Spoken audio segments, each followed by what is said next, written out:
I love coffee, I love tea, I love the jabber jive and it loves me. Coffee and tea and the jabber and me. A cup, a cup, a cup, a cup, a cup. Boy. Yay! Look at that. Hello, ladies, gentlemen, and everyone in between. How the heck are you? Yes, this is Coffee with Lavender. I am the Lavender Lady, Diana Clarion, and with me is the one, the only, the brilliant, the beautiful Kate Farr Bionic Dance. Hello, dear. How are you? Well, unfortunately, this lioness has a wounded paw. Oh. I'm going into the hospital on Monday to see whether it's carpal tunnel, tendonitis, whatever the fuck. But this wrist brace, I got it, and it's one of those compression deals. I don't know why people think copper is special, but they do. As soon as I put it on, like I didn't realize how much pain I was in until it started going away. But this is my mouse hand. So it's kind of put the kibosh on a lot of my projects. So we'll see what happens. I might buy a left-handed trackball and see if I can make a go of that. I am left-handed, left-hand dominant. I don't know why this is okay for the mouse, but yeah, other than that though, you know, life is life. Things are about like usual. How about yourself? We're getting there slowly but surely. I found out today that when I go to the doctor to have the doctor look at this arm that they messed up so they could turn me into a pincushion, I might get cleared for the dialysis people to start using the arm. And I also found out that it would be another 2 or 3 months before I could get this damn catheter out, because it's a big, big, big, big procedure to start switching from catheter to needles. They put one needle in and they use one tube coming out of you, and then they go to 2 needles and they run the sizes up and they check every time to make sure that nothing goes wrong, like like blood leaking out from where the needles are and everything else. And it might be February by the time I can take a real shower. It's God, I hate this. Well, you know. Oh my! At least there's cats. Yes, absolutely. And there was today a cat on my thigh, so it was an official day today. Well, I should point the camera down a bit so you can see how cute Xander is. Oh, hello, Sandy Pooh. How are you? Oh my, oh my, oh my! You is this the kid? Boy, he's got just that contented look on his puss. Right. I think he might be a little camera shy. Usually he lets me pet him here, and look at that little super duper. Oh, cute little kitty. Oh, mine's been climbing all over me. Literally, Sylvia will just climb up and stand on me and put her nose on my face and everything else like that. And since I got sick, she's really been clingy. And here she is again. My cats will nose at me, and Xander's not so bad with this, but Columbia is often soggy in the nostril area. She will try to put that wet-ass nose right on my cheek, and I'm like, I love you, baby, but wipe. I'll blow your nose first. Okay, then. I like it. Oh, my. Yeah, Greg, pins and needles not so good when it's this. Yeah. I'm just saying. That's the thing. Why is numb not numb? Numb is usually quite painful unless it's achieved with drugs. Yes, you Like if noticed it's an that. anesthesiologist, they can numb your ass up and it genuinely you're not feeling a damn thing. But like, okay, when they say put ice on swelling or something and they say it'll take the pain away, but cold hurts. Mm-hmm. And I never achieve numbness without agony first, if I ever do. So really, the pins and needles, numbness, etc., it sucks. It really does. Oh, it's amazing. When I was having this catheter changed out, I'm on the table while they're working on me, and their doctor's saying, "Okay, I'm going to give you some numbing medicine," and they always call it medicine. I thought Mm. medicine was the procedure and medication was the substance, but that's another story entirely. Um, he's okay. I'm going to give you this shit, and it's going to make it's going to make you numb, and God, it hurt like hell when he's injecting the lidocaine into the area. I don't know if it's the needles that he's putting in or if it's the lidocaine itself that's making it hurt. But oh my God, I was in tears. Well, Um, the second shot of Moderna hurt like a son of a bitch. oh, okay, yeah, yeah. With me, it And was actually, come to think of it, so did this year's flu shot, which is weird because last year's flu shot barely felt it, and my okay. first Moderna shot barely felt it. Yeah, with me, it was the booster that really, really, really hurt. Oh God, I need to get on that. I need to get a booster done. I don't know if you can yet. Can you? Oh yeah, yeah. No, they're approved for everybody. It's Okay, fine, okay. or at least it is if the internet ain't lying to me.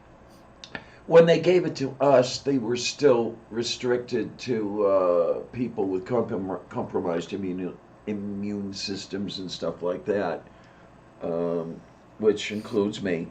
Um, they just went all around the dialysis clinic to every one of us and shot us up. Honey, what are you doing? Uh, She's pawing at I something. can't help feeling like COVID reporting was a fad, and they're over it now. Like a Okay. lot of people are really, really, really wanting to get back to normal, which I understand, but we're not there yet. Well, I mean, one thing I haven't heard on news programs, except like one, and it was very briefly mentioned, was that there are still thousands of cases every day and hundreds of deaths yes, every day. yes. But it's like not like the beginning of the pandemic where we were getting statistics over and over and over.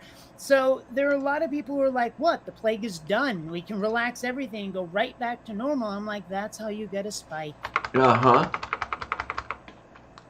Isn't that how we had the second wave and the third wave? And what are we on by now? I don't know. Um, let's see. Well, I mean, Calm. it's the people are making the same mistakes as they did with the Spanish flu. Nobody learned from fucking history. Yeah, and part of the problem there, I think, unless you want to tell me if I'm wrong, is that it's not in living memory. So they really didn't Well, learn history. So yeah, it's not in the Well, it's public not just that, consciousness. though. I mean, we wouldn't have repeated history if people had even the tiniest clue about medical science. But they don't. Like the number of people who've asked for the vaccine after they're sick. Yeah, yeah, yeah. Doesn't work It's like that. It's not a cure. Vaccine does not equal cure. And then there's other people who have told me oh, well, if you get the vaccine, you can still get sick. I'm like, yeah. And they're like, but it's supposed to make you immune. I'm like, no, it boosts your immune system. It teaches your immune system how to deal with the disease. They're like, no, it doesn't. I'm like, that's how vaccines work. That's how they've always worked. No, it isn't. oh yeah, absolutely, and it's they know better than every source that's ever been since 17. What the fuck was it when Edward Jenner invented the vaccine? Point being is like, it is really, really frustrating to deal with these just ignorant people. It's also really frustrating that there's no non-judgmental way to say ignorant. The best I can Yeah, do is people of information lack is the best I can do. yeah, that word has been co-opted, hasn't it? And it's been It turned really into a has. bad I mean, thing. there are a lot of words that didn't used to have those negative connotations that got co-opted as insults in popular culture, and now we can't say them anymore. If we hadn't used it as an insult, we'd probably still be saying retarded. Yeah, yeah. I mean, literally speaking, the word is appropriate, but just it has that immediate visceral reaction. Yeah, I'm amazed that musicians haven't been given a hard time for the retard indication on musical scores, which means slow down. You know? Mm-hmm. Mm-hmm. Well, and oh, what was the one we talked about before? Something with right. Mechanics saying tranny for transmission. I'm Yeah, surprised I yeah, haven't been given shit for that. I yeah. mean, like I would have thought a lot of expressions would just get grandfathered in, so to speak, and I'm surprised at the ones that have versus the ones that haven't. Mm-hmm.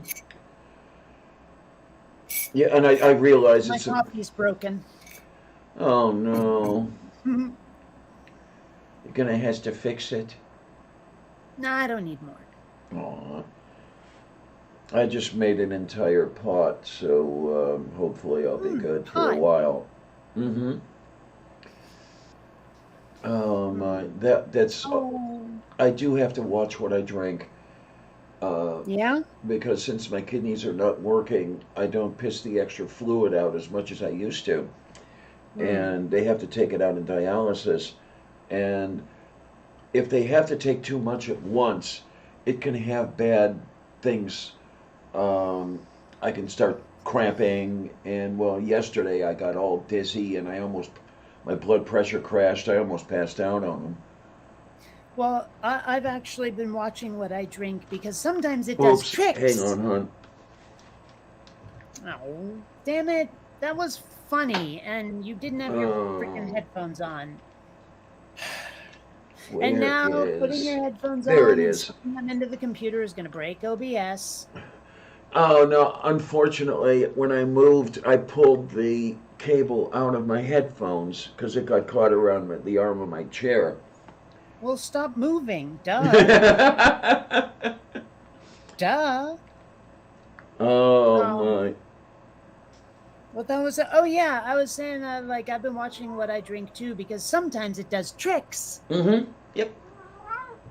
Was it worth it, people? Eh, Oh man.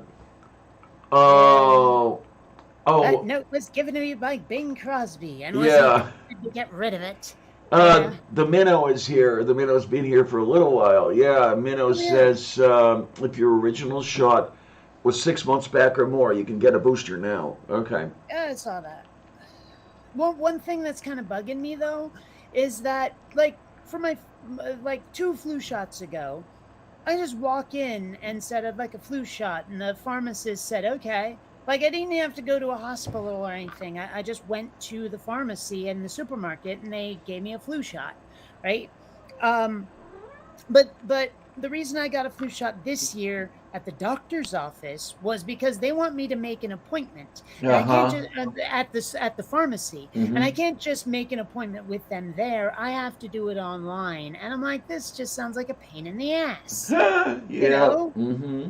I mean, because I'm right there in front of you. You can't give me a shot or an appointment. I have to go home and do it online.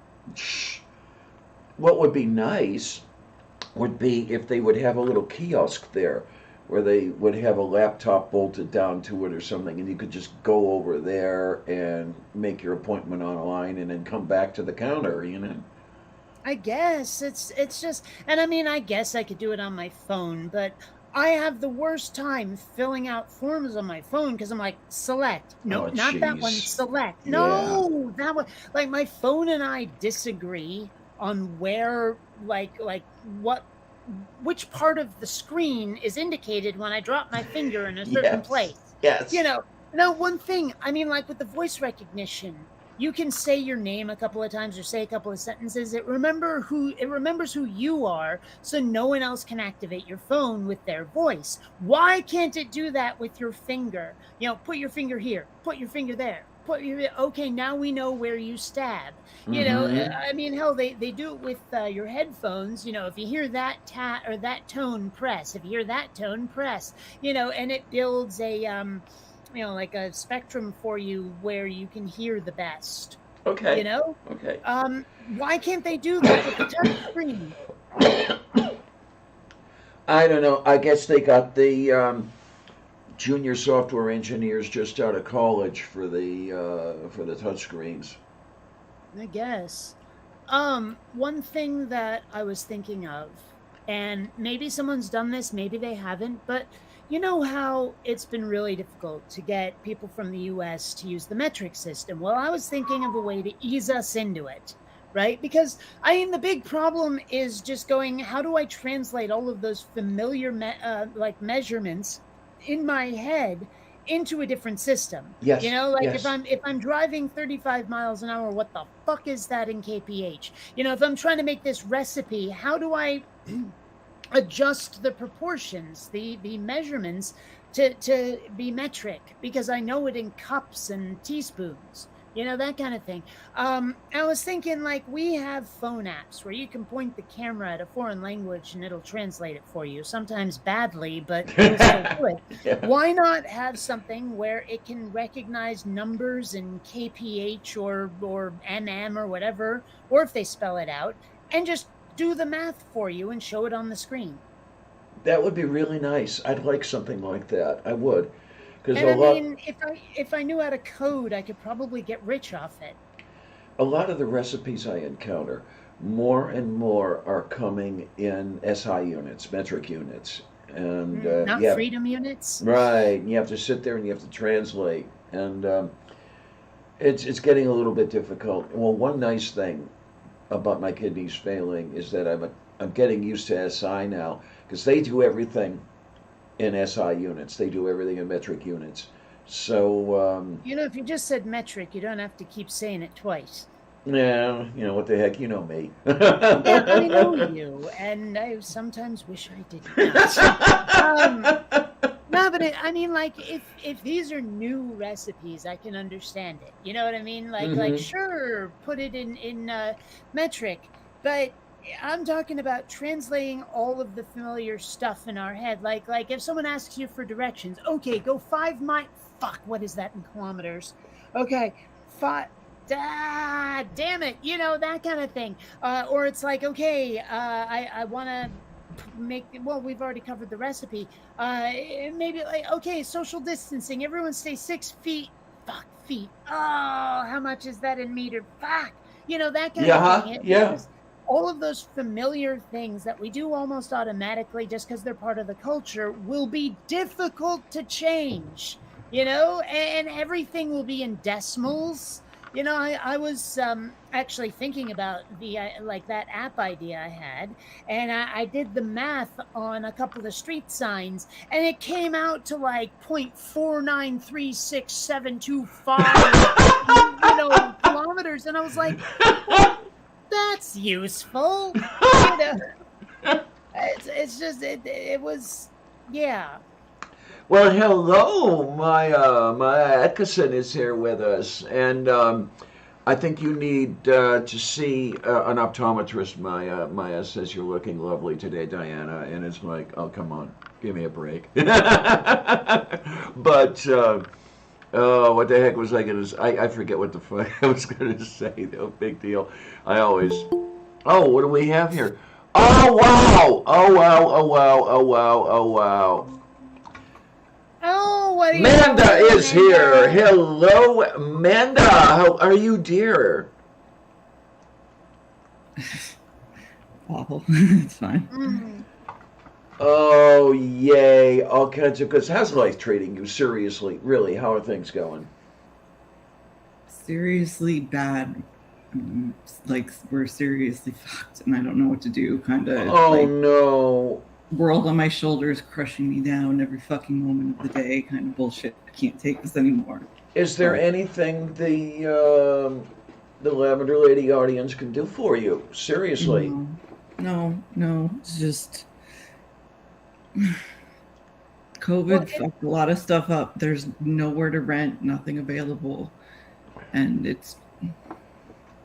we're just fucked. Like I don't know how else to say it. So I'm doing the best I can. I'm fucking trying. It's just, yeah, it's fine. Have you considered selling the kid into slavery? There you go. That would work. I mean, yeah, but he's not really much out now. Actually, I had 3 different people tell me yesterday I did a good job raising him. So Well, you did, they actually absolutely. stopped to tell me that because he had helped out with some of the ladies that went to the store, and he was just nice and kind and helpful because that's who he is. And so, yeah, I don't know. It's fine. I'm fine. Just Now, is Angel still shacking up with his girlfriend in order to get to school? yeah, but he Okay. doesn't have school this week, so he's across. Oh, you get the country whole this week off. season. Wow. Yeah. We never got a whole week off when I had. Yeah, no, we did. Thanksgiving. We had like a half a day on Wednesday, and Yeah, then that was same Thursday here. and Friday. Yeah. Yeah. Yeah. Oh. It was always like a 3-day weekend or 4-day way or something. It was never the whole week. That is a piece of news. Thank you for reminding me that I need to tell everybody. Get your pencils and papers out and write this down. Thanksgiving is, of course, on a Thursday. My dialysis days are Tuesday, Thursday, and Saturday. You see that there's an overlap there. What the dialysis place is doing is moving the schedules around to have the place closed on Thursdays. So this coming week, the dialysis schedule is going to be Tuesday, Friday, and Sunday. That means I'm not going to be around for a Sunday show. Just to let everybody know. Now, do we want to do a show on Saturday or some shit like that, or what? You're out of frame, Diana. Am His I? ICU is out of frame. Oh yeah. With what you're seeing, I'm way over on one side of the frame. I see how that works. I'm going to have to screw around okay. with that. Yeah. It's I have different. I have the Hi, two. everybody. Hi, Jeff. Hi, Randy. Hi, Mage. Hi, everybody. Fuck, sorry. I have the 2 cameras Paying going, attention. and I did buy microphone stands. I have 2 new microphone stands, so I might be able to reposition my cameras now. Well, that's what I use with my webcam. Is it's on a microphone stand? Because why buy a tripod when it works just fine? Mm-hmm. Yeah, I mean the mic stands were what, $30 each, I think, which is, I thought, relatively reasonable. Oh wait, are these full size mic stands? By the time you open them up, yes. Diana? Well, because I have my webcam on my desk on a tripod that's about this big for a microphone. Oh, You know, like okay. a desk, Yeah. it's a desk tripod. There's no room on my desk. Yeah. Jeff wants to come in. Can I send him the link, please? Oh, yeah. Yeah. Sure. Okay. But well, I mean, there's really no room on my desk either. It's just I take the tripod away when I'm not on a show. Yeah, which is what I'll end up doing is I can take it down and fold it up and put it away in between shows. But the other reason I got the stands was such that I could move and do live cooking shows over in the kitchen. So yeah, so you can do that sort of thing. I made sheep for dinner yesterday. Meh, meh, meh. Yum, yum, yum, yum, See, yum. every time she talks about sheep, she makes the sound of a machine gun. I love lamb. I really do. I know a lot of people don't like me for that, but you know they're cute and fluffy, but still they're delicious. Saw this sort of funky video of some lady who shears sheep that have been like lost out in the woods or something, and so they're just like covered in matted fur and burrs and crap. And I saw her shaving this one sheep that really wanted to get away, and what she ended up taking off of it looked like a really ratty fur coat. Oh It was just my! crazy. It was like just one big matted mess. It was weird. So Darth Vader has joined us. Hello, dear. Hi, The Jeff. force is strong with you, Diana. Yes, You're not- indeed. Yeah, no, yeah. I can't do the Darth Vader. I can't do the Darth Vader voice. I can do a voice for one character in Star Wars, but I'm not going to do it because I have not spoken to Manda in months, and I don't want to start with pissing her off. Let's see if we can get there. Well, before I got Yeah. on the stream, Angel's one question was, do they like Star Wars? I don't know. Yeah, I Is told him it about that. We're waiting because he's got a few more months till he's 18. I think we're getting TIE fighters. There What I you love go. is that in the first Star Wars movie, in A New Hope, David Prowse didn't know that his voice would be replaced, and he's got like this Scottish accent or Welsh or something. and like, there's footage of it out there, raw footage of what happened on the set, and it sounds so ridiculous with his voice. Okay, Like, then. Darth Vader So, sounds I just just so pictured- nutty with a Scottish accent. or I'm whatever just trying to he has. picture Darth Vader with a fucking Scottish accent. Like, Yeah. As far as I'm concerned, they absolutely did it right, though, putting James Earl Jones on it. Yeah. Yeah, he's James Earl Jones. You know, the man's a legend. So. Yeah. Yeah. I You're in know. your But Pluto like, ship. dang, I had something. It's fine because remember. I remembered I wanted to yell at you, Kate. Oh, good. Oh, yay. So I saw your tweet about going to the hospital, but why are you waiting till Monday? Why didn't you just go yesterday or today even? Because it's a weekday. But it's a hospital. You get that doesn't work that way. I know, but also the weekends, especially Friday nights, but still the weekend also tend to be pretty crazy. Okay. You know, it's like a lot of people damage themselves on the weekend. I figured it would just be a good idea to head on in on Monday. Well, Saturday night's all right for fighting, so of course the ER is going to be loaded. So, The ER is already loaded with COVID people anyway. yeah. Ugh. So, I mean, I really do wish I knew why people think copper is a thing, but just the compression itself really did make this feel better. I've said it before, say it again. I didn't realize how much pain I was in until it started going away. Yeah, I have no idea why that's. Why is copper good for? What's it supposed to be good for? Everything? Like compression or like wrist braces, anything like that.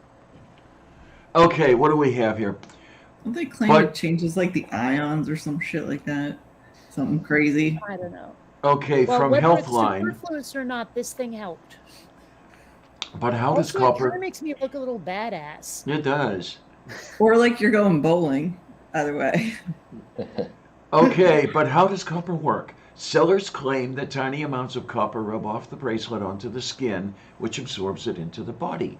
They claim that the copper helps regrow joint cartilage that has been lost because of arthritis, which helps cure the ailment and relieves pain. That sounds like a bunch of shit.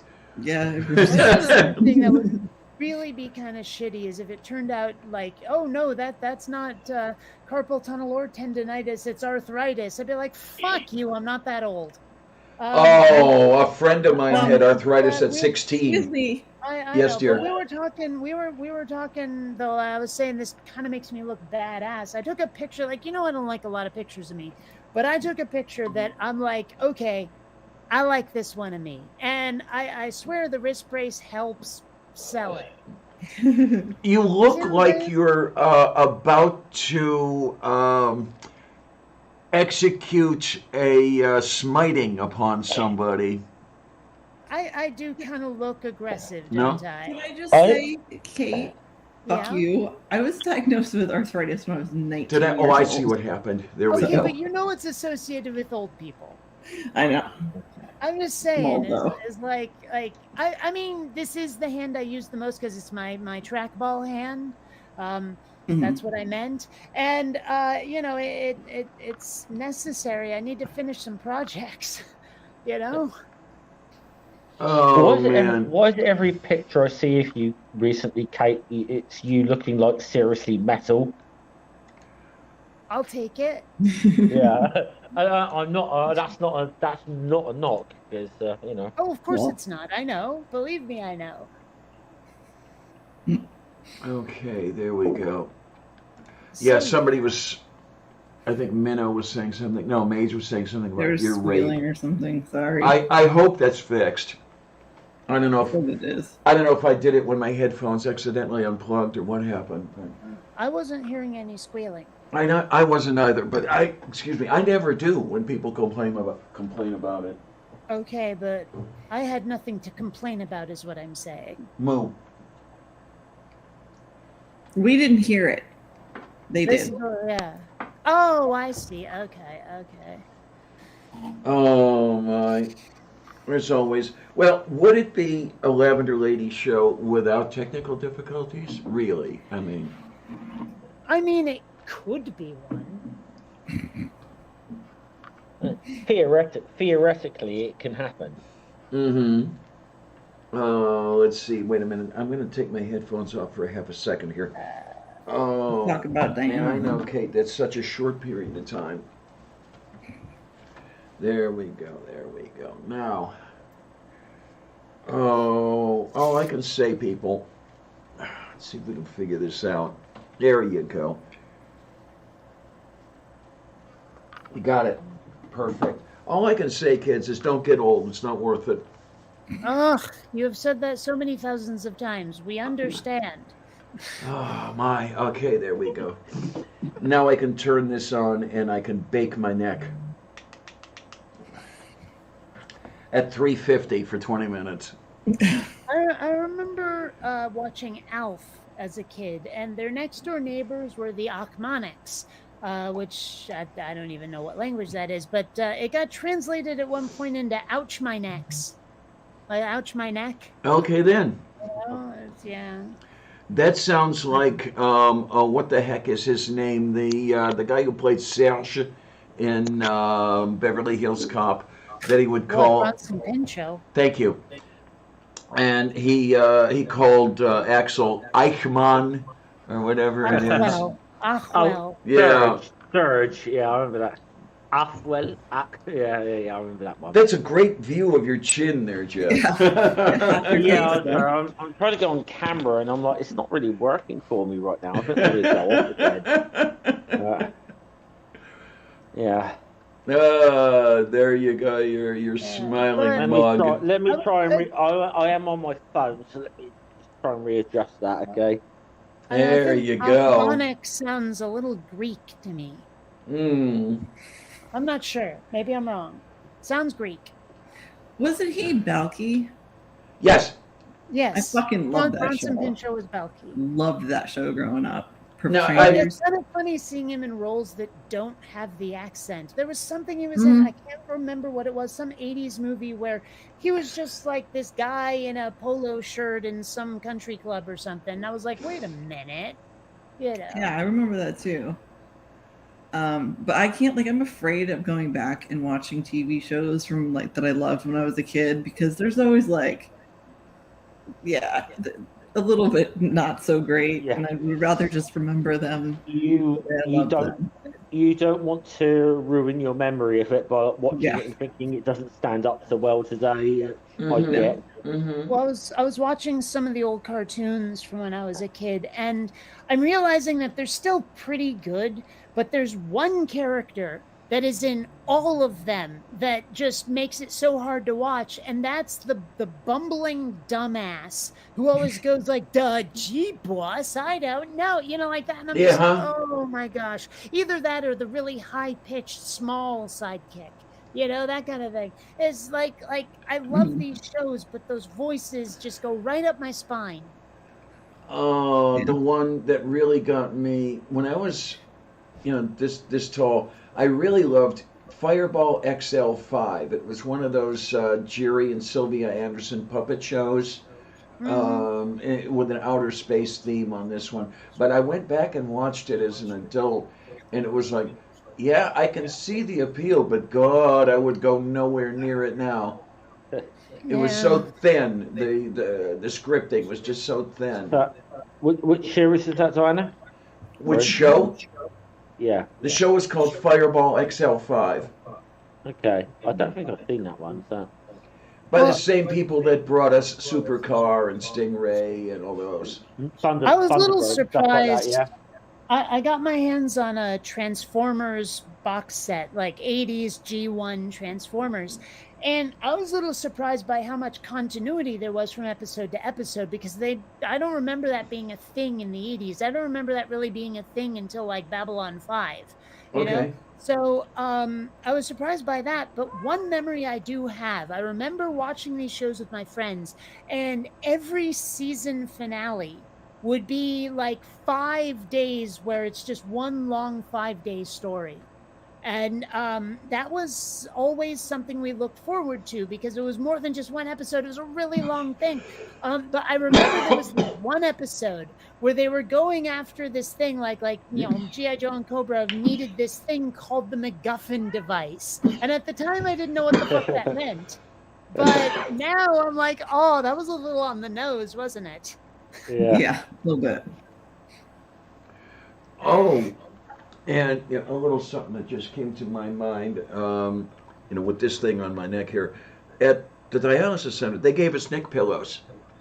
And boy, that's really nice. It really helps my neck out. It doesn't hurt quite as much when I'm sitting there for 4 hours. I cannot get the right position for this thing. Either it's too high or too low. Oh, okay. Yeah, for us, they just wrap around the neck and you just lay back there and it's great. Well, I had a chair similar to what you're sitting in right now that broke when I was on stream one time. So you pulled a Dave? I was just thinking about that. Amanda, I think you may have been on the stream because it was on one of Dave's shows when it happened. So, it was not as funny as the ball popping by any means. But, what? You didn't disappear onto the floor? Yeah. I would laugh to the day I die about that. To me before I knew about the exercise ball. So all I saw was his head bobbing up and down, and then all of a sudden it goes shoop, and I'm like, what the hell happened to the head? I couldn't figure it out. I mean, people explained to me about the exercise ball, and then I was like, no. Well, I was like kind of concerned about him. Everybody keeps fucking throwing this shit in my face. Fuck you, I only laughed at it. I know you laughed your ass off. It was. I started laughing when I heard Kaz laugh, and I knew he was okay. Yeah.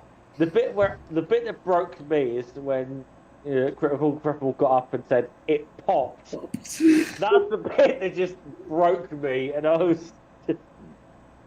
There was a moment that apparently works in sitcoms but does not work in real life, is when someone gets hurt and they underreact to it. When I was at that motorcycle safety course where I ironically enough got hurt, I limped back over to the other students who were like waiting in the area where you're supposed to idle, and I get there and I'm clearly in pain, and I just look up at him and I go, ow. Which gets a big laugh when it's a sitcom. They all just looked at me like I was nuts. Okay. I did something like that once. I was in gymnastics, and we were doing these things. We had this bamboo stick, and we had to pretend we were kipping. It was this thing we had to do on the uneven bars. And I was right near the wall, and every time I did it, I would go back a little bit. So the last time, I bashed my head into the wall, and it hurt really bad. But I walk up to my coach and I'm looking at him and he goes, "What?" And just this like fucking huge egg grows on my head as I'm standing in front of me. He's like, "Oh, okay." Okay, then. I was gonna say, as far as you say, sports played in school in the UK, I got most injuries I ever got was from playing field hockey. Field hockey's brutal. Yeah, but this is the thing. I used to play rugby, and I was that's a brutal sport. But I've got more injuries from my school days playing field hockey than I ever got from playing rugby. Oh my! I tell you, our town, which is weird because rugby is brutal. Where I was from, rugby not rugby. It looks more like people beating the shit out of each other than any kind of game. What I absolutely love, you want to talk about games like that, is Australian rules football. That is a real mess. All fours, whatever. That looks soccer. Aussie rules football actually I think looks more vicious than it really is. It's just that what you see is very spectacular, but it's nowhere near as sort of. It's nowhere near as rough as rugby union or even rugby league. Okay, I haven't watched much rugby. I lived in the northern part of the United States, and I saw my fair share of hockey. Like there was this family friend, Jacob, who would play. His parents were like friends with my parents or whatever. And so I ended up at a lot of the games. And well, I mean, they were young kids, so there wasn't a lot of beating each other up, but there was enough. Oh my! I grew up with the Whalers. Moving down to fucking North Carolina, becoming the Hurricanes. But in my school, they would give out like Whalers tickets for awards. So wow! I would go like 6-7 times a fucking year. I love that shit. What? Couldn't they pay people to get there? Nerd bag like me, and you. They gave us tickets to the games. I mean, couldn't they give you like tickets to the movies instead? Something else. But I guess I don't know if they like got bulk tickets or something on sale. They were cheap seats anyway. But I would get a lot of awards, so I would get a fucking ton of tickets every year. My dad loved it. Well, the Indians would do that for straight A students. They would give you bleacher seats. And I got straight A tickets one year, and she took me downtown to the stadium to get the tickets and then never let me use any one of them. Why? What, did your parents usurp your rewards? No, you're not using these. And what the fuck? They never give a reason why? Because. They didn't give them away or sell them or anything? Nope, they just sat there. Well, okay, that just seems really irrational. Yes, they were really irrational, but that's another story entirely. I'll just say, best... it's kind of a little anecdote about British sport, which it can be summed up in one sentence about rugby and football, aka soccer. Mm-hmm. And it said that rugby is a game designed for thugs, but it's played by gentlemen. But soccer is a game for gentlemen. It's actually played by thugs. I like it. That is very. Because there was always just sort of culture, even when I was playing rugby, the kind of thing, what happens on the pitch stayed on the pitch, kind of thing. And there was this, I don't know, there was a certain thing about it that was a little. It was a weird sort of. There was a weird code of honor within it. That's a bit difficult to explain to an outsider, but. For example, I was never a dirty player when I was playing rugby. However, if somebody, shall we say, stepped over the line, like say, stamped on my head in the ruck or something, I would make sure I would get at least one punch in on the guy before the end of the match. That was it was like, I don't play dirty, but if you mess with me, you're getting a receipt. That was kind of the way I played, Well, when I think of a sport for gentlemen, I picture something that involves horses, like fox hunting or just general equestrian shit. Where you wear that red coat and the helmet with a little nub on the top? Yeah, huh? Yeah. That to me is like a sport for gentlemen, horse polo or whatever. I played soccer growing up, but we played, I played outdoor all year, but we would play indoor during the winter. Fucking indoor soccer is brutal as shit in America. Like, I remember getting tossed up against the wall. Like, it was, the shit was rough. You people soccer differently than we did in Vermont. Okay. It's because we were Connecticut thugs. It's funny because it's Connecticut, so. That whole code of honor thing reminds me of baseball in a way.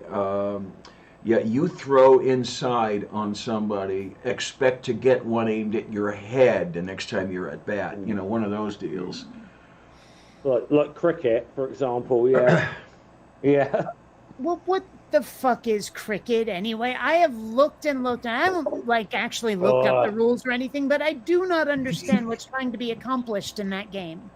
Robbie's here. Hi, honey. Good lord. Good lord. I won't bore you with trying to explain the rules of that game because it's I think once you get the general idea of it, you kind of have to watch it a bit and to get the general idea of it. I feel, but even I don't like what's called Test cricket, which is the whole thing where you play for 5 days and it probably ends up in a draw. I hate that. Oh, jeez. Okay, explain just one thing about cricket to me, if you could, because it's the only thing I'm really curious about. What the hell is that weird little lattice thingy with the thing on top of it? It's called the wicket. Is what it's called. You've got basically three stumps in the ground. They've got a couple of bails across the top of it. And essentially, if the bowler knocks that thing over, they get the batsman out. Essentially, it's that's the gist of it. Is that where the term "a bit of a sticky wicket" comes from? Pretty much, yeah. All right, because I mean, when I think of wicket, I think of two things: either the Ewok or the things with croquet, in the ground, little hoops. Yeah. Yeah, that's what it's called. It's called the wicket. God, I would sound like I'm making a dad joke with wicket in cricket here, but no, that's what it's actually called. Why is the game called cricket? I honestly don't know the origin of that term. I really don't.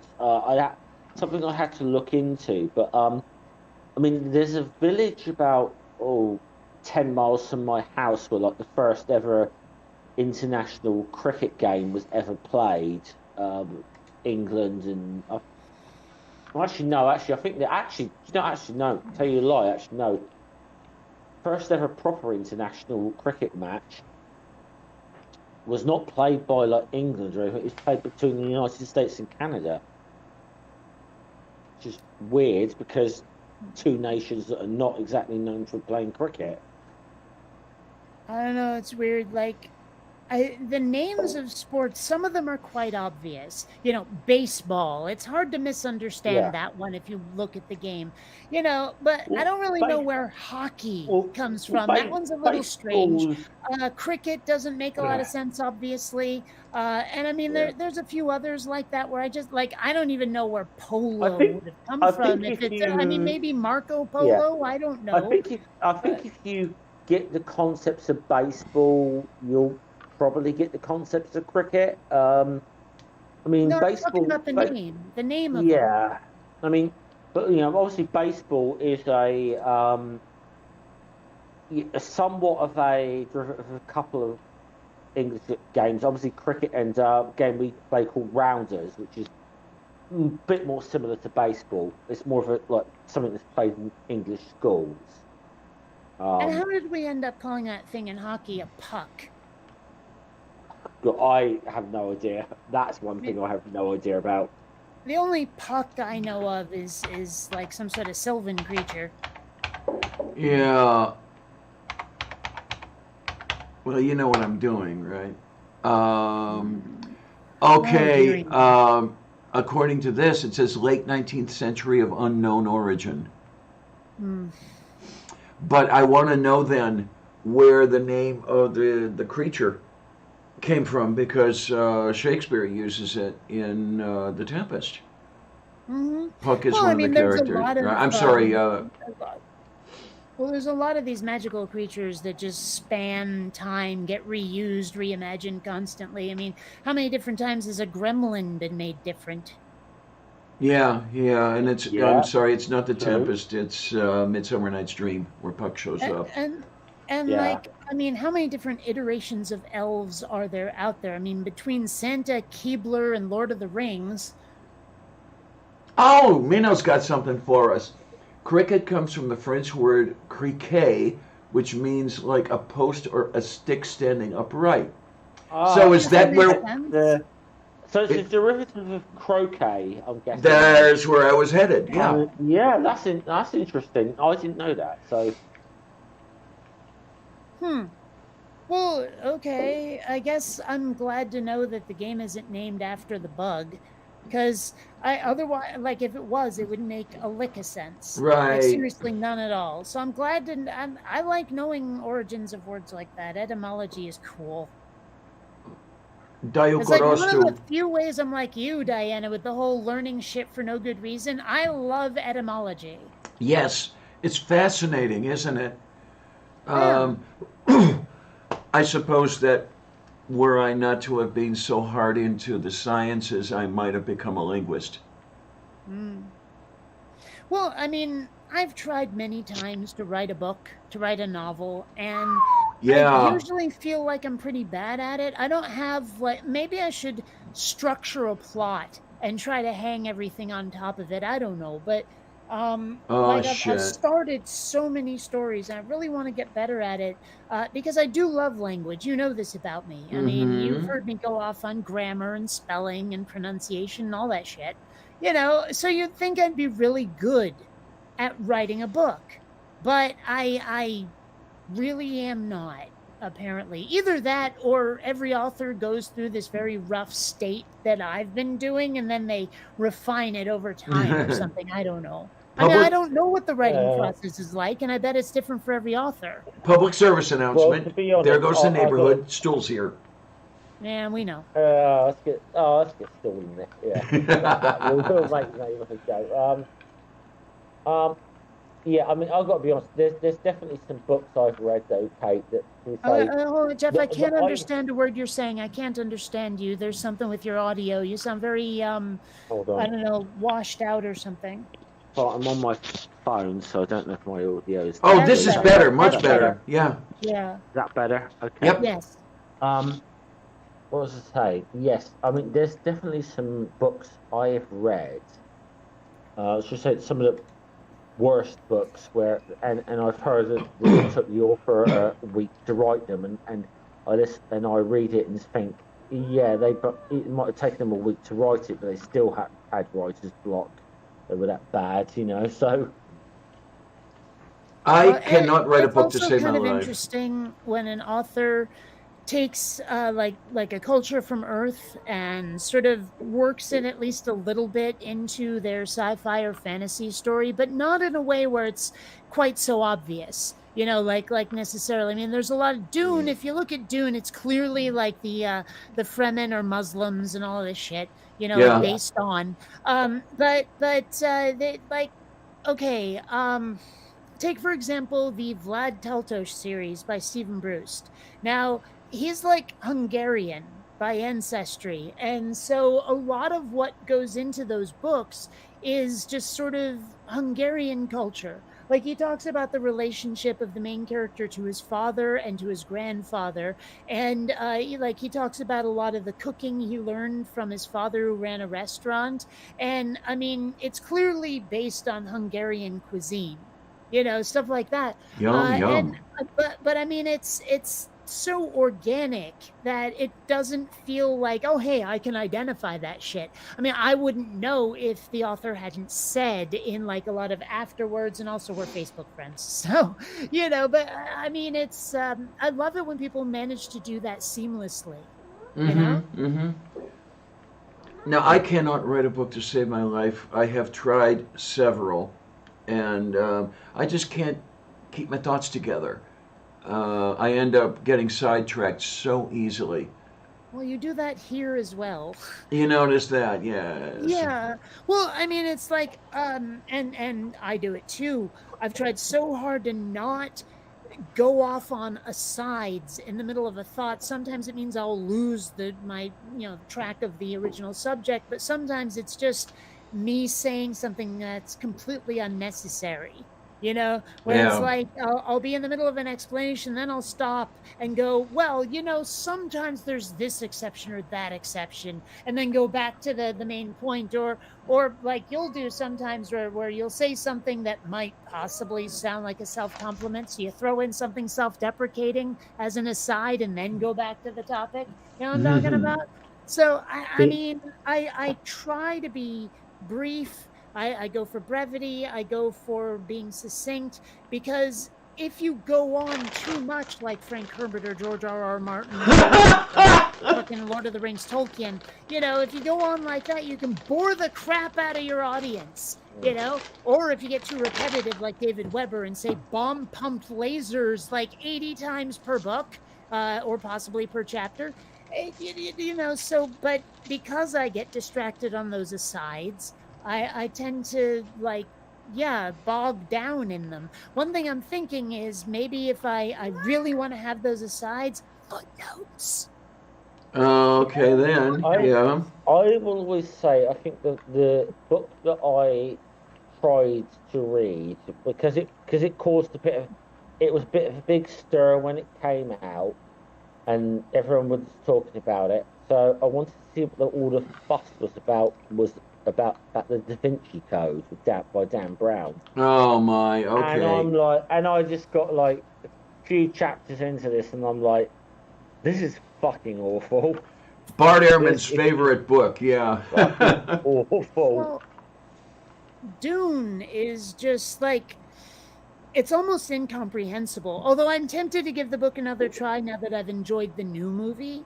Like if I can read the book with that movie in mind rather than say Lynch, maybe I'll enjoy the book. But there are so many like characters that, well, number one, have never made it into the movies, but number two, seem to serve very little purpose except to flesh out the world. Like there's some culture or something where these people are just spies, and that's all they fucking do. Like everybody who lives on their planet or from their empire just really loves intrigue, like palace intrigue. And they have this system, like in the movie you see Paul and his mother doing funky sign language to each other, right? These people have like murmurs and mumbles, right? So all of their dialogue is, hello, nice to meet you, murmle, murmle, murmle. I wonder if you can help me out with murmle, murmle, murmle, like that. And like the whole idea is that the different like tones of their mumbles or pace is like verbal sign language. It's a secret language. It lets people who know it hear what you're talking about without the folks around you twigging to it. But the whole fucking book, they show up everywhere, and I don't remember them doing a damn thing. And everyone's day is now officially made because Mr. B is here. Hey. Hello, dear. Hello, B. Oh my. We've got all the good people here. Well, not all of them. This is like that joke, was it? I think in the Simpsons one time about, let's say, alien languages, and where the Simpsons get abducted by aliens, and I think it's Marge who makes the comments of, "Wow, you aliens, you speak English," and they say, "No, actually, you speak Rigalian." By an amazing coincidence, our languages are exactly the same. Yeah. Well, one thing I've actually thought about, because in sci-fi, one thing that has always bugged the shit out of me is when they have a universal translator, but all of the aliens are lip-syncing English, And so I've been thinking about that for Quinn Redshift. Granted, I will be continuing the story as a comic book, so this will be a lot easier. But how would a translator work? And what I'm realizing is that there's like these, well, a big part of the story is aliens that use nanobots. It's a big thing. I won't get into it. But basically, like, there's some nanos in his head that send out little drone nanos to the aliens that he's talking to. And they can look at those aliens' thoughts and understand the meaning of their words. Not necessarily the intent of the speaker, just what these sounds literally mean. And then feeds those back to Quinn, so he gets an impression of what's being said, but he still hears the alien language. Oh my word. Yeah, I know exactly what you're saying, because I'm like that with German. There was that conversation I told people about earlier that occurred in Walmart, where I felt what the person was saying more than I heard what he was saying. Yeah. Yeah, so I mean, that's the way I plan to handle translating alien languages. How he gets those nanobots, huge spoiler, so I'll just shut up now. But yeah, really excited about Quinn Redshift. I hope I can get this healed up so I can keep working on it, because honestly, I'm getting to parts that just look fucking awesome. So. And I've been revising some old stuff, and it just looks better. I mean, like, the characters are a little more organic, a little more real now. Like, there's a scene where the character I'm playing is super impatient about something, like, is hearing Quinn say something, and she's just like, what the fuck, you know? And it used to be she's just sitting there and kind of looks grouchy, and then goes, well, what are we supposed to do? But now she's like, instead of just like, she also, like, smacks her hand on the table and shifts around a little bit, and it just looks more like a real person's doing it. Oh, and stool. He told me to take a breath. There you go. There you go. All I can tell you is, as you have said to me many times, don't let the perfect be the enemy of the good.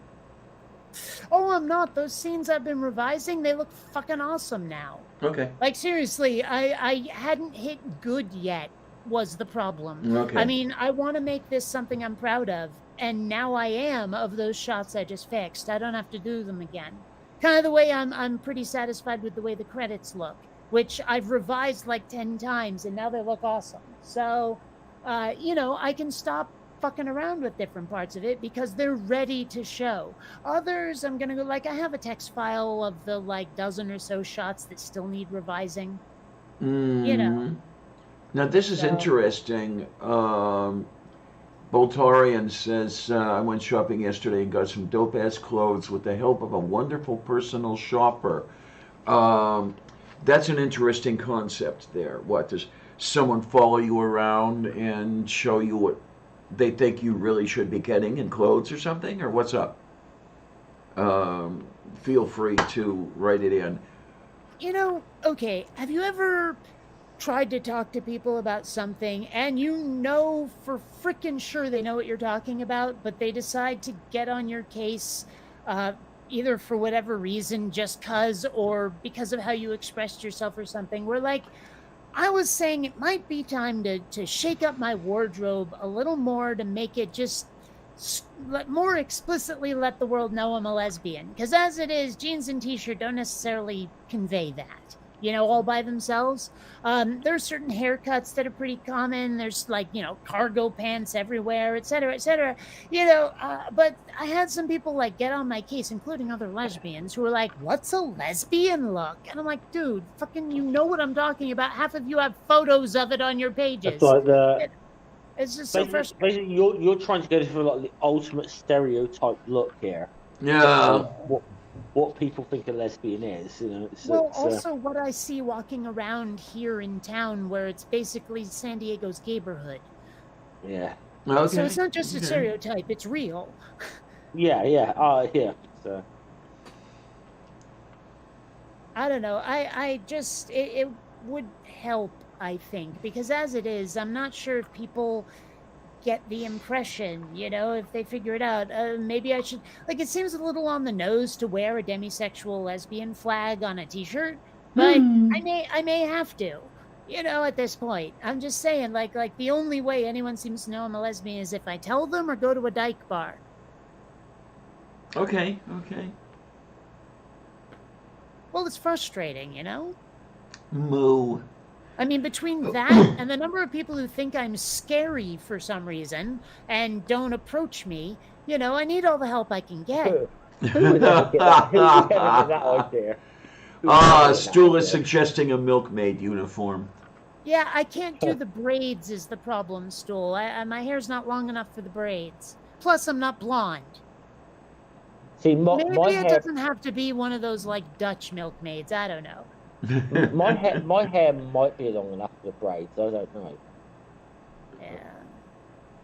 I don't know. I can't tell yet whether my hair has stopped getting brittle and breaking or if it just grows slowly.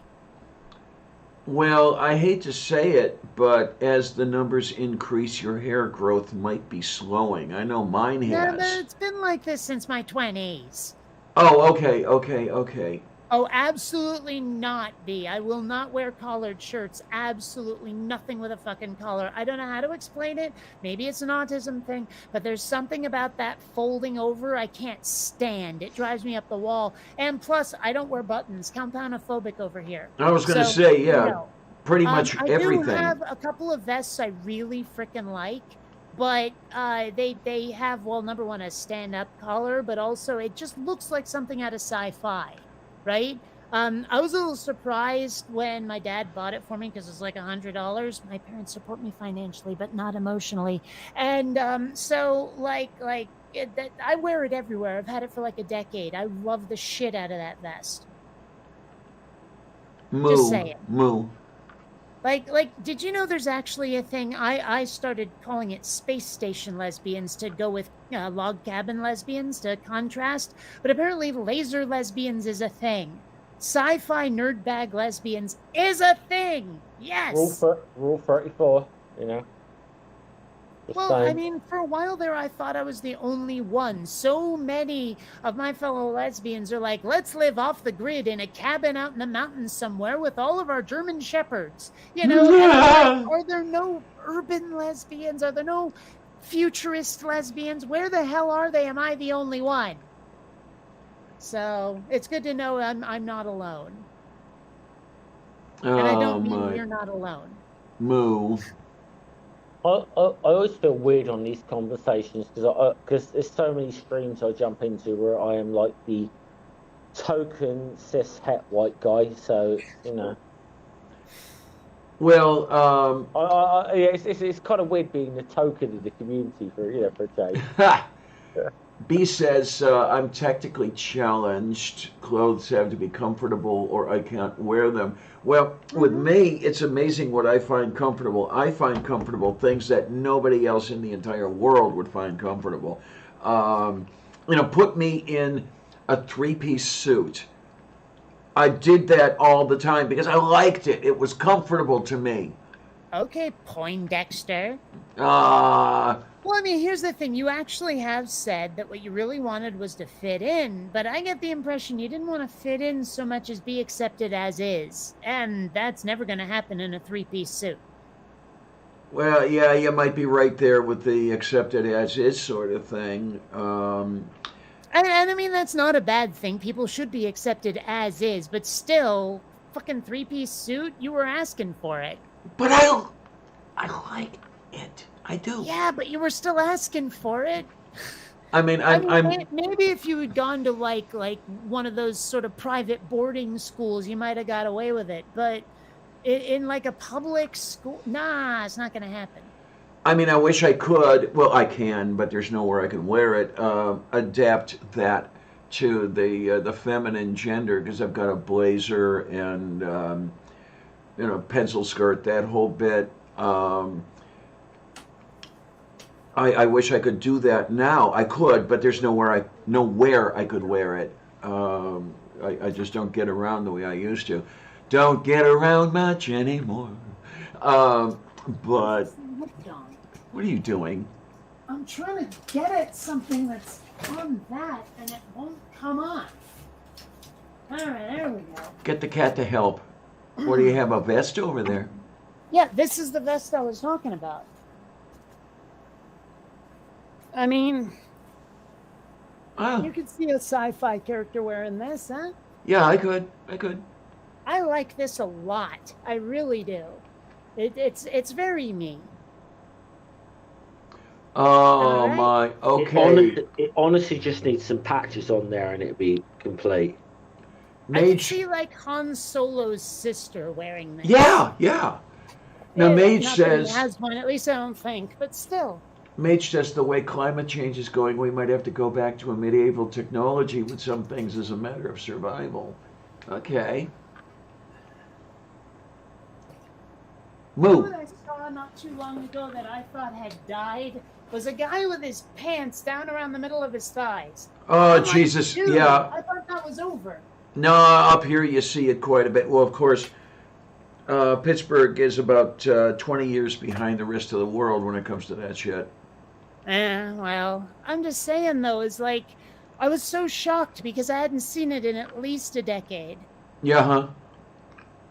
And it's kind of like, it's always notable to me every time I see a nun out in the wild. I'm like, wow, it's been years. You know, I for a while there, I wasn't sure nuns still existed. I used to see them all over the place. Well, Oh yeah, Mage, you're right. It does go with the arm brace. I got it before I had it, obviously, but you're right. They do match. the whole thing with the nuns, I know they did let them wear civilian clothes a while back, so it is a little bit more difficult to find them out in the wild. You don't see them in those habits anymore, that Sally Well, yeah, Field sort of thing. But I mean, I was in Ralph's like a year ago. Little old nun with a shopping cart in the full-on penguin suit. Oh my, yeah, that is very, very hard to find anymore. Yeah, and I was like, wow, okay, surprised. Um, you know, but well, whatever floats your ducky, I suppose, as long as you're not Quack, hurting quack. anyone else. Seriously, Quack. humans should just follow the 3 laws of robotics. Oh yeah, sure. Be a lot easier that way. Well, I mean, there's this meme going around that I'm totally like, I identify with it. It's like, my political stance is please be nice to other people. And for some reason that pisses everyone off, like pisses off half of you or something. Hello, Philip. How you doing, honey? Yay! Yeah. Any political stance, no matter how neutral it sounds, is going to piss somebody off. That's true. But I mean, please be nice to people is just such a weird thing to object to.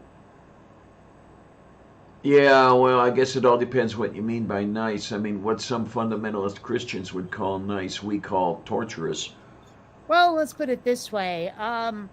If it's none of your business, butt the fuck out. If they don't tell you it's your business, butt the fuck out. Mm-hmm. If it can't quantifiably affect your life, butt the fuck out. And your feelings don't, well, I mean, your feelings matter, but they also don't. You know what I mean? Like if you're going, that makes me feel icky to see it. But if you're like, that makes me feel icky because it's you being very hateful in my direction, and probably encouraging other people to be hateful in my direction, and one of them might decide to be violent about it, yeah, then I give a damn, Mm-hmm. Oh man, I'm looking at the YouTube screen here. There's a hell of a lag today. Wow. Oh. Looks almost a half a minute. And not just swear. Like I think I only said this in the green room, is that I've been much more liberal with my swearing lately, and also with flipping the bird. That one's been coming up a lot. That coming up a lot. I didn't even mean that one. Oh my! How did that ever get called the bird anyway? I don't know. I mean, there are a lot of gestures where, well, number one, not all of them have names, but the ones that do have names don't necessarily match whatever. And, there are some where I don't understand why. Like, okay, Jeff, you're British. What the hell is this shit? Because over here, it's peace. I can tell you that. Hold on. I can tell you that. Let me put my camera on. All right. Okay, I can tell you the origin of that. I mean, it's quite well established.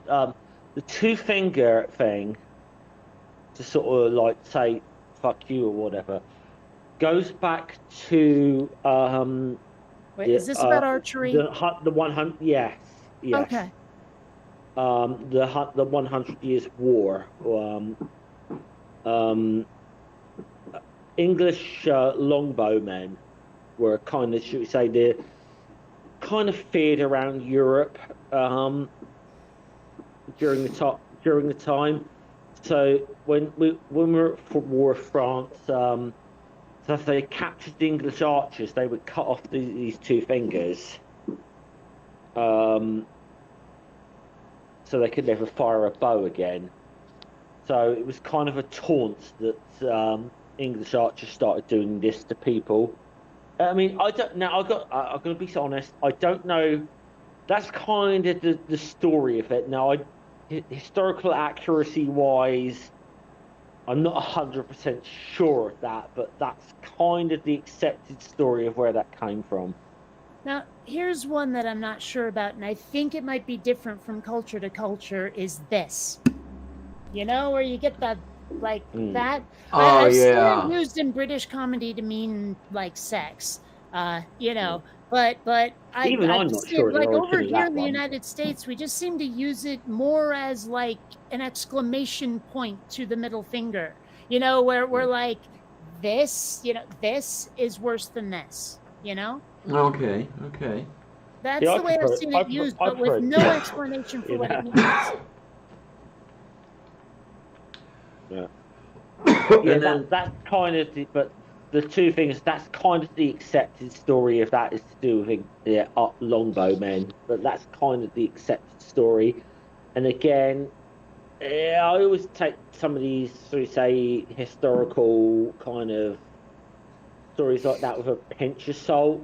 So, Well, a lot of them do turn out to be things people just told each other. I mean, there's lots of yeah. stories of like famous highwaymen that never existed and all that shit. So, Oh Christ, yeah.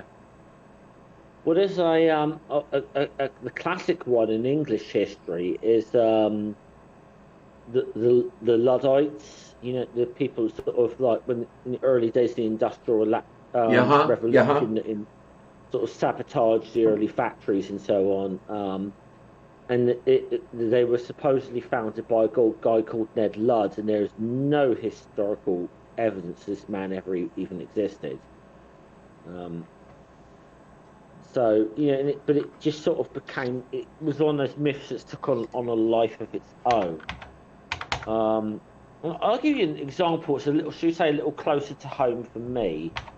Now, sorry guys, boy, yeah, this is an English soccer thing here, but I support Southampton Football Club, who are in the Premier League, and our big local rivals are Portsmouth Football Club. And the supposed origin of the story of where the rivalry started is that dock workers in Portsmouth went out on strike, and Southampton dockers came across the picket line and broke the strike. And there's apparently a union called, there's allegedly a labour union called the South Coast Union of Men or something like that. Basically, it was Scum was the name of the union. Now, there was no trade union in the UK called Scum ever. There's no record of this docker strike ever happening, but you could go 20 miles down the road from where I live, and there's people who absolutely believe this. Absolutely believe this.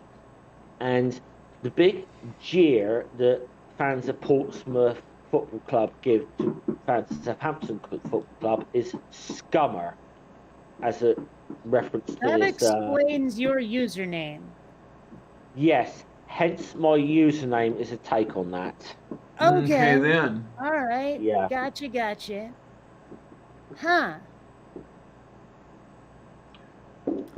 So Well, there you go. What is the origin of my YouTube handle? Dajo Gorostu.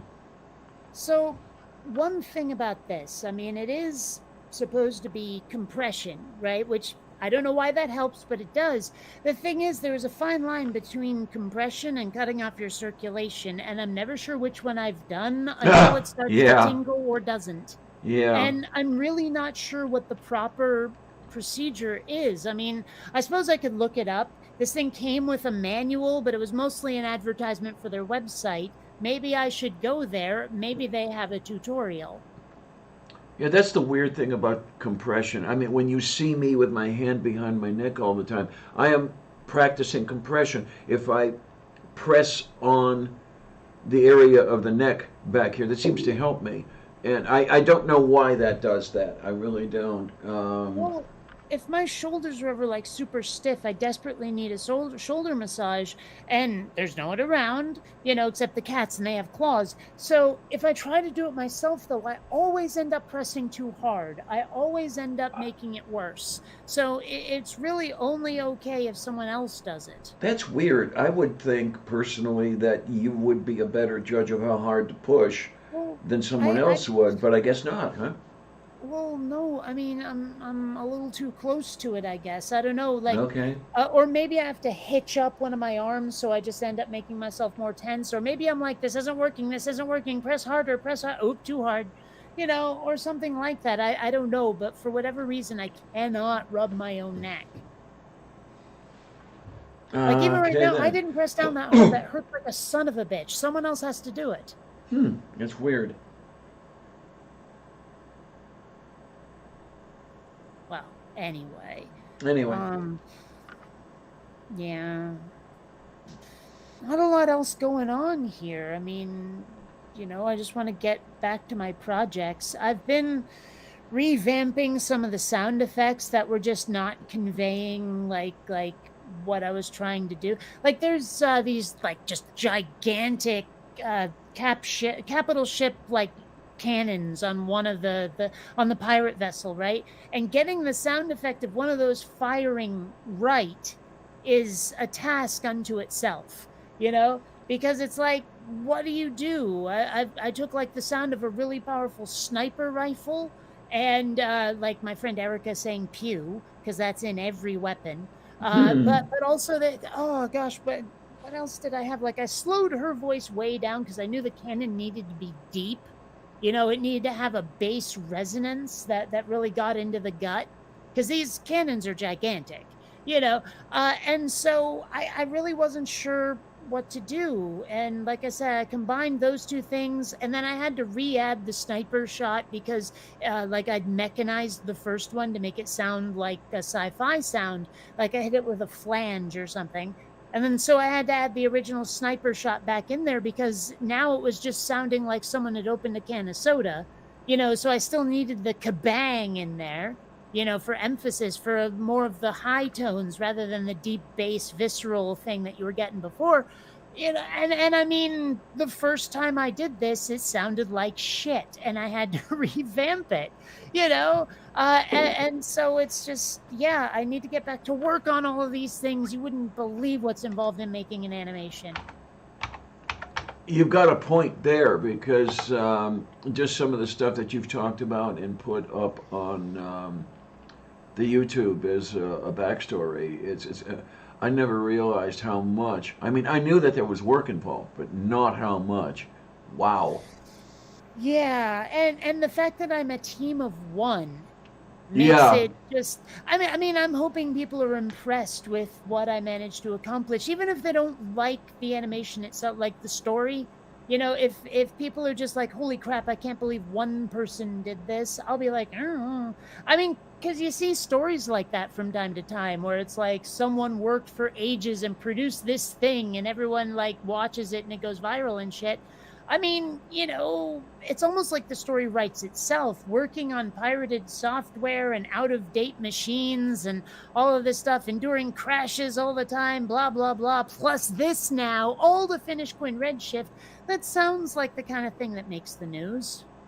Mm-hmm. You always hear of like perseverance and all this shit. I mean, there's like Facebook gets the thing of the 16-year-old who invents a new kind of plastic or something. I mean, it's that kind of story. I'm just saying. And you know what? All of you get to say you knew me back before I was that awesome. There you are. Actually, it's funny. Like, I don't even really want fame that much. Probably everybody but me, Kate, because I've only got to know you in the last year or two. So Now, there is, believe it, yeah, there is a certain appeal to having known someone before they became all the rage. Yeah. Oh, absolutely. Yeah, there absolutely is. I mean, look, Christ knows, I grew up like listening to heavy metal music, and it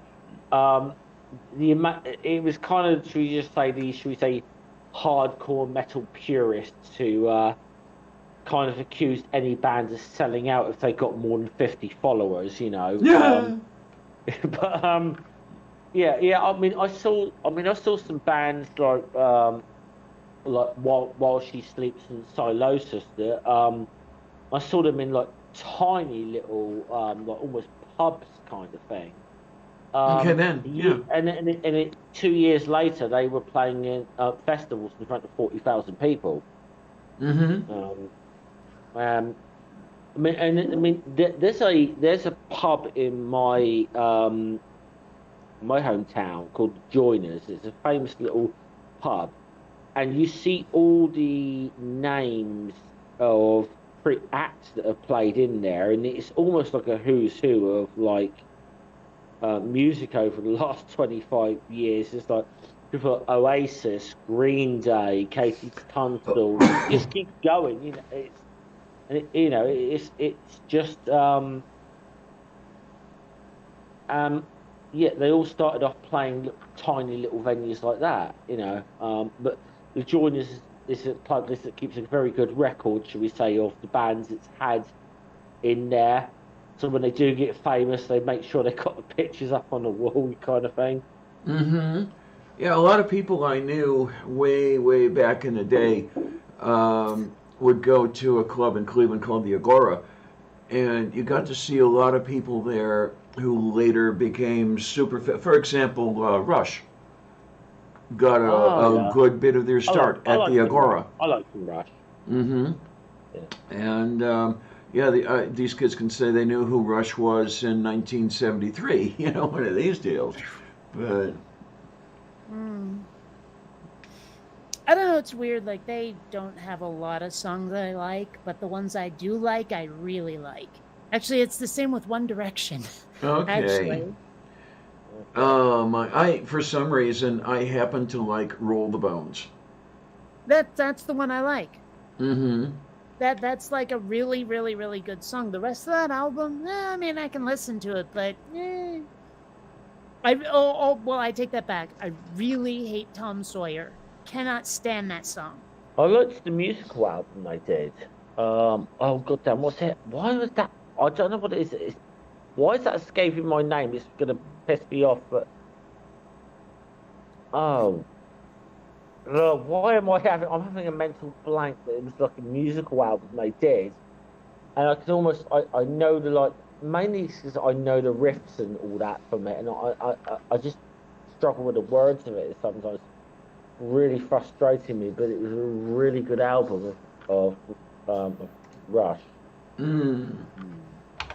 Well, I don't have any, like, I saw this band before they got big stories, but I said it before, I ate Ben & Jerry's before any of you people knew they existed.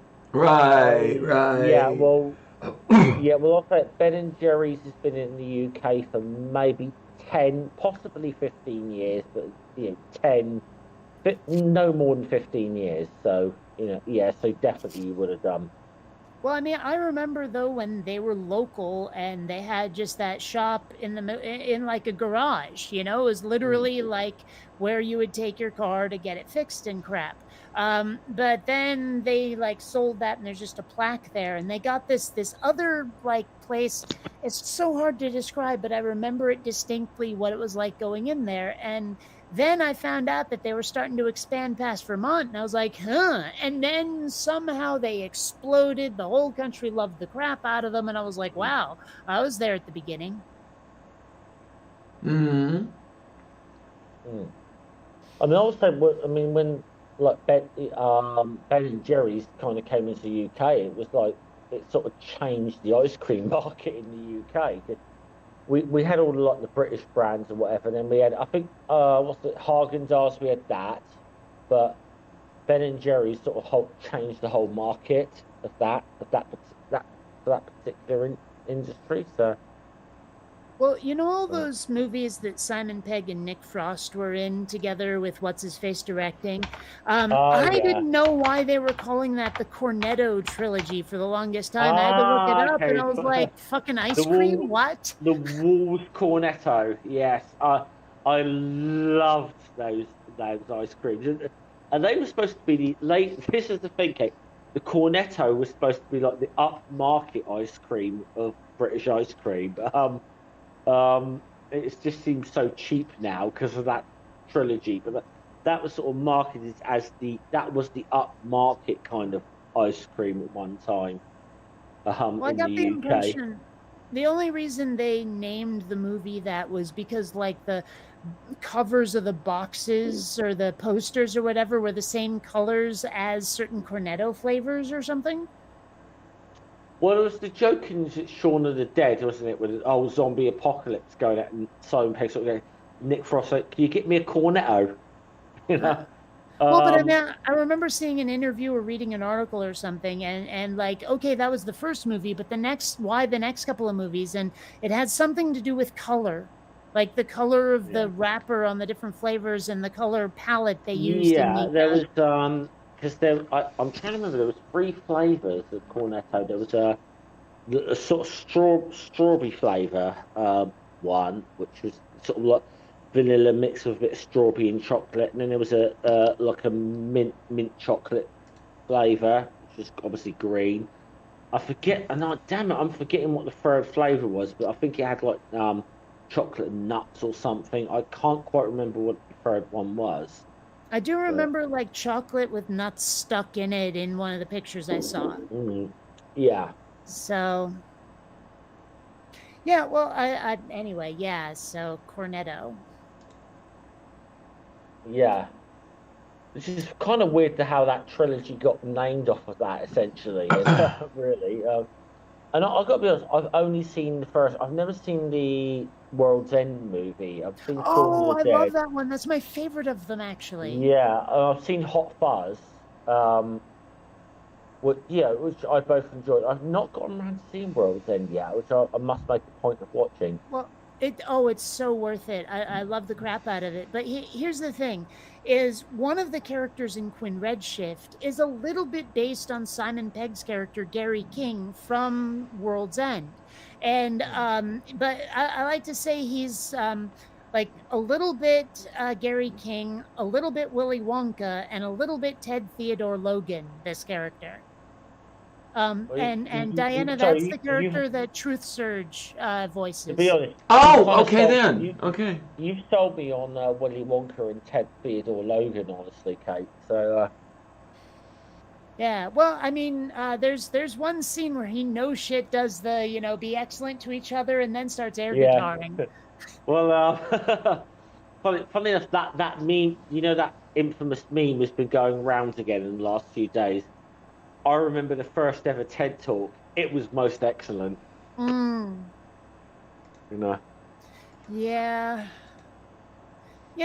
I hate to say it, and I like the only good movie is Excellent Adventure. I mean, Bogus Journey was only okay. And the third movie, honestly, the third movie just felt phoned in. Although I did like Ted's daughter. She was cool.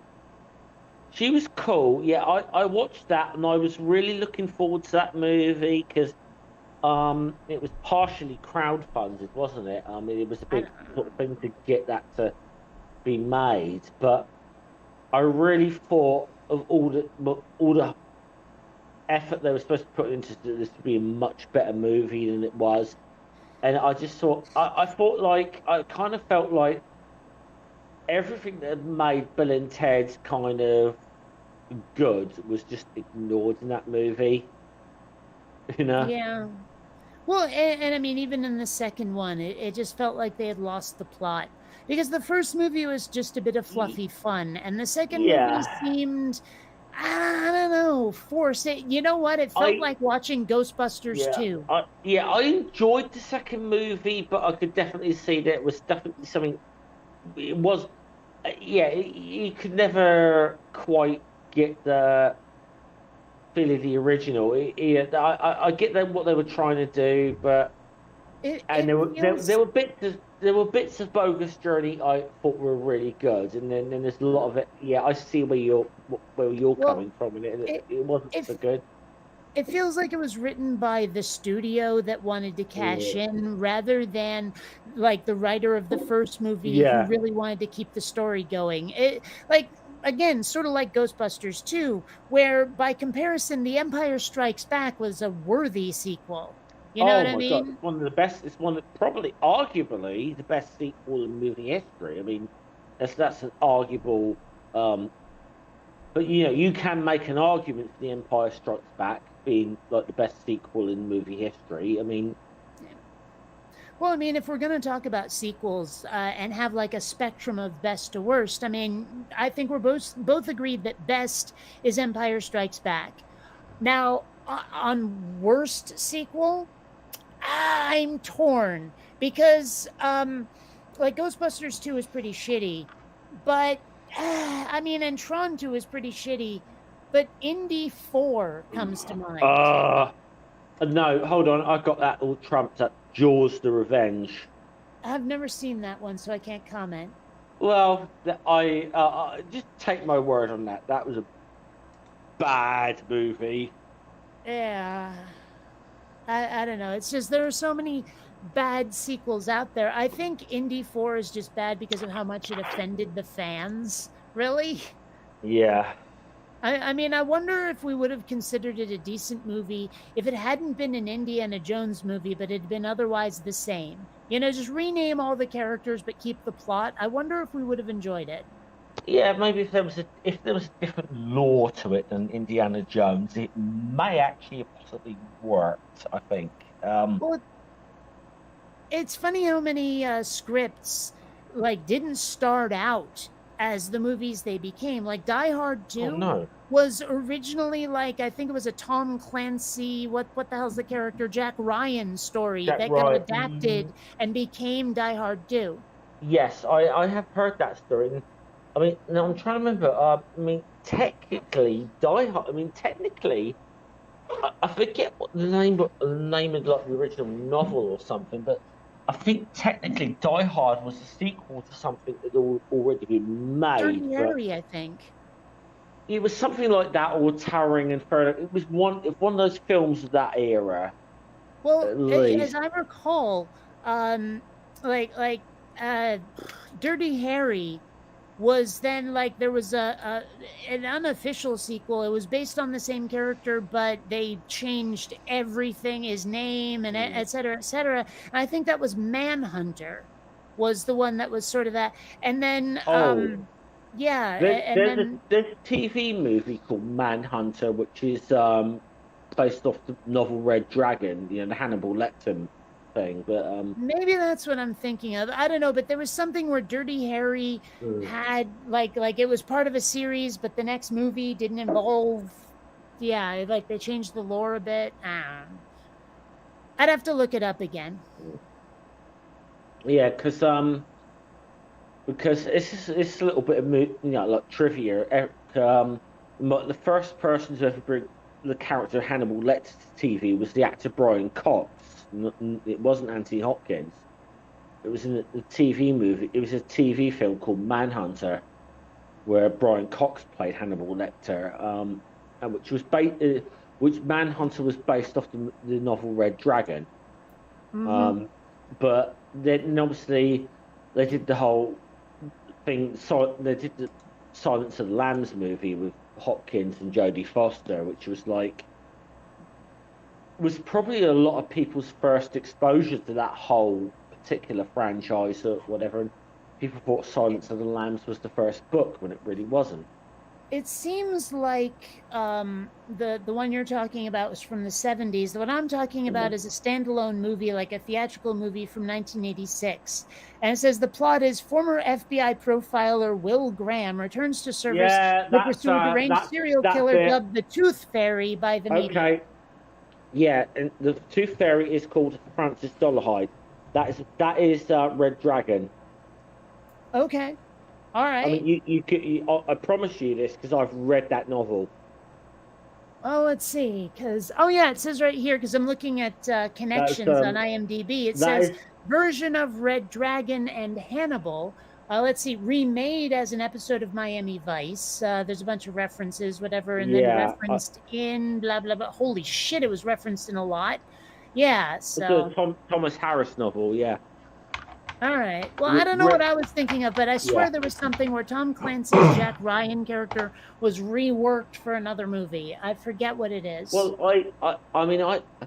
I haven't read I have not read the original Tom Clancy novel of the Jack Ryan character, which is Hunt for Red October.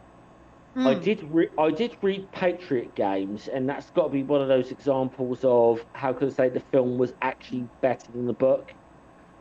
It's funny because it was a bit of a shift to go from young Alec Baldwin as Jack Ryan to Harrison Ford as Jack Ryan to a little bit past middle-aged Harrison Ford.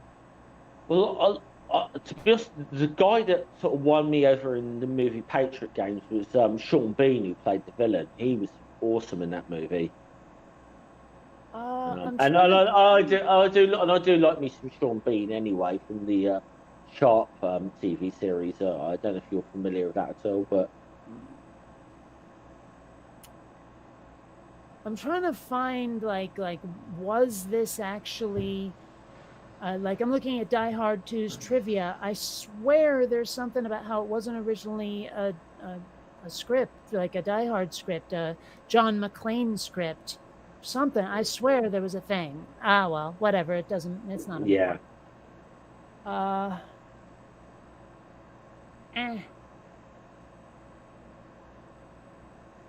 Yeah.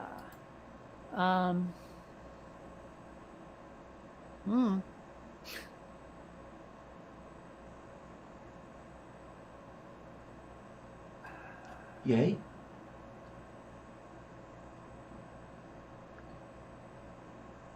It's always a little weird to me when there's like a factoid in the trivia of a movie that is just so freaking irrelevant. Like there's one here. It's the name of an actress is of French ancestry. Although the one that drives me the most nuts in the trivia section is like, okay, these two actors in this particular episode of this particular TV show once worked together in something else. I can get that if it's something somewhat significant or something. I can get that, but it's like, I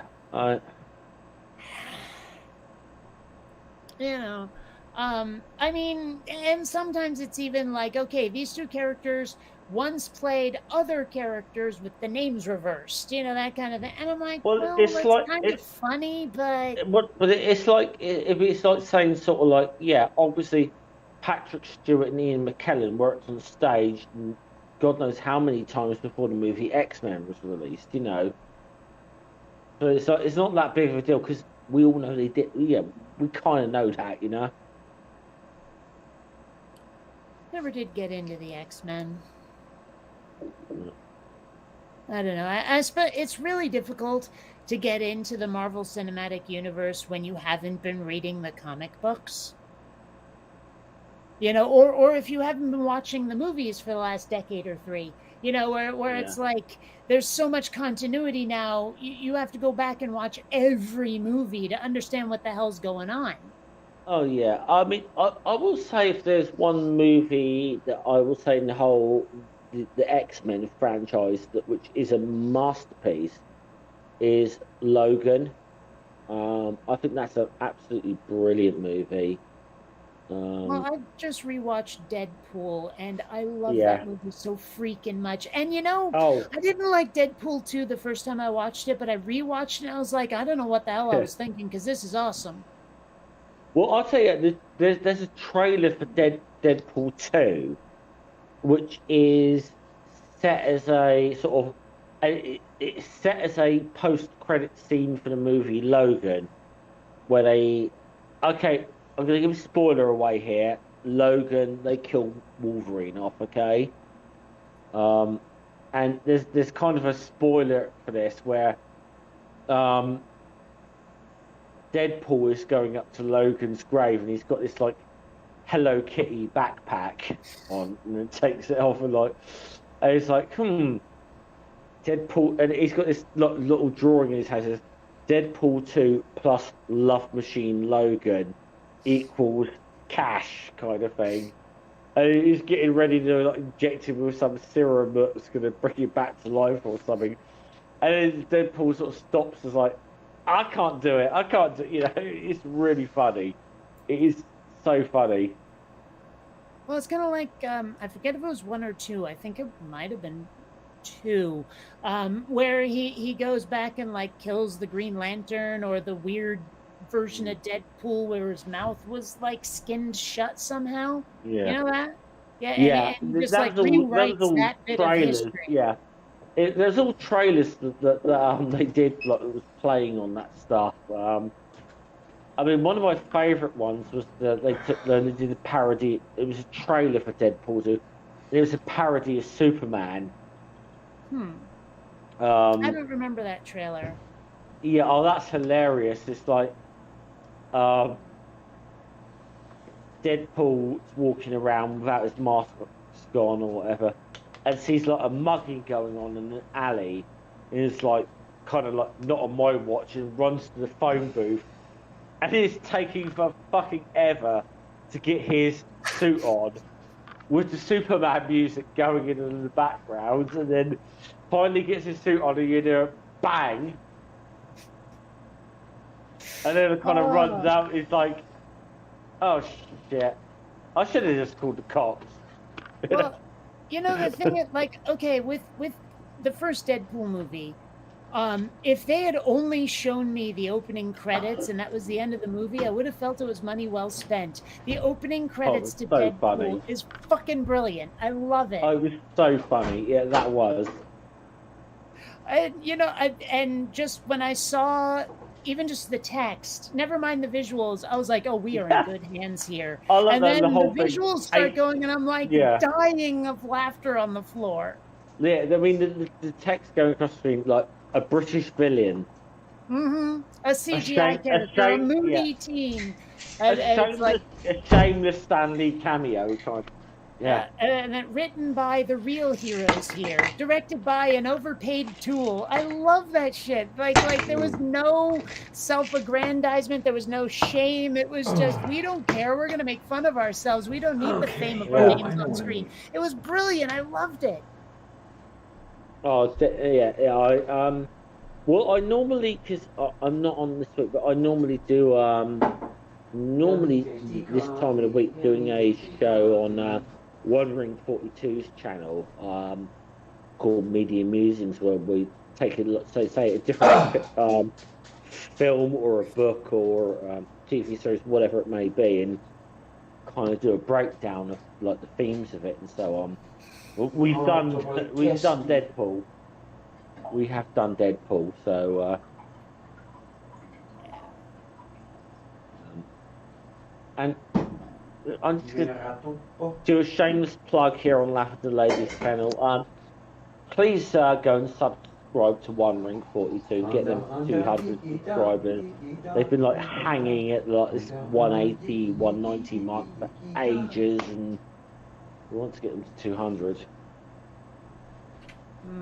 You know, for a while there, my Twitter follower numbers were just sort of treading water. It's like someone would join and leave, join and leave, join and leave. And I don't know what the hell I was doing. Maybe it was all those posts about the Rittenhouse trial, but like all of a sudden, my numbers just shot up, and I'm like, cool.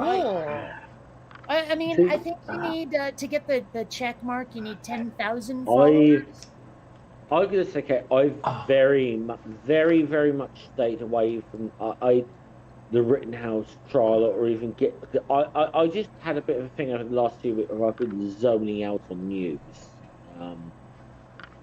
and just not wanting to pay attention to it, and really all I kind of knew was the Rittenhouse thing was a news story. That's all I really knew about it. And I was not going to comment on anything to do with this.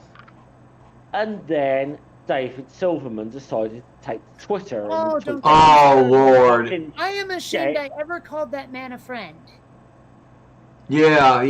Fuck that guy, seriously. And really? And this was the thing. And I just felt, I saw that, and I was just like, I feel like I've got to make a response to this, and I did like a little joking, like 1 minute short kind of thing, like basically saying Silverman's a prick. It was the gist of it, and then I had to do this video because I wanted to. I said, and I tagged David Silverman this because please, and I'm not under any illusions that you'd ever watch a small-time creator like me, but I really wanted to ask him a genuine question. And it was like, what the fuck was your thought process tweeting that? Right. How the hell? And I'm saying, listen, I'm going to come from a position here in this video, or whatever, that I'm not taking a side on the Rittenhouse trial. I'm not saying. From the only thing I read the few things I read. I thought, okay, he's probably going to. I felt he was probably going to get acquitted, whether that was right or wrong, whatever. But that I didn't have much of a knowledge of it, but I saw that and I was like, how the fuck, David, do you think that adds to the discourse? Because you can't even defend that as being like like saying something controversial, but in a way sort of sparks debate. You can't even defend it on that basis. I'm like, you're just being a shitlord for being a shitlord for the sake of being a shitlord. Well, that's it. The impression. And I would love to. I would love to talk to David Silverman and fucking ask him what the fuck he was thinking with that. I really would. The impression I'm getting is that ever since the American Atheists debacle went down, he's just been he's just been being a prick for the sake of being a prick. Yes. In any case, I think talking about the Rittenhouse trial is why my numbers are starting to get boosted. If it's something else, I'd love to know. Another thing I discovered, I didn't know what it took for a hashtag to be, if not trending, at least a suggested hashtag. And it turns out you need at least 1,000 hashtags of that same thing. I guess I moused over and just held it there over Quinn Redshift, or maybe I clicked on it, I forget. But there was this thing, less than 1,000 tweets. I was like, oh, I didn't know there was a threshold. Okay. I mean, I talk about it enough, and every time I say the title, I put a hashtag in there. But, maybe when I release it, it'll start to, if not trend, like I say, come up as a suggestion when you type the letter Q. Okay, then. Mm-hmm. Which would be a lot better than what would otherwise come up when you hit the letter Q. Well, I don't know, maybe Sesame Street, but no, that's another story entirely. I'm thinking about QAnon. One thing I saw that was kind of cool was instead of GOP, someone did GQP. It's kind of I've seen that. Yes. Replace the C with 3 Ks. Yes. Or do that with Republican as well. Mm-hmm. What was the other one? I forget. There was another one where you spell it. Oh, right. Right wing. Yes. Right wing. Mm-hmm. And I mean, all of these feel so damned appropriate. Yeah, I just wish we could be more, what's the word I'm looking for? We could actually do something rather than simply, call them names and that sort of thing, like get rid of them or something, but I guess we just can't. They're always going to be with us, just like the poor will always be with us. Well, what you gonna do? Neta Blaikisi. I mean, I realize it's kind of authoritarian, maybe even fascist, but it sure would be nice to have at least a little bit of an intelligence test to get in office. Or better still, how about just an empathy test? Do you give a shit about other people? Yeah. I mean, granted, that's basically like saying if you're not a populist, you can't run, but show me the bad in that. Yeah. And then, of course, there are, I'll call them good populists and bad populists, so you're not doing that much of a filtering that way, so that would be a good thing somehow. Another thing I get is that, did I say this in the green room or somewhere else? My feeling is that most of us are complacent, and this is how the bad element, if you will, the right wing, is getting as far as they have, because they are a minority. They are. Well, I mean, they keep talking about going back to brunch. That as soon as Biden was elected, all of the people on the left breathed a sigh of relief and then stopped giving a damn anymore because Trump wasn't there. Yeah. You know? Yeah. And I mean, gosh, I've been trying to motivate people for ages. I'm seeing memes coming up now for things that are getting popular that I've been screaming about for 2 elections. Yeah. And nobody would listen. And everyone was calling me a jerk. And I'm like, dude, you know, and now apparently, and I'm not expecting any mea culpas, not expecting any you were right, we were wrongs. It's not going to happen. Right. Such a pain in the ass being smart sometimes. Yes, absolutely. I'm with you. I mean, that know. seems like a weird complaint, but but it's valid, really. And I know it sounds like we're inflating ourselves and our egos are taking over. I'm going to say it's not a weird complaint to me, Kate. We suffered through 10 years of Tony Blair here, who was allegedly on the left. So, yeah. It's not so weird to me. But the hard part is being intelligent enough to see what the fuck's going on, and everyone else tells you to shut up until they figure it out 8 years later. It's just, that's the hard part, is you're surrounded by idiots. You know, you're surrounded by people who don't listen to common sense. You're surrounded by people where you try to explain something to them, and it's like you're speaking a foreign language. They just don't even understand. It's so frustrating being smart. Oh, I just don't know. Well, no, I mean, don't. it's like I actually had someone who like understands these things, PhD in like behavioral shit, who thinks that a lot of my conflict with my parents is just I'm so much smarter than they are, or perhaps more importantly, they're so much dumber than I am. Damn well could be. Yeah. You know? Which is weird because, like, sometimes they're, I guess, canny. You know, sometimes they can intuit things or they know facts about, like, oh, here's what you do with this, that, or the other thing, with a project, with a you know, licenses, whatever. Like, they know a lot of procedures, but they can't think on their feet.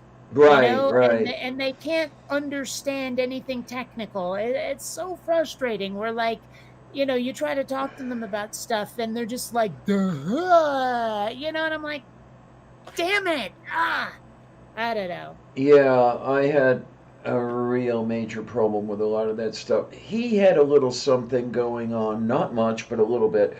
She was absolutely nothing. There was nothing upstairs beyond maybe some cotton fluff or something.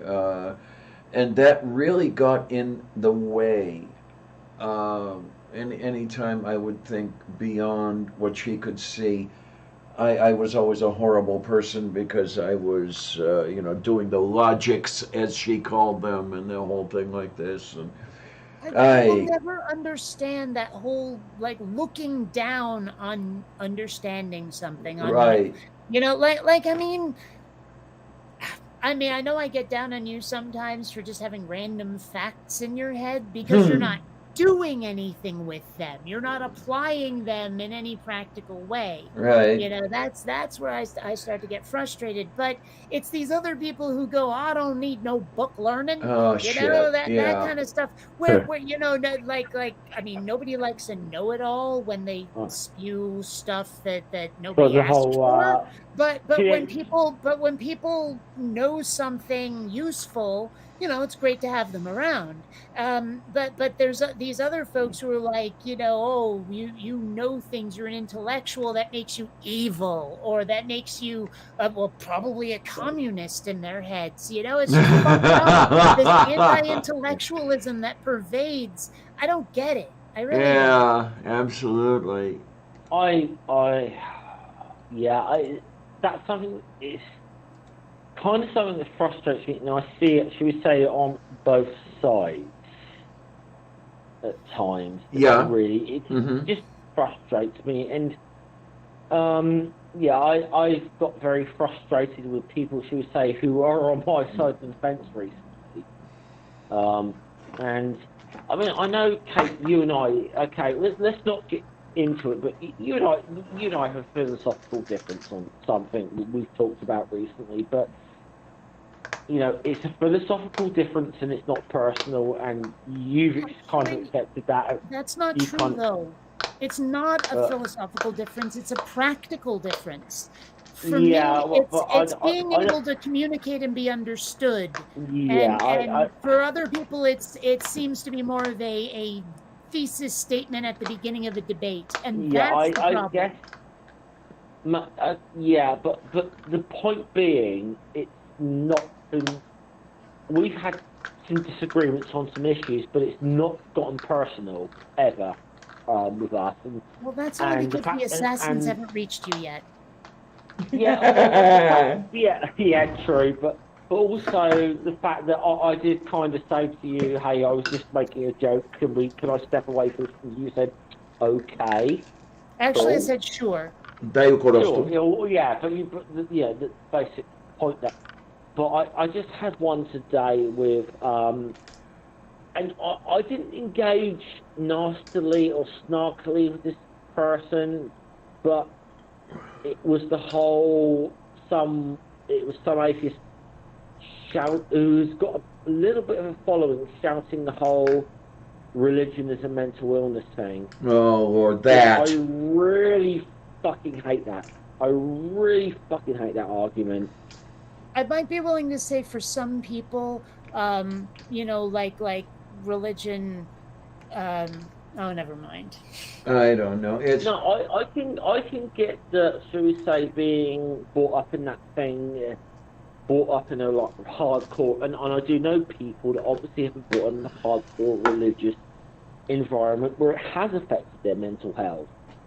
Well, I remember what I was going to say is that I think sometimes religion, for some people, is a symptom of mental illness. Yes. Rather than, I mean, because there are some people who go there completely, logically sober, but they're idiots, and that's why they fall into it. But there's other folks where it's just, I'll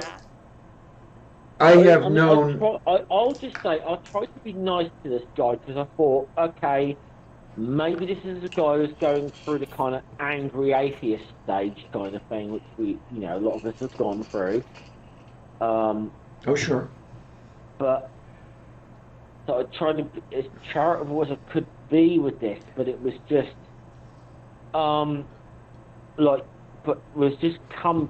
came back with the whole, you've got to be deluded or mentally ill to believe in God, kind of thing. No. And here's the thing. But here's the thing. When they, here's the problem with this argument to me, and I'll ask your opinion, Kate, because I know you're quite versed in logic and stuff, but if someone says to me you've got to be mentally ill to have or mentally ill to deluded to have a God belief, let's say I was a theist, would I not be in my rights at that point to turn around and say, well, prove there's no God? No, absolutely not. It maybe prove I have a mental illness, but not prove there's no God. Well, but do you see where I'm coming from on that? I do, but it's still logically unsound if someone proves a negative. But, if that weren't a factor... But here's the problem. But you see where I'm getting. Someone is asserting that let's, for hypothetical sake, say I am a theist. And someone says, you're delusional or whatever, blah, blah, you're mentally ill, and they assert that, do they not have a burden of proof then to actually Well, you of see course where they I'm have a coming burden from of now. proof. Of course they have a burden of Yeah, proof. Yes, because but I now mean the thing is that a lot of people, when they have a burden But of you proof, see, will they hear have put them. someone expressing Yeah, something in a way that they can then turn around to say that the person who's doubting now has the burden of yeah, proof. Like I've stopped trying to refute people until they've attempted to justify their thesis statements. You yeah, know, because if I just dive right in, it's going to get ugly. It's going to get stupid because everyone's misunderstanding each other yeah. and everyone's getting angry and frustrated about it. So basically, if someone asserts a Yeah. claim, I just say citation needed. Especially on fucking Twitter of all places as well. But you see where I'm coming from with this. That like Yeah. if someone if you kind of put, I feel like you kind of you can put yourself in a position to say where if you say you're delusional, you suddenly have put kind of a burden of proof on you. You said that was one of the things I was coming from. But the main reason I don't like the whole religion is mental illness thing is because there's enough stigma around mental illnesses and mental health issues as it is, and I feel like that's somewhat adding to it, and It just sounds like vitriol. That's all. It sounds like disingenuous vitriol. Yeah, and I understand it if it's sort of someone who's going through a little bit of an angry atheist phase. I can maybe give it a bit of leeway, but sometimes there's people who are sitting around for a while who really ought to know better. Well, you know what the difference is between that situation and the one you had with me? You asked me nicely. Yeah. That's the difference. You asked me nicely, and I was like, all right, sure. You know, usually if someone wants to get out of an argument like that, they'll just start calling me stupid. They'll start calling me names, blah, blah, blah. You know, they're trying to get out of it, like not even just saving face, but on top, you know, dominant and all of that. You just said, hey, can we do this another time? And I was like, sure. Yeah, you were cool about that. I mean, and I'll admit that I was being snarky. That whole tweet was being snarky, and I do love the fact that because I put the same thing on Facebook, and then you just come back with a joke with that, I was doing a bad joke, you know, which is about the only thing I said to you. I thought, Kate, of all people, you can appreciate a stinker of a joke kind of thing. Yeah, you know? I was like, you know, this is near and dear to my heart, this issue. So I mean, I got that. But you're right. I did come back with the pun on Facebook. It's true. I did have to mute my notifications because yesterday whilst I was working, I was trying to listen to something on my phone, and you and Frustrated Atheist seem to be going on for fucking hours. So I was like, I'm going to mute this conversation, kind of thing. So. Yeah, I mean, the weird part to me is why the folks that say like rocks and babies can't be atheists are objecting to the system that I'm proposing, because with a few language changes, what you folks are saying can be expressed still. I mean, it can still be there. You can still make that distinction, but with the system you guys prefer, I can't actually describe my position. I really can't. And that's why I object, is because the language gets artificially limited. And that's why I'm a little bit grouchy about this, is I want to still be able to express my position. Okay. I said this, one thing I really hate getting into bloody arguments over is definitions of atheism, because we know there's certain people on the internet that do that fucking argument to death, to the point where it's just like, oh, fucking, you know. But I guess I'm saying this is what works for me personally, and what if, well, you know, and if it works, something else works better for you, you know, it's just a personal thing to me.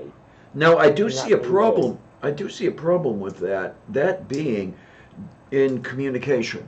You know, it works for me. That's great. Yeah. But until you understand it, we can't talk about it. Well, yeah, Well, and and I also guess, because I yeah, see your what works for you as horribly limiting for me. I mean, it seems to me that it's a little dishonest to say that you won't use a more inclusive system that allows you to express what you're saying. Yeah. You know that just okay, seems a that's a little good bit. point. Well, this is why I think like I forget who I said this to. Actually, yeah, it was to you. That's why I feel it's elitist to Okay, insist that's on interesting. this exclusive, this less I don't. inclusive Yeah, but version. hold on. But, no, I don't insist on this. I honestly don't insist on. I don't because the one thing I do not want to be is prescriptivist of how people use those definitions. So, Yeah. it's just this is something that this is just how I define the way I believe, and it's I'll be right and back. I admit my position is a belief position. Oh my. Well, And I you could, think that atheist by default or implicit atheist is a distinction. It's a category I feel is valid and worthy of inclusion in some sort of spectrum of belief. Is just, you know, well, these yeah. have to be non-believers because they can't believe. They lack the capacity. That's why they don't believe. That's a category unto itself. That's fine. I don't see why people are objecting to that so hard. I mean, honestly, I don't object to it that much. Honestly, it's just Well, other people then. There's look. some people I who are mean, so adamantly against it to the point where I've lost I friends over know. that shit. Yeah, I know the type of people who will have those fucking arguments to death, and I tend to stay out of those threads. Excuse me, Craig, sorry, but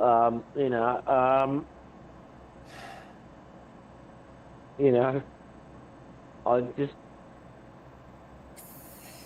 no. I mean, I've only sort of talked about this because it's just more about something that works for me in the way I define my beliefs or the way I understand my beliefs, which has been a bit of a journey for me personally in the last few months. Um, Well, which so that's another part of it is I was raised without religion.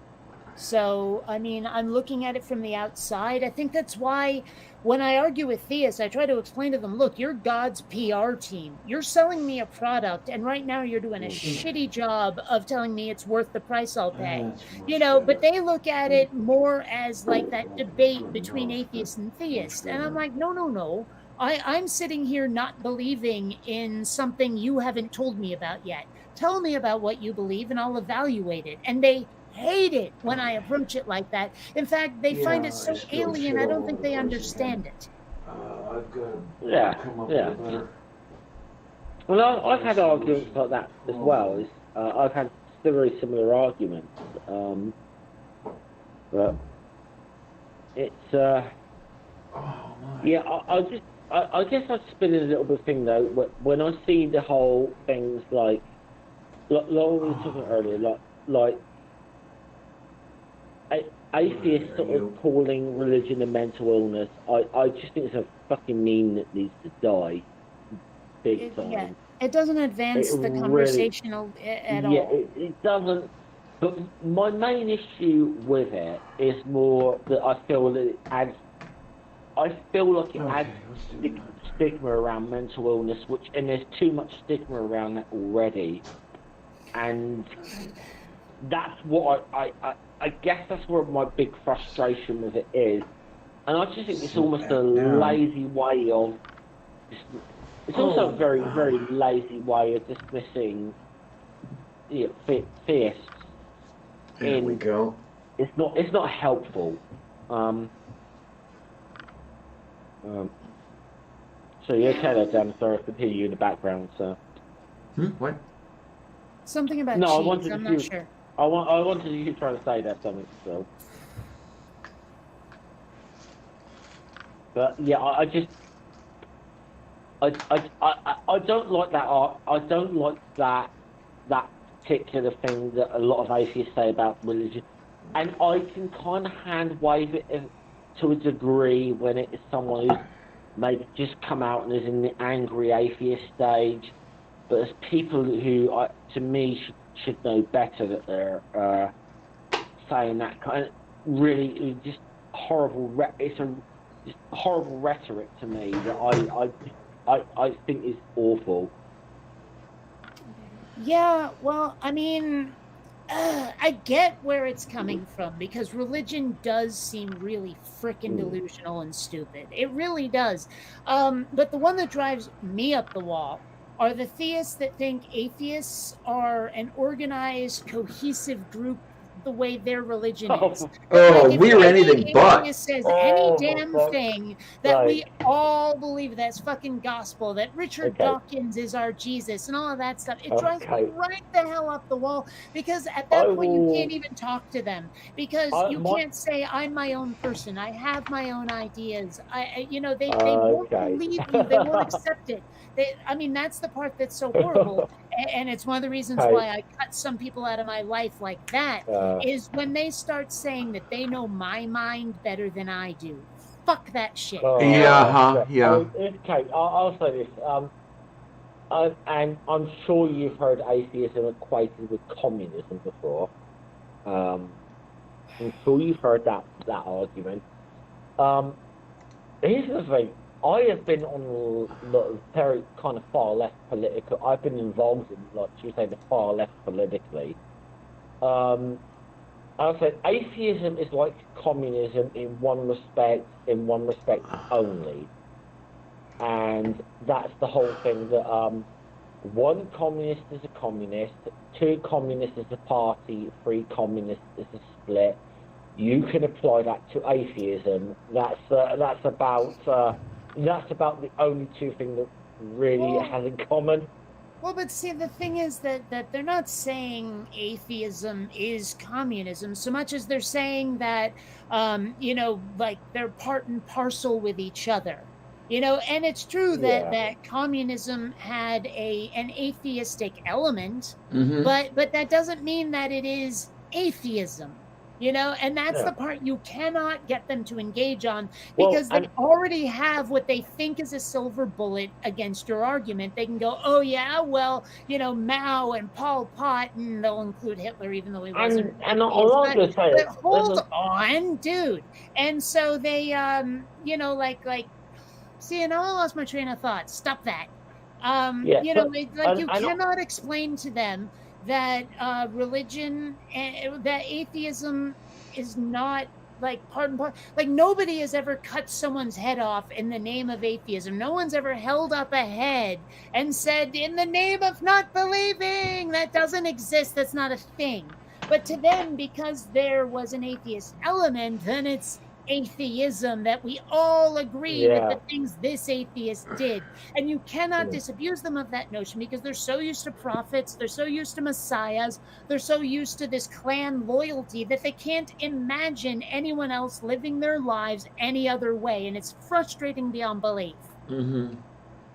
Yeah, and I need to say, I've got very frustrated with people who say far left activists who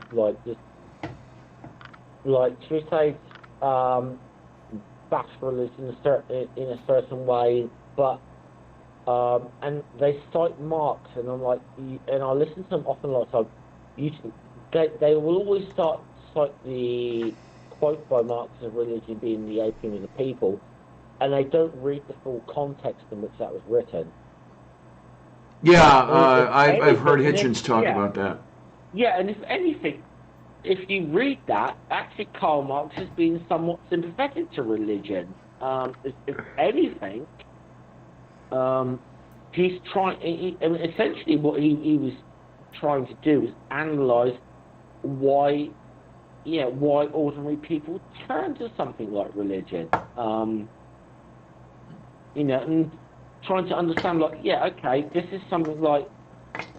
He was saying, I think the quote was, I don't have the quote to hand right now, but it was it's the sigh of the oppressed creature, or something, and then said the opium of the people. Essentially, well, I'll look it up. Give me half a second here. I may find the whole thing. Damn, I'm really... I'll be right back. I am desperately hungry. Yeah, no worries. But Yeah, it's just something that is so often misrepresented. But I think if anything, it was more of an analysis of why people will try and find comfort or solace of religion, like looking for, the best in like an afterlife or something, rather than like a damning statement to say religion, fuck religion kind of thing. It really wasn't. Okay, here we go. I think I've got it from Wikipedia here. Okay. Religion is the sigh of the oppressed creature, the heart of a heartless world, and the soul of soulless conditions. It is the opium of the people. Yes, that sounds about right. People. Say again? I thought it was opiate of the people rather than opium. Well, Wikipedia has it as opium. I thought it was opiate as well. It was definitely opium of the people. Okay. I mean, I have read the thing that was from. It's just been existing so long. Yeah. Yeah, the Wikipedia has 3 full paragraphs around this one. We have, let's see, the foundation of irreligious criticism is man makes religion. Religion does not make man. Religion is indeed the self-consciousness and self-esteem of man who has either not yet won through to himself or has already lost himself again. But man is no abstract being squatting outside the world. Man is the world of man, state, society. This state and this society produce religion, which is an inverted consciousness of the world, because they are an inverted world. Religion is the general theory of this world, its encyclopedic compendium, its logic in popular form, its spiritual point d'honneur, its enthusiasm, its moral sanction, its solemn compliment, and its universal bias of consolation and justification. It is the fantastic realization of the human essence, since the human essence has not acquired any true reality. The struggle against religion is therefore indirectly the struggle against that world whose spiritual aroma is religion. And then we go into the opium of the people. So I'm seeing something here that says there was a study, and opiate and opium are translations from this being said in a foreign language, I guess. Oh, so okay. It's one of those, like, either one is valid. I think one is more valid. I think opium is more valid, but either way. Okay. Yeah, and then in the last paragraph, this is interesting. It was probably written in German originally, I would guess. Yeah. This last paragraph is really fun. The one that comes after the opium. The abolition of religion as the illusory happiness of the people is the demand for their real happiness. To call on them to give up their illusions about their condition is to call on them to give up a condition that requires illusions. The criticism of religion is therefore an embryo, the criticism of that veil of tears, which religion is the halo. Nah, but I have a mug of Lucky Charms, so I win. There you go. Sounds tasty. There you go. I've been looking for the, what is the cereal you were talking about? Crispix. Crispix. I've been looking for that. I've been out of it at my supermarket for like 2 weeks. Okay, I for months I have not found it at Squall-Mart. The best I can do is Chex, one of those deals, the 3 kinds of Chex they have. I'm not sure they even carry the Monster cereals anymore. Count Chocula, Frankenberry, etc. I haven't seen them in ages. I have not seen them on the shelves. I have seen them advertised. And it's a very futuristic portrayal of the monsters. They don't look like those flat 2D comics they used to be. I should go looking the next time I go to the further away supermarket, because every now and then I go to this other supermarket just to, they have certain things that mine doesn't, Okay. And I guess I can take a look in their cereal aisle and see if they have the Monster cereals. Okay.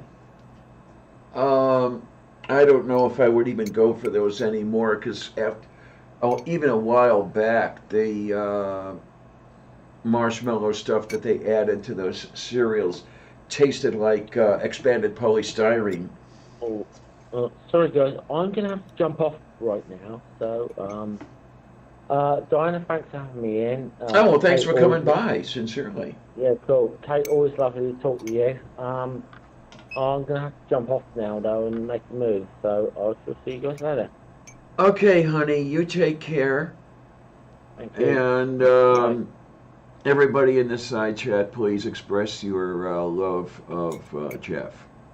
Yeah, go and sub to my channel if you haven't already. So do us a favour, There you go. Okay.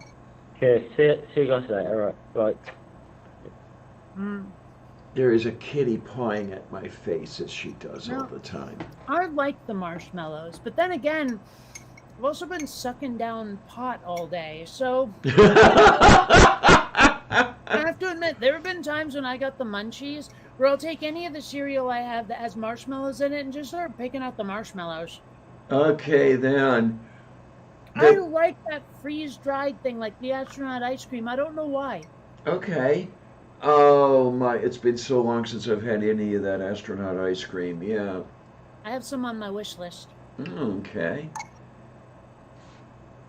Oh, I don't know. I suppose I should get more cold cereal because it is quick and easy. You just pour a bowl of it, throw some milk on it, and you've got lunch, I knew this this girl once named Janet. She was quick and easy. Okay. Dai conosco. I mean, come on. Oh my! Wait a minute. I'm not getting the reference here. What? Mage says I saw them in October, and I don't know who them is. Yeah, we're so lagged that could be anybody. Yeah. Yeah. Minnow said higher up. Maybe about half an hour ago by now. My opinion, Rittenhouse was wrong and was responsible for the death of those people. At the same time, the jury was right about the verdict that they brought back with the charges they were given. Yes. Yeah, you've got to really look at Wisconsin law hard, and I haven't, so I don't know. Okay, here's the thing. Number one, I'm not sure the jury was right because I looked at some of the law and it seemed like there were some things he had done, little persnickety little details that Rittenhouse had done that would have made him not be able to claim self-defense anymore. I'd have to go back and look because, my memory, but I seem to remember thinking, this could be invoked to say he was still legally in the wrong. Mm-hmm. But also, the judge artificially limited the charges that he considered. He had this man-boy bromance with the kid. He clearly was on his side. Plus, you know about the thing where his cell phone went off and it was Trump's theme song? Yes. I don't know how the prosecution wasn't claiming shenanigans, how they weren't declaring a mistrial. No, there's something else I don't know. Can you declare a mistrial on the basis of actions from the bench? Can you say, Judge, you're wrong? Yeah, I don't know if you can or not. And I suppose it depends on the jurisdiction as well. There was the one thing I saw posted yesterday by a right-winger, of course, that Rittenhouse... Okay, the claim that Rittenhouse was illegally in possession of a firearm was wrong because in Wisconsin, a 17-year-old can have a long-barreled weapon. The problem is this. Rittenhouse, as far as I understand, did not acquire that weapon in Wisconsin. So the laws of that jurisdiction don't necessarily apply. Mm-hmm. I seem to remember hearing someone, but again, it was a right-winger, saying, oh, no, his friend in Wisconsin was holding it for him there. But I don't know who to believe, Right. honestly. Especially Right. since the person who said that was blatantly partisan. I mean, that's one of the things that drives me up the wall about the right, is that they are so partisan that they're not seeking the truth. Right. You know, they're not seeking Absolutely. the facts. They're seeking victory. And, you know, as someone who considers jeez. herself a bit of a skeptic, that's like alien to me. You know, like I want to know the truth, even if it's not what I want. But they don't care, and that drives me up the wall. Oh man, that thing about seeking victory just clicked something in my head. They're seeking victory, victory, victory, strike, strike, strike. And I was like, what the fuck is wrong with you people? You know, what the hell is her name? I forget what the hell her name is, that prophetess or whatever it is. But where was I going with this thing? The other thing is the single-mindedness of the Reich. I know one that was on my feed was, Rittenhouse was in the right, he was not wrong, and bring Biden up on charges. I mean, all in the same sentence. That's what he's in. It's like, what the fuck is wrong with you? What does Biden even have to do with any of that? Well, I mean, there's a lot of things that don't seem to have anything to do with it, that the people on the right are just losing their minds over. It's crazy. Yes. Like the one that drives me up the wall, another one that drives me up the wall is where they're like, well, look at the people he killed. You know, like this one dude who's a pedophile in a mental hospital, blah, blah, blah, blah, blah. These So other dudes what? are criminal, blah, blah, blah, blah, blah. But the thing is, it doesn't matter who they were. Number one, Rittenhouse didn't know any of that when he shot them. Bingo. You know, but number two, also, like, the cops aren't even supposed to be shooting people if they can help it. Right, You know, right. but I mean, not that they follow that rule, but that's the truth, is that they're only supposed to shoot to protect somebody. Yeah. Mm-hmm.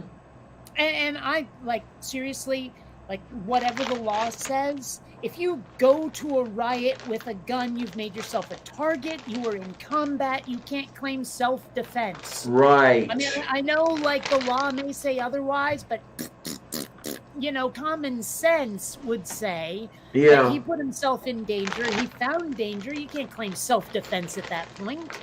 Well, there may or may not be in sane jurisdictions something about that, because I do know, for example, if I rear end you on the road, I am in most jurisdictions instantly at fault, unless you were 3 sheets to the wind and went off the curb and I rear-ended you. Now you are indeed at fault. And I can apply the same logic to the Rittenhouse deal. And there was another thing about that, because I think I saw that same example, was also the person who did the rear-ending didn't have a license. Yeah, huh? Right? And somehow that was superseded by the fact that the person, you know, who was drunk was drunk. But it seems to me there's really 2 crimes there. Yeah. You know, I mean, the being drunk and not having a license are separate. You know, it's like, yeah, sure, that guy was in the wrong for being drunk, but you still fucked up too and have to pay a price for it. Mm-hmm. Duh. I mean, like, the only reason anyone should care who's at fault is for insurance. Yeah. Now, what happens if you rear-end a cat? Well, generally speaking, you go to therapy because you really should be attracted to humans. Just saying. Moo. I mean, I'm not sexually attracted to horses, but I'll make an exception for the one you rode in on. Okay. I'm just saying. Oh no, Mage says, just found out that Dan Aykroyd's brother died yesterday. Not sure I knew he even had a brother. I mean, I know Bill Murray has like a half-brother, Brian Doyle Murray. Okay. Ah. They end up in the same movies together a lot. I mean, they were both in Caddyshack. Ah. Yeah. And I'm trying to, because I know there's others, but I'm not remembering at the moment. Also, it's weird, like I don't get this. The Blues Brothers came out in 1980. And Elwood Blues, played by Dan Aykroyd, is like this tall beanpole kind of guy, Yep. like uber thin. But then 1984, Ghostbusters comes out, and he looks like a potato, and he's shorter than like Elwood Blues ever looked. I mean, unless he only looked tall by comparison next to John Belushi. That's entirely possible. But it just seemed like such a radical difference. If I put Elwood Blues next to a photo of Ray Stantz, you wouldn't think it was the same guy. Well, They might be related, but by no means the same guy. well, this is what happens when the actor gets older and quits coke. Yes, but in the space of 4 years. Well, it took me only 2 years to lose 70 pounds, so come on. Well, I mean, actually, have you seen, there's these comparison pictures of Macaulay Culkin out there, where they show him as a kid from Home Alone, then they show him as a junkie through, like, the 90s, but now it looks like he's got everything back together. He looks healthy again. Oh, good for him. Yay. Yeah. Good. I wonder if he'll end up in a movie. I mean, I don't know if his acting career is over or what, but I mean, I haven't even looked him up. For all I know, he's acting now. I don't know. I really haven't had a thought about him in a long time. Well, I mean, every now and then around about Giftmas, I'll watch Home Alone. Oh, my. Let's see what we've got here. Macaulay Culkin. And of course, he was in Uncle Buck as well. Uh-huh. So there's that. Never did see the movie where he played Richie Rich. Oh, I had totally forgotten that movie existed. Oh, I forget. What was the one where he played a psycho killer? Like he's still a little kid, but he's a murderer. Okay. I'll take your word for it. Now, according to Wikipedia, since 2021, Culkin is part of the starring cast of the series American Horror Story Double Feature, something? Oh, I don't know anything about that show. I've seen the title many times. I know nothing about it. Okay, I have no idea about any of it. You know me in pop culture. Yeah, I do. Oh, my. What, honey? What?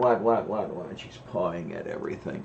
I have butterscotch candy wrappers everywhere because as soon as I unwrap a butterscotch candy, she grabs the wrapper. Well, I have a lot of hair ties that have seen better days because of Xander. Okay. And well, okay, there's a chair over there that will never be sold to anybody because it's so cat shredded. But the thing is, I don't care about that chair, so I let him have it. Okay, then. That's just, hey, go for it, kids. That's your new scratching post. I don't care if it's chair-shaped. Oh, you kitty. I mean, unless there's, like, more than just springs in there, if there's stuffing in there and it gets everywhere, then I might be a bit grouchy about it. Okay. But I don't think there is. I think it's just springs. Oh, my.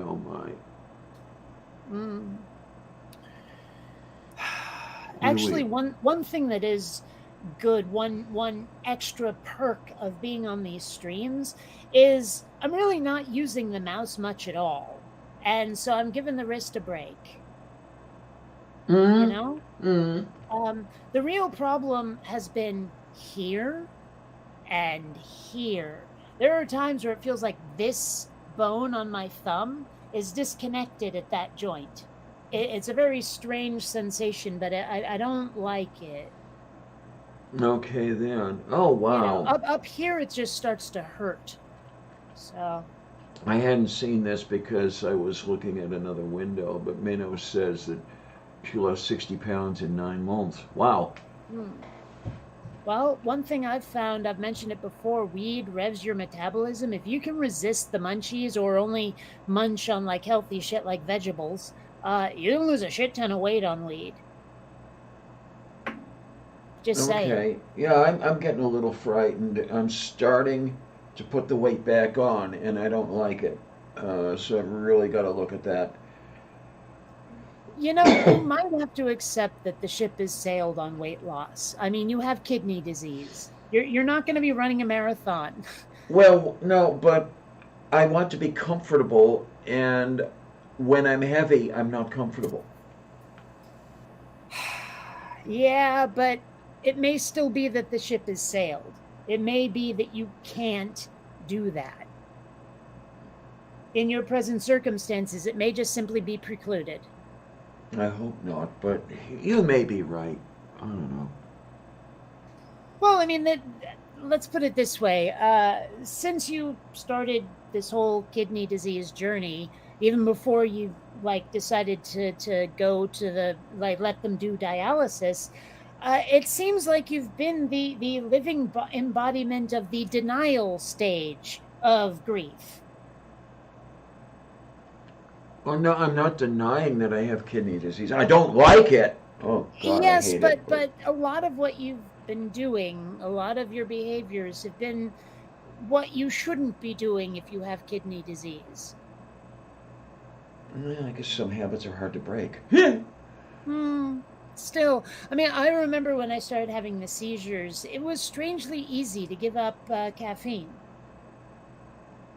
Okay. Ginger was much harder.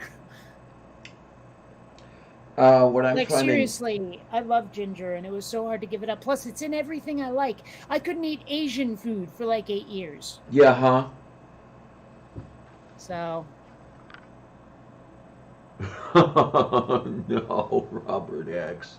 I don't get it. And a small child might weigh 60 pounds. Oh. I thought it was something about throwing love up above there. Yeah. Daju korostu. Yeah. Of course, I really hope that the 9 months doesn't refer to gestation, because a 60-pound kid is just scary as fuck. I'm just saying, that's a lot. That's just too much baby. Oh my, yeah. I don't even want to know how distended the stomach. I think it would actually burst. I mean, screw stretch marks. It's gonna start, The scene from Alien, yeah. No, that's more of a bursting. I'm talking about a popping. Okay. I'm talking about a shredding, a ripping, rather than just, let me out. This is more balloon than it is tapeworm. Oh my. This is that part of the show where we just start getting crazy. Start? Every part of the show. Yeah. I know I'm not normal, but usually it's a charming kind of not normal. Oh, it's the kind where you might almost expect a laugh track behind me. If I ever became normal, I certainly would not want to know it. Well, let's put it this way. I don't want to be normal. I want everything around me to become normal. All right then. Yep. It's not so much I want to be normal as I want to be the standard. Oh my. Okay, so then I'll quit eating refined sugar. All right then. So only unrefined then. Yeah. Actually, I'm told that honey and maple syrup, real maple syrup, not Aunt Jemima, are actually pretty healthy, pretty bad sugary, or at least they're low calorie. Yeah, I guess it depends on the particular sugar involved. I remember back when I was in the department at school that second time around, sucrose, which is cane sugar, and fructose, which is fruit sugar, have two different metabolic pathways, and one of them skips a regulatory step, and I forget which one it is. Oh wait, no, sucrose is good. I'm thinking of sucralose. Ugh. Oh, no. Yeah, sucralose, That's like artificial shit. That's like Yes. NutraSweet and the other one, Splenda, and all of those. Yeah. I believe it's a modified sugar which is not metabolized at all or something like that. Yeah.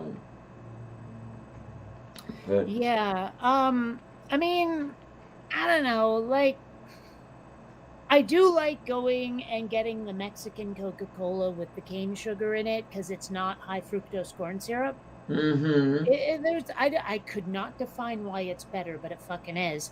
And I mean, I don't know. I don't drink a lot of soda anyway. It's mostly just Red Bull and these Arizona green teas.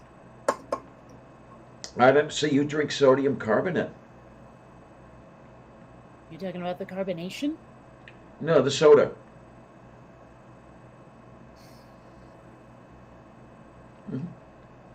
Washing soda. Hi. Anyway, so yeah, no, as I understand it, honey is actually pretty good for you. I will admit it has a taste that doesn't go with everything. True. But it's still like probably the healthiest sweetener we got. Honey in tea, I rather like. I do. The one thing I don't like about honey is how much you have to stir whatever you've put it in for it to like mix. Yes. That is because it's well, not gelatinous exactly, but something close to it. Not very miscible. Let's put it that way.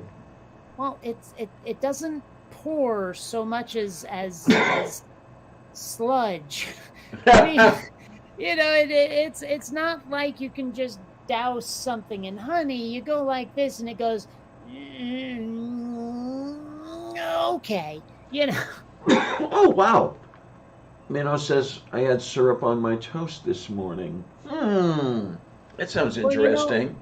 I was raised in Vermont. We can get a bit, I'll say patriotic about our syrup, a bit particular, a bit, Vermont, huh? Vermont maple syrup. Screw you with your other part of New England. Uh-huh. Now you have me thinking about making French toast. Well, I don't have the decent bread to make the French toast, so I'd have to wait a while. Besides, in this day and age, it's freedom toast. Okay, there you go. But I found, for my own purposes anyway, the best French toast is made with stale Texas toast. Those slices that are like an inch thick, and you leave those for a couple days. And you and I French toast differently. I'd rather have fucking Wonder Bread. Okay. Well, the Texas toast, in my experience, does not fall apart as easily as the Wonder Bread does. Yeah, but the Wonder Bread also absorbs. Yeah, well, so does the Texas toast stuff, really. Well, but the thing is like, I don't know. I prefer the bread to be light and fluffy. Okay. I don't like heavy breads.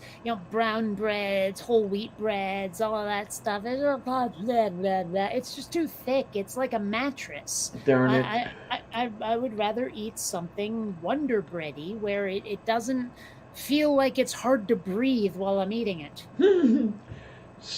Darn it, so you don't want to be anywhere near my oven. Damn it. Just saying. The one thing I love, and it's so hard for me to do, it's so hard to find rye flour. So making my own rye bread is a little difficult. But I don't get why people don't like rye flour. I know a place where you can get flour, but I prefer the vape. Okay, then. Sorry. I really should go to the dispensary and ask them what I should buy if I want to bake it into something. Because I'm really not sure, because, they refine the marijuana in lots of different ways, and I'm not sure in which state is recipeable, is ingredientable, yeah. Oh. And I really don't know. I have an Now, Li here's in an Minnow. idea, actually.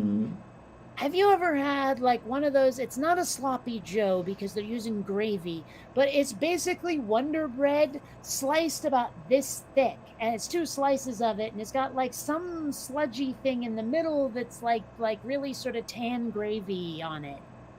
Do you know what I'm talking about? That sounds a lot like machunka to me. No, no, no. It's got an English name, or maybe it doesn't, but it definitely it doesn't have a name like whatever you just said. Okay. It's yeah. Yeah, machunka is an Eastern European sort of thing. I'm almost certain this isn't even slightly Eastern European. Okay.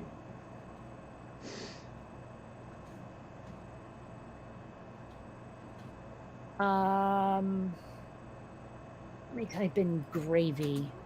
What the hell am I thinking of? It's a very common dish. It's just my memory is crap, you know? Moof beef. But there is something about the way those slices of bread would just soak up all that gravy. And it was like, yeah, it turned the slice into sludge, but oh my gosh, is it tasty. And I'm willing to bet like giant slices of Wonder Bread would be perfect for French toast. The hell are you doing, cat? Damn it. What is the sandwich I'm thinking of? I'm not even sure it's a sandwich meal is the thing. Like I think the bread might be superfluous. Okay, Minnow says roasted pork steak sandwich is what it sounds like. Comes with gravy on it.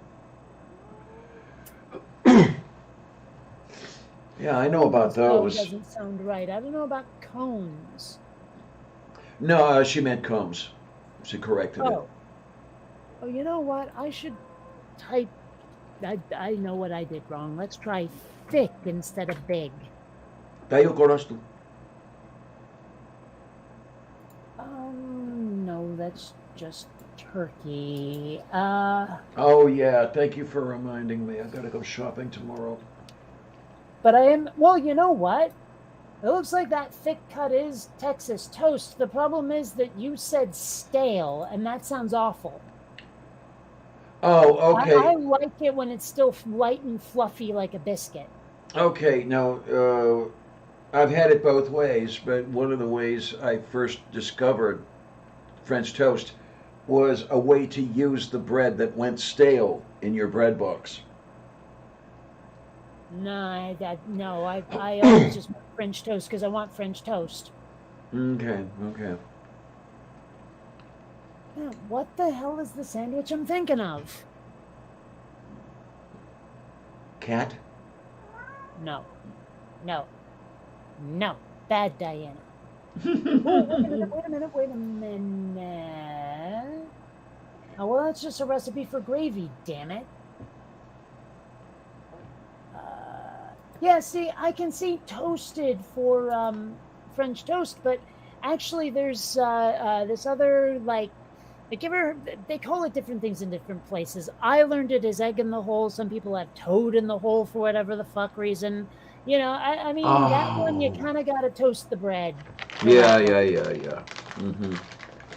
Oh, by the way, I'll let all you folks know, I'm thinking of doing a most of the day broadcast on Thursday, and what reminded me of it was the talk of food, because what I think I'll do is roast a turkey and just aim the camera into the kitchen while I do it.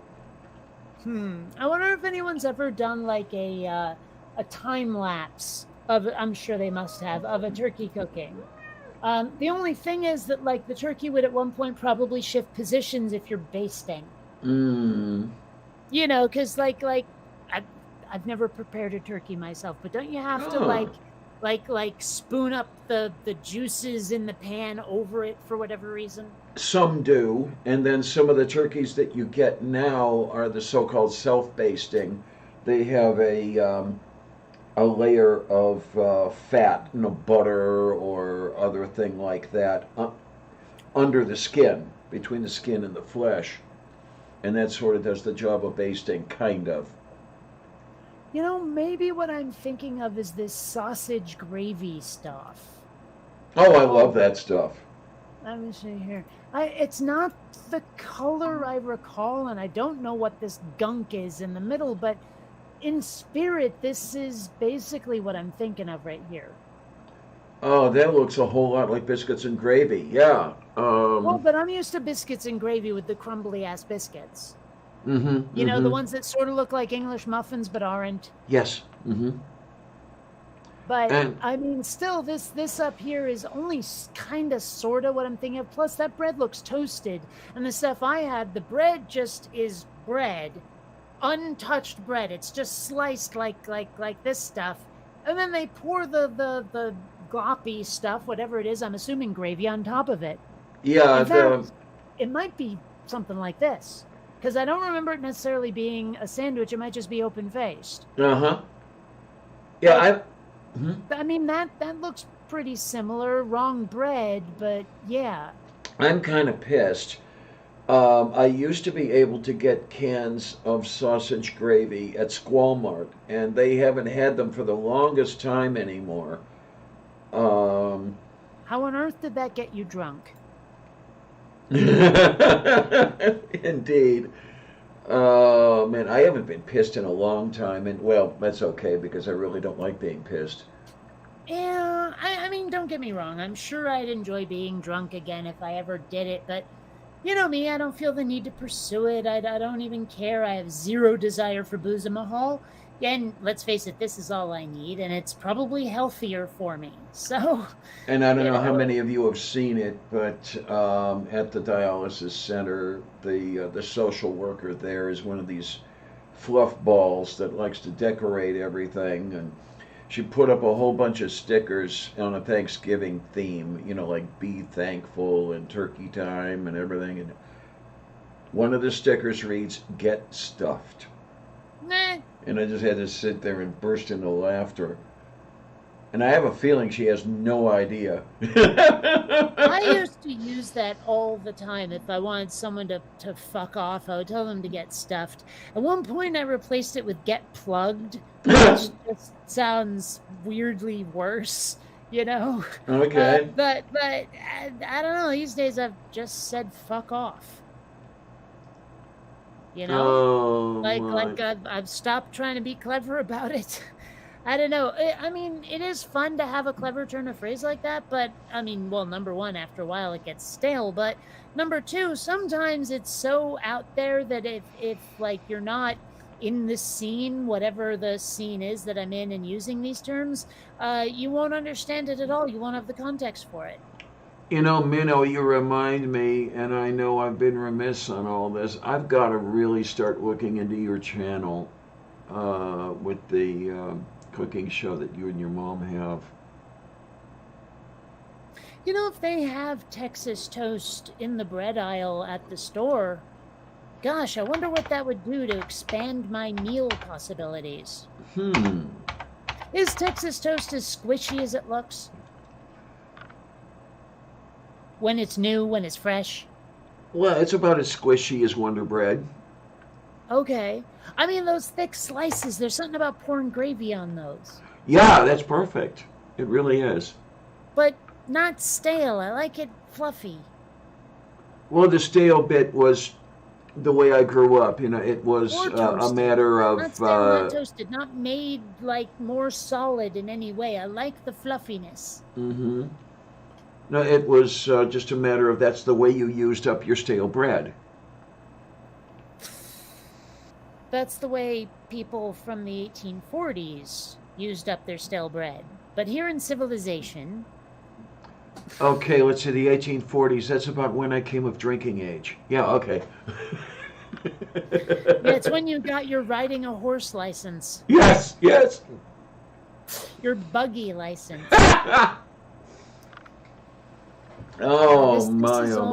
This is almost spent. I'm looking at your channel banner there, Minnow, and I'm thinking, you know, it would be great if I could have like a 300-gallon tank just full of those minnows. That would be cute. I would like that. I don't know. I think fish would be too high maintenance for me. Like, just cleaning out the tank sounds like something I wouldn't ever want to do. I have a hard time keeping up with it, I'll tell you.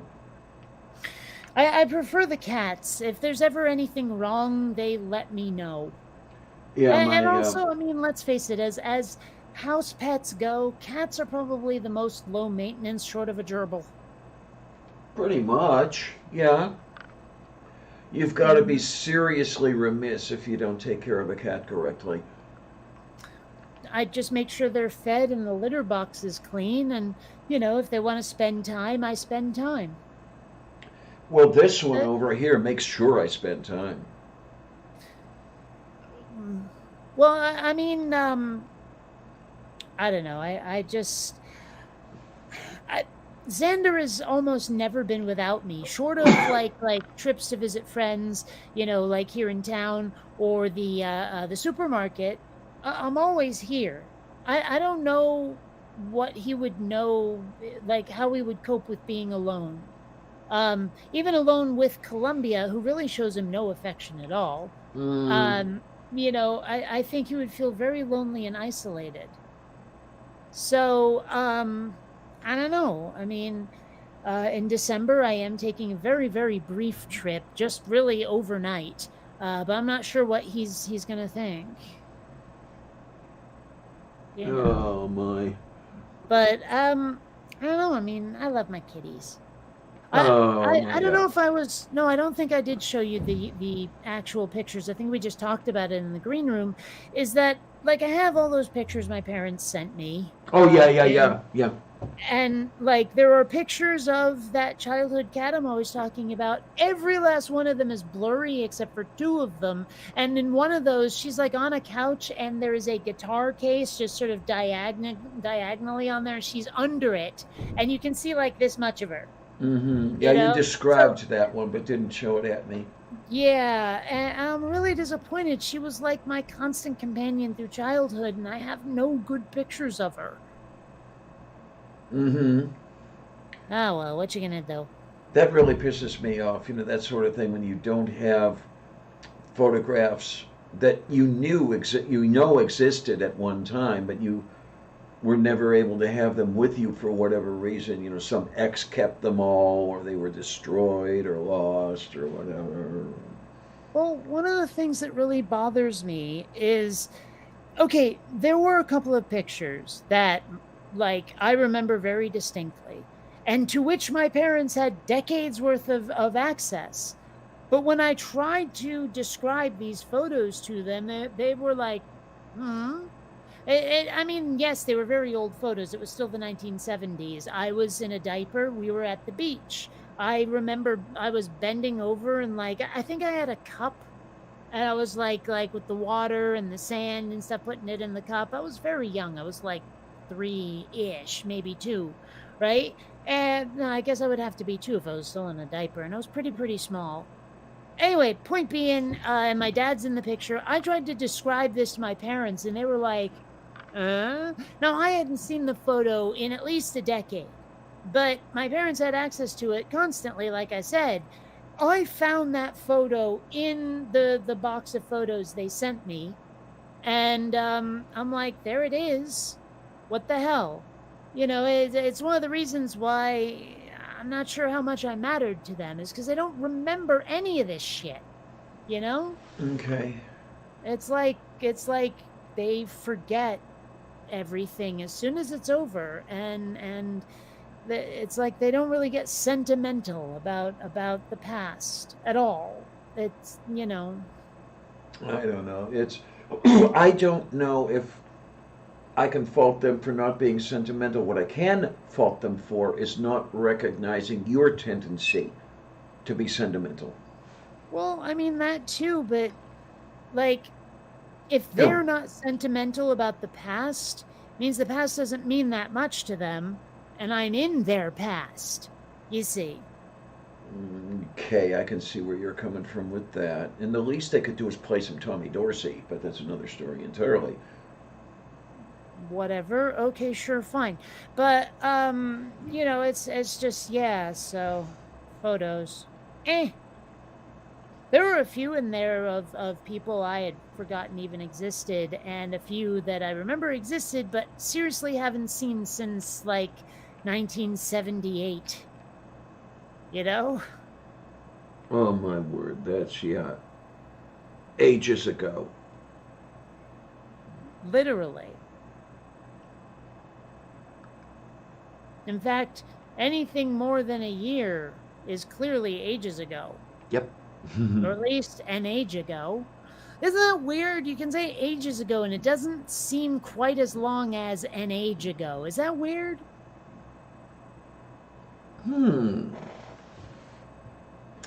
Yeah, I guess in its own way. I mean, you know, if I say, oh, yeah, I remember seeing that movie. I saw that ages ago. You know, but if I say, oh, yeah, that was an age ago, all of a sudden you're picturing Roman columns and togas. You know, it was another age. You know, but if you make age plural, it sounds shorter. What the fuck? And the other one I don't know about, I still don't know where it comes from, is a dog's age. I've heard another version of that might be racist. Okay, Minnow. A slang term for a raccoon. Oh, yeah. Take care, Minnow. You be good and have fun, and I hope to see you again soon. I honestly have no idea how that came to be slang for black people. It's bizarre. I don't know. I don't care that much. Do not look this one up. But no, seriously, I don't even want to talk about the topic anymore. It's icky. Well. But yeah, so there's a lot of expressions that just sound bizarre, and a lot of them it's just they were phrased at a time that now seems archaic. You know, like miss the forest for the trees. No one says anything like that anymore. You know, I mean, and there's a bunch of others. I don't know.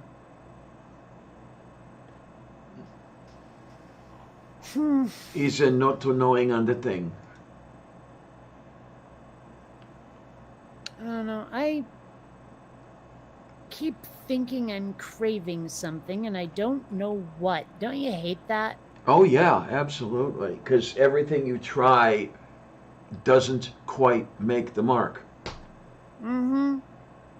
And I mean, I don't even know what category of thing I want.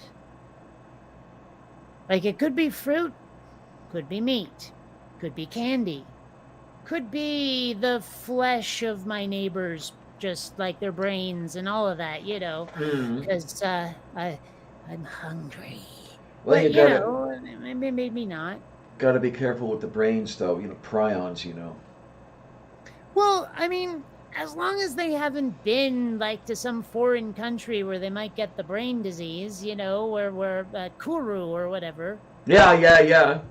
You know, as long as they don't have that, I think their brains are noshable. Just saying. Oh, my word. I don't know whether I would sample human flesh or not. Would it make a difference if it was, like, actual human or vat-grown meat based on human DNA? There you go. No, I'm dead serious. If really, we yeah. Human meat without it ever having a consciousness, would that make a difference over, like, we darted that guy, brought him home, and started carving off a bit of his thigh? Would it make a difference, you know? It might, or even if someone volunteered. Do you remember that weird fucked up thing with two German guys where one dude wanted to eat someone, the other guy wanted to be eaten, and, like, they actually, like, they didn't like euthanize the guy first. They actually dined on his penis, and then he committed suicide, and the other guy ate him and then got, like, seriously arrested. I remember that. I most certainly do. I mean, you know, that dude volunteered to be eaten. Again, I guess I'm just asking, does the source of the human meat make a difference to you? It might. It might be easier for me to eat vat-grown people flesh than to kill somebody and carve them up. Yeah, I could see that. So, I mean, I don't even know if I would try vat-grown human meat, just because there is a kind of emotional stink to it, no matter how not cruel it is. And I know that's not rational, but I'm also not sure it matters whether it's rational in this case, you know?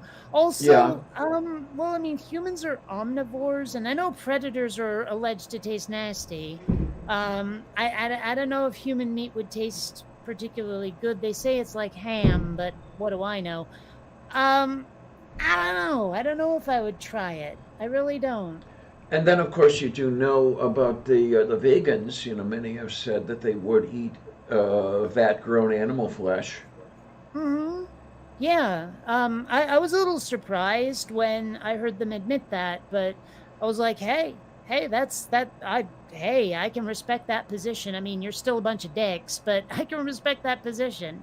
Mm-hmm. You know. Yeah, and it certainly places that as an ethical argument of theirs. You know, for Yeah. the source But makes a difference. but what I was gonna say is I'd be much more likely to try human milk than I am human flesh. Oh, I am okay, yeah. because I'm told it's like much sweeter than cow milk or something. Oh, okay.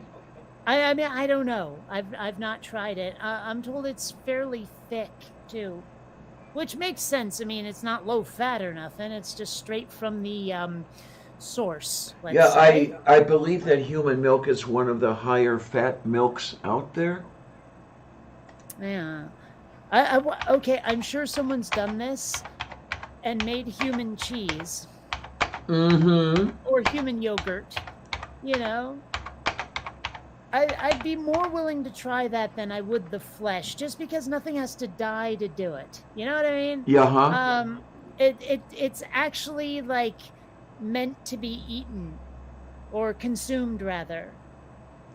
Huh, okay. Now, according to this thing from National Institutes of Health, mature human milk contains 3 to 5% fat. I was thinking it was more. Hmm. But yeah, so I don't know. I don't know.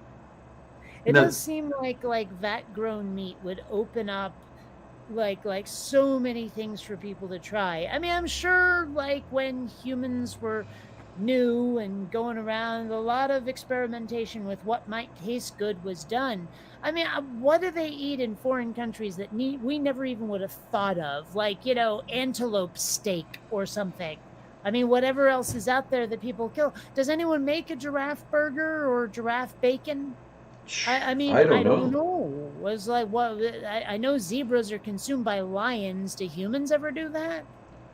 Might. I know the French love horse. Huh. Oh no, wait, that makes sense. Of course they love whores. Yes, sir. Yep. No, horse, huh? I mean, given how muscular they are, I imagine the meat is quite tough. I don't know. Then again, the French are the ones who came up with foie gras. They are used They're to weird. torturing their food before they kill it. Now, as far as, you know, the whole muscular thing and everything else, I've had venison and I love venison. I consider it sweeter than beef. But I'm sure I've had venison, but I don't remember. I know that But there's a burger joint not too far from here that does wacky ass meats, and I'm pretty sure I got like a deer burger. okay. Yeah, there's a meat cutter downtown Pittsburgh where you can get just about anything. Emu, venison, alligator, you name it, and they Mormon. probably have it. Hmm? Mormon. Yeah, huh? Yep. Yeah, it's I'm wondering, like what animal sounds tasty that I've never tried. I've had rabbit once. I remember liking it. I like was it. really young though. I don't think I was even 6 years old yet. Yeah, I love rabbit. I haven't had it in a very, very, very long time. I know I've had buffalo, or at least bison. I'm not sure. I might have had both. Aren't bisons like a subset of buffalo? I thought bison was the superset, but you may be correct here. Or I bison don't know. is Either way, another but the name. point is they're related, and I don't know how different the meat is from one to the other, but I'm sure I've had one of them, if not both. Because I believe that bison is the genus to which buffalo belong. It doesn't matter. Let's see, what else? Because I've had turkey, obviously. I'm told that, like, predator birds taste awful, too. Like eagle meat is disgusting, apparently. Oh, okay. You know. Well, I would eagles. have a difficult time, Mage, like, willingly eating kangaroo. It just sounds... I don't know. There's something about it. It's hard to explain. I suppose it's just I look at a kangaroo and say to myself, I don't want to eat one of those. There's something about them. They look like they would not be very, very edible. Oh, my. Now, I wonder how koala tastes. Hmm. And has anyone ever eaten panda? I'm sure someone's eaten panda. Jeez, I don't know. That makes me curious. Okay, what does panda meat taste like?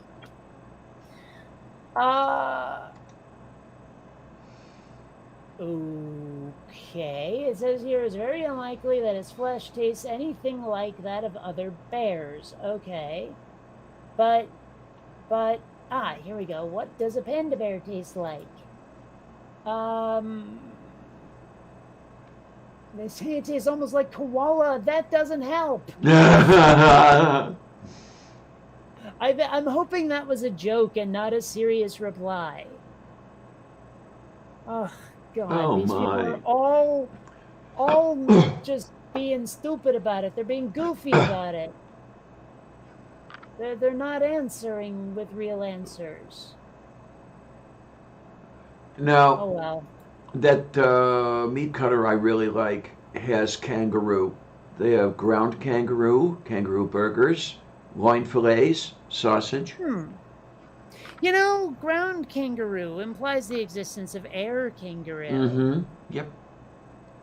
Just say it. And, underground kangaroo, those are the ones with all the conspiracy theories. Yep. And apparently the cool bands that aren't famous yet. There you go. Yeah. Now this is interesting. They also have alligator. They have alligator tail meat, and they have whole alligator. I thought that all you ate of the alligator was the tail, but I guess not.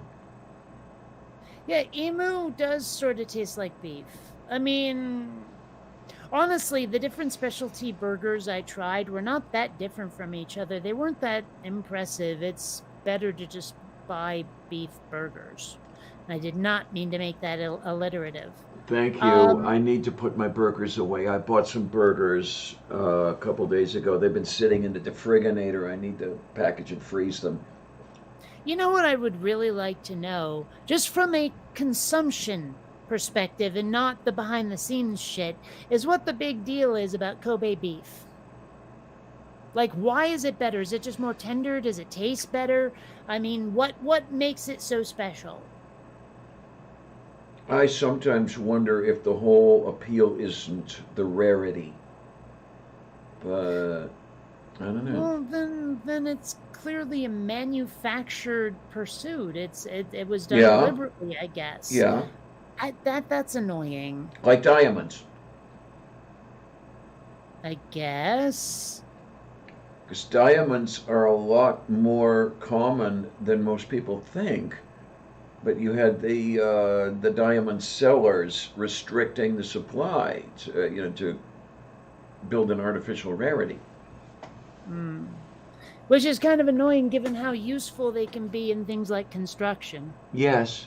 Oh, this is interesting. Mage says my favorite sushi is eel. Unagi. I've not had eel. I'd like to try it. I don't know. I mean, number one, I'm not into seafood. Number two, it's not fucking cooked. And number three, eels just look evil. I mean, and vile. I mean, they don't look appetizing in any fashion. I'm just gonna say no. Really, the only sushi I eat is a California roll. I like a good California roll. Okay.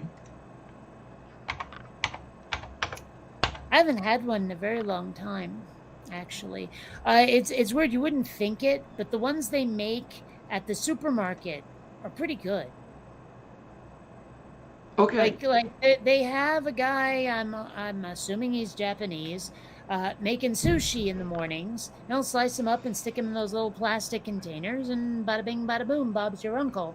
I like their California rolls.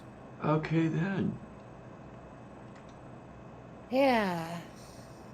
Oh, I don't look know. at that. Is it weirdly is it racist to think that only an Asian guy can make good sushi and that's why they hired him? Like, was it racist of them to hire an Asian dude? Personally, I don't think so, but I mean, maybe he's the only one who applied, but it was an Asian dude in Seattle too. I'm just wondering, it seems weirdly exclusionary. Like, I yeah. bet there is someone out there who's not even slightly Asian who makes the best goddamn sushi for 100 miles. Mm. And I bet you that guy could not get a job at Benihana. Yeah, I'm not eating that. I might turn that into a monster in my next, animation, but I'm not eating that. Oh, my. Smile. Oh, stop that, Robert X. Oh, my, oh, my. Besides, I had a woman just last week. Medium rare. Mm. Yay. Yeah, I'm such a child sometimes. Yes, you are. Yes, you are. I know it. I'm never sure if that's a good thing or a bad thing. I mean, I've noticed, okay, in person, not the best thing in the world. But on camera, you can get away with so much more shit on camera just because, I don't know. Like, have you ever noticed just how horrible people in TV shows can be to each other and yet they stay friends? Yeah, absolutely. Well, the script writer has a lot to do with that. Yeah. But Well, there is a really twisted part of How I Met Your Mother is that, the first episode starts where, the voiceover is the dad telling his kids the story of meeting his mother. The very first episode, he meets Robin, who he describes to his kids as their Aunt Robin, right? Friend of the family kind of aunt, not actual blood or even by marriage. But the thing is that the rest of the series, or at least a huge part of it, is him trying to bone her.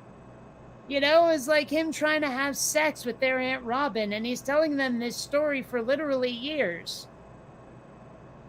It's a little sick when you think about it. I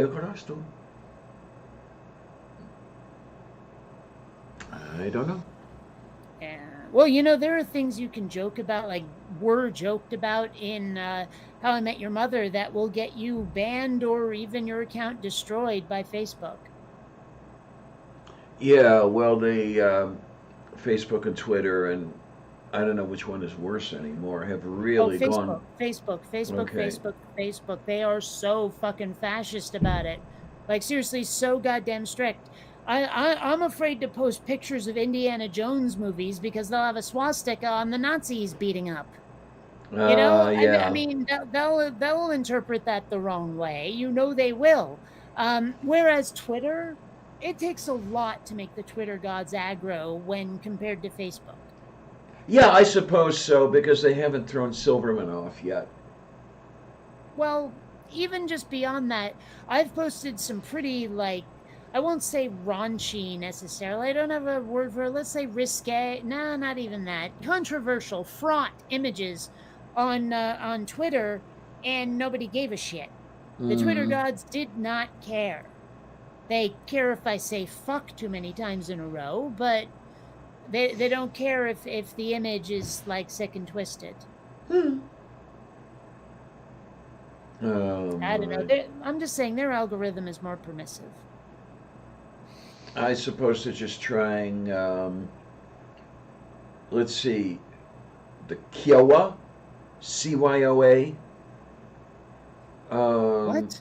They're trying to cover their own arses because, What are you talking about? well, when you put something up on the social media, say Facebook puts something up, and then they get all sorts of complaints and boycotting advertisers and all that Okay, shit. what the hell is Kiowa? CYOA, cover your own arse. Oh, I've never heard that pronounced like that. Probably not, because I think I just invented it. Also, CYA is Sia. Something like that. Yeah. So like too many similar things mashed together, and it caused confusion. Destapatuki. Mm-hmm. Yeah. Destapatuki? I don't know. That sounds oddly juvenile. I don't know. Okay, it just sounded to me like something a Jawa might say, but all right. Wait a minute. Twitter, you just have to be too right-wing for them. Okay. Yeah. Not necessarily. I'll tell you, I've run across so many right-wingers. And I keep following them because I want to know what the opposition is up to. They're annoying. Well, I love how many times these people try to accuse me of being a Democrat, and I'm like, dude, I left the party quite explicitly a couple of years ago. Uh-huh. I am not a Democrat. Of course, if I tell them that I did actually officially join the People's Party, they call me a communist, so I usually hold that part back. But, that's the problem, is if I tell them that and they call me a communist, they have an excuse to dismiss me. They don't have to listen to me anymore. Yeah. So I don't want to hand them that never hand someone a gun until you're sure where they're going to point it. Yeah. You know? Mm-hmm. So yeah, I've been pretty cagey with my language. I've been trying to sanitize everything I say. They'll still twist it, but I'm not making it easy for them. Yeah, of course. I mean, they work really hard to do that. I did have this machine turned on. Okay. Well, I love it when they try to follow up something like a question I've asked them, to which I want an answer, and they will reply with, "So you think X, Y, or Z?" And I'm like I'm not even. I mean, they're expecting me to engage on the question they just asked, Mm-hmm. and thus neatly avoiding my question. Mm-hmm. And so Mm-hmm. I will not engage. I will say to them, "No, I asked your opinion on X, Y, or Z. I didn't tell you a damn thing about my opinion. Please fucking answer." And that's when it starts going in circles, because the one thing they will not do is answer that question. In fact, they'll start trying to say things like, "Well, you answer mine and I'll answer yours." And if I say, "Yeah, but I fucking asked first," they'll be like, "Answer mine and I'll answer yours." And I'm like, "Okay, we're done." Yeah. Well, they all do that, really. I mean, I've run into that on both sides of the fence. That whole thing about I'm not particularly enamored of Joe Biden. Why are you a Trump supporter? Well, that's why I haven't been saying I don't like Joe Biden. I've been saying Biden isn't left enough for me. Atabeshi. Okay. It's harder to make hay out of that. Mm-hmm. I mean, it's harder to make hay out of that if you're already on the left yourself. It's pretty easy to make hay out of that if you're a Republican. Oh, geez, they'll make hay out of anything, even if it doesn't make sense. Well, like that guy who said, Rittenhouse did nothing wrong, and Biden should be impeached for high crimes and misdemeanors. It's like, how did those two go together? It was a complete non sequitur. Uh-huh. And what crimes? Like, let's forget Rittenhouse for a second. What the fuck crimes did Biden do? Now, you know what that's for, though, and I think that's why you brought it up, is the Biden is a distraction. Yes. If I were to reply to that, I would not even ask them how do those go together. I'd just reply to the Rittenhouse part and pretend they never said the Biden part. Yeah, and to me it also demonstrates the single-mindedness. I mean, they will insert their hate of any Democrat into anything you say. It could be, I like rye bread, and Biden should be brought up on charges. It's like, fuck No, you. but see, that's the thing, though, is they don't even give a damn about Biden. It's all just a head fake to get you talking about something other than the part where they're weak. Like, they don't, even if they believe that or don't believe that about Biden is irrelevant to the point. They're doing it to get you talking about what they want you to talk about their way. You have to not play the game with them. You have to, like, every time they try to distract you, either, like, well, don't even call them on it. Just ignore the shit they said that's irrelevant and stick to the topic. Stick to your guns. It's really hard to do because I know some of us are, like, I'll say completists, where we don't like leaving something hanging. We don't like a bad argument just sitting there unaddressed and all of that stuff. But you gotta fucking resist if you want to do anything that remotely resembles triumphing over these people. Yeah. In fact, after a while, they start to look really stupid and underhanded the more they try to distract you. Yeah, well, that's to a rational person. They look that way, and No, I mean, unfortunately, to an audience, it looks like they're just flailing about while you are focused on the point. yeah, and then of course to their own allies, they look just fine, and of course their own allies, they're not going to fault them for anything. Well, it doesn't matter. That's not the point. The point is that they want to make my side look ridiculous, and they want to make me not talk about the parts where they look ridiculous. Because they know there's an audience too, and they don't want to be made to look the fool. Oh, right, yeah. So I mean, I hate to say it, but every conversation online about anything remotely fraught, be it politics, sci-fi, whatever, music, it's always a fight for dominance. It's always a fight for control of the conversation. It's always a fight for looking strong and making the other side not even look weak, look ridiculous. Moo, very moo.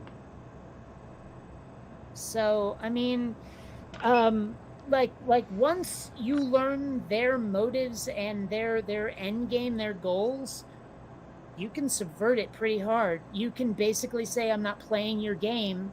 I'm, like, laser focused on the point. Yeah, Mage says the right seem to be treating Rittenhouse like he's a national hero or something. They have that tendency, don't they? They absolutely worship Trump, and I think Rittenhouse has become a saint at Trump's right hand. Well, I mean, I've been hearing about right-wing boards where they're all going, yeah, kill all the liberals with your assault rifles, and, let's go find riots so we can shoot people and blah, blah, blah, blah. Like, they're actually saying this. Uh-huh. And I mean, I've heard people on the left say things with the same, what am I saying? The same verbal tactic, right? The same conversational tactic, just with different, criteria. And it's never so bloodthirsty as you'll find on the right wing. It's usually vote them out, toss them out, remove their funding, anything nonviolent on the left, but it's still the same basic sentiment. I don't know. Maybe that's a tu quoque fallacy, but it's really an observation. It's not meant as an argument. Oh, right. The thing I notice about the left is, most of what they support is ineffective. Vote them out. Yeah, how are you going to do that when the rules are made such that it doesn't work? Shit like that. Yeah, I don't know. Like, what was the expression? Democracy is the worst form of government except all the others. Yeah, I think that's attributed to Winston Churchill most of the time. Well, I don't know. Whoever said it, it's just, yeah. Because the problem is that there are some people where their will of the people is just fucking stupid. I mean, the whole notion that they can vote in people who will look at climate change and go, nah, not important. At that point, I'm like, we need an intelligence test to get in office. We need a rationality test to get in office. Oh, yeah. I mean, that sounds authoritarian as fuck, but it's also for my own good, and to hell with the rest of you, my own good.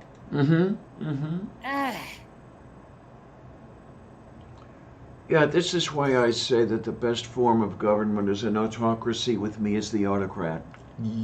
Yeah, but no, me is the autocrat. You don't like the right science fiction. Well, seriously, like, that's important. Naturally, of course, Shatner will be burned at the stake when I rise to power. Of course. It is the mode. I mean, it is very there are mode. people out there who like the original Star Trek series. There are people out there who like T.J. Hooker and Boston Legal and all that shit. And I mean, as long as I don't have to see it, you can have your Shatner archives. But the man himself must be stopped before he destroys us all. So there. There will be no DVD burnings under my administration, except the entire body of work of Tim Burton. But other than that, well, you know what? No, you know what? We'll keep Tim Burton. We'll get rid of Luc Besson. Hate that guy. Okay, well, considering where I stand with pop culture, I have no idea who that is. Okay. Well, he directed The Fifth Element, which was pure style over substance. There was nothing to that movie. It was just, look at the pretty pictures. And he's done a bunch of other movies that are effectively the same. And I look at what he does and I say, this guy would be amazing at music videos, but stop letting him direct narrative fiction. I mean, seriously, he would make the most kick-ass music videos. I mean, we're talking like Take On Me level or I don't know, what the fuck with the Robert Palmer, it's Sledgehammer, that one, Oh, yeah, this guy would make amazing music videos, is all I'm saying. Tayo Korostu. Because those are style over substance. But when he makes a movie and it's just there to be pretty, and it's not telling a good story,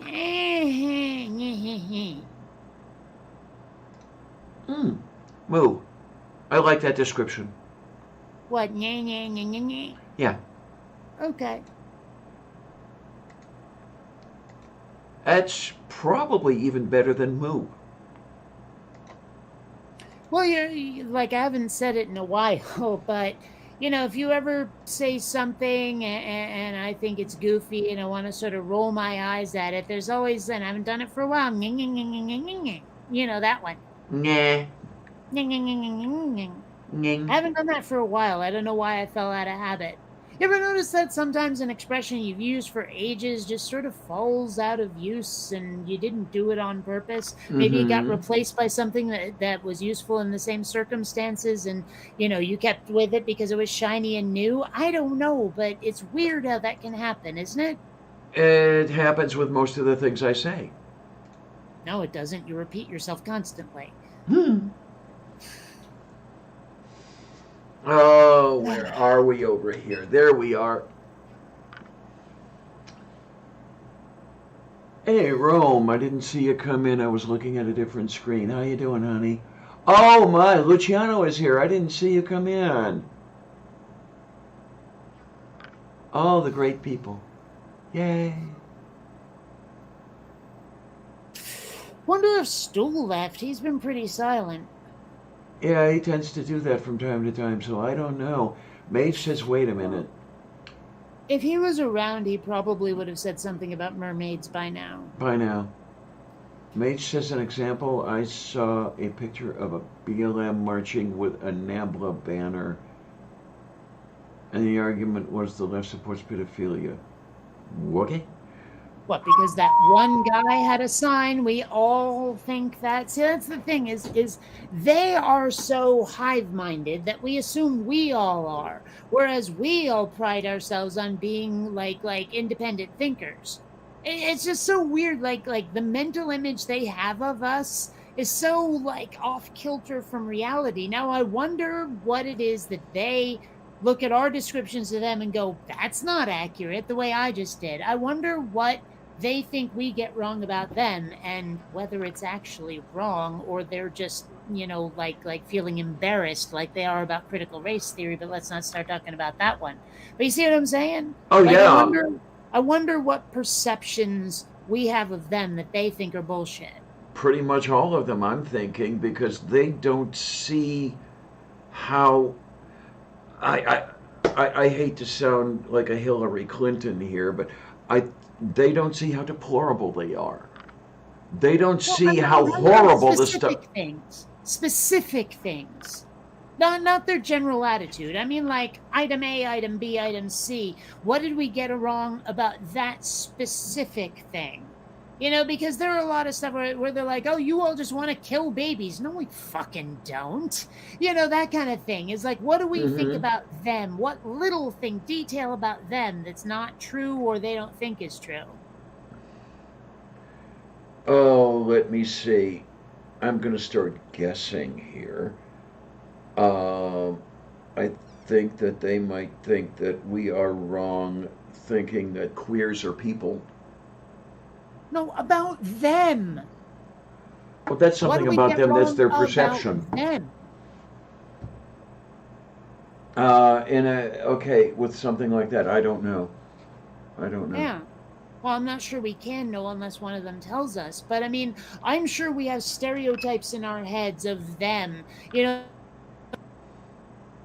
What happened?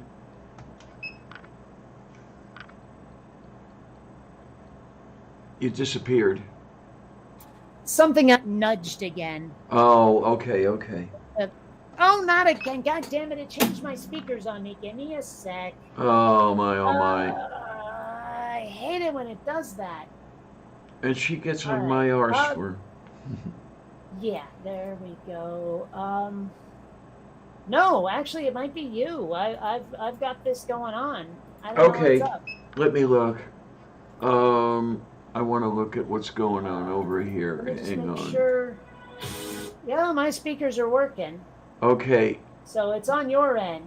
My VU meter is doing good things. I can't hear you. That's interesting. Still can't hear you. Let's see what's happening. I'm gonna talk while I do this. And yeah. Oh, you bastards. All right, let me try. What happened? There it goes.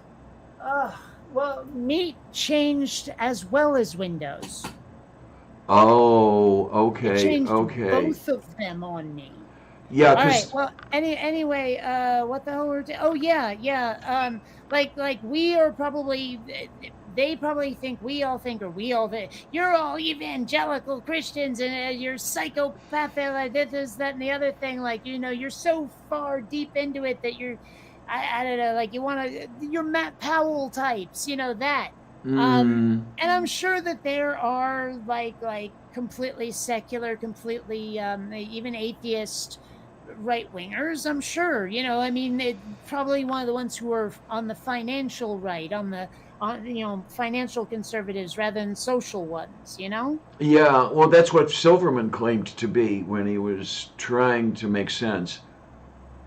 Well, and also, like, I mean, a lot of us think that they would have us rounded up into camps if they got into power, and I'm sure some of them would, but, like the MAGA people, but not the entire right wing, I'm sure. I wonder how many of them bristle every time we start acting like they're going to be goose-stepping our way. You know what I mean? Okay. So, I mean, I just wonder, like, what do we have wrong about them that is similar in flavor to the stuff they have wrong about us? Or are we just better? I mean, we try to be critical thinkers over here, where they definitely seem to be, going on the lizard brain. I mean, my personal thought is that yeah, we're trying to be more critical. But then again, that's something we may have wrong about ourselves. Yeah. Oh, yeah. I mean, it's not really up to us whether we're actually succeeding at being rational. Mm-hmm. So it's difficult for me to say. It's extremely difficult for me to say. Well, I'm not necessarily after answers. It's just something I wonder about. Yeah, well, I am in the sense that if I have an answer that makes sense, that may point to something I can correct, something about myself that I can correct. What? Yeah, if I have something, if I have an answer to that question, that may Which point. question? We've asked a lot of questions. Specifically, which? The one we were just asking, what is the word for it? What we have wrong about ourselves, I think that's the one.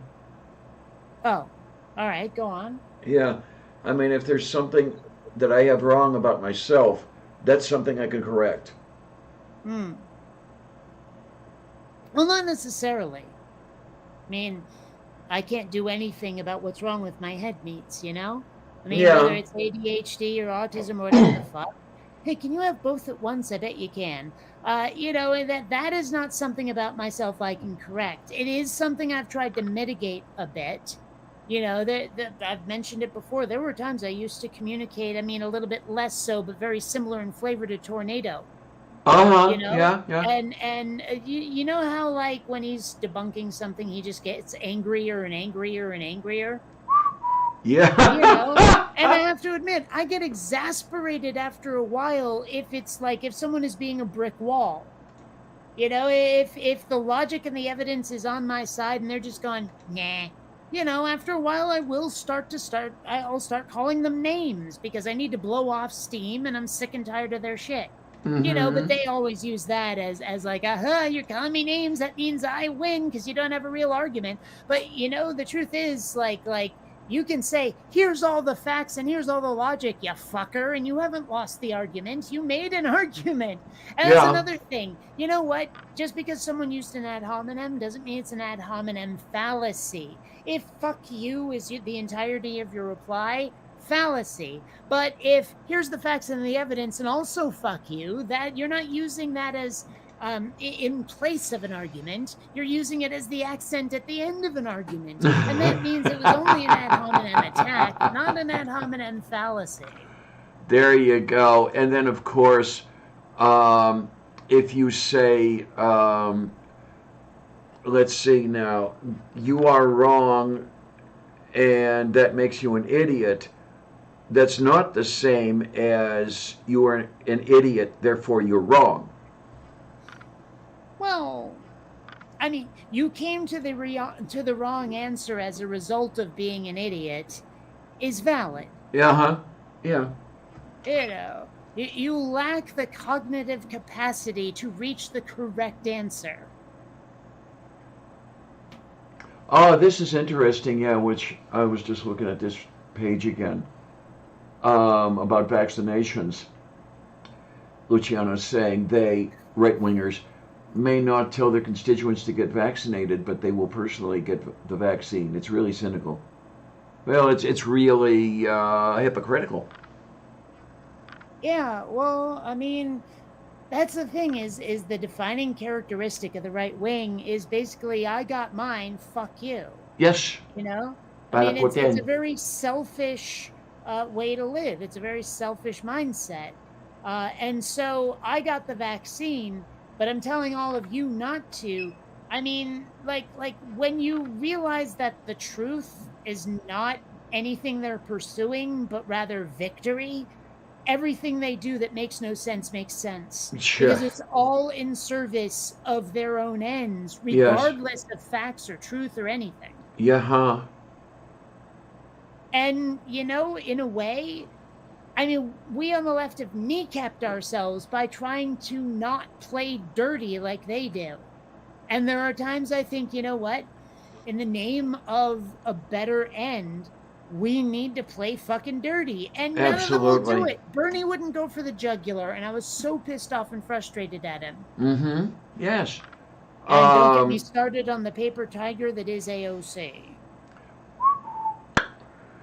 But yeah, what comes to my mind is the original series episode of Star Trek where they end up on a planet and the inhabitant of that planet is pitching the Star Trek crew against Klingons and other enemies and that sort of thing. You know, they want to see a war because they want to know how good is different to evil. And, you know, the answer at the end is, you know, we don't see how it's different. And Kirk says, well, what did you offer them? Is it money and wealth, you know, and power and things? What did you offer me? The lives of your crew. There's the difference. Yeah, it's the ends in a large part that justify the means. I hate to say it because that sounds a lot like Richard Nixon, but I mean, sure, the ends can justify it. Well, I guess part of it is how proactive the means were.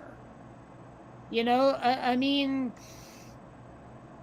I can justify working toward an end and say like, okay, the end definitely justified the means, but that doesn't mean that the means have to be nasty. You know, like there is a chance that I might reevaluate and say the ends no longer justify the means. Oh, and that's another thing that the right wing, especially the religious, have a problem with, is revising your opinion based on new data. yeah. They take that as you were lying before or you're lying now. You can't just say something and switch. That's dishonest. It doesn't matter if you learned more. You have to be right the first time. Uh-huh. That drives me up the motherfucking wall. Oh, the other thing I don't like about them is that the way it seems to me, confidence is more important than veracity. You know, you have to be absolutely confident about what you're spewing, and that's all that matters. Yeah, pretty much. I don't know. I mean, it is really frustrating being the only ones playing fair. Being the only ones with a sense of sportsmanship in politics is basically cutting your own throat. Mm-hmm. It's very frustrating. It's part of why, honestly, I've thought about, like, if I felt I had even the slightest chance of winning, I'd love to run a cutthroat as fuck campaign against the right wing. And, you know, instead of trying to appease the moderates in the middle ground, let's see what happens. Maybe they'll come with us if we're left enough. Because a lot of them are just screaming for change, for anything to be different, because what we got right now is shit. Well, that's how we got Trump. Yeah. Exactly. And if we offered them something on the menu that wasn't the usual old dreck, that wasn't Overton window continuing to the right, maybe they'd vote for it. Maybe they'd vote for it in overwhelming numbers. There is that possibility. There is also the possibility that their impatience would get the best of us in the sense that, you know, they vote for the change and they don't get it in 6 months. So they go to the other side or whatever side is promising. Well, at that point, it doesn't matter. At that point, you're in office and hopefully you've got like enough people in Congress to help you pass your agenda. You know, and I mean, that's the thing is like, yeah, the right wing is going to fight you every step of the way. But, I mean, hell, Obama had a supermajority and didn't fucking use it. Yeah, If I had that supermajority, I would. Joe Biden has executive powers that can accomplish so many of the things that we couldn't get into that bill, and he won't use it. Yeah, You know, it's kind of like they're not on our side. They are on their own side. Well, yeah, but that's the thing is I would use those powers to make people's lives substantially better.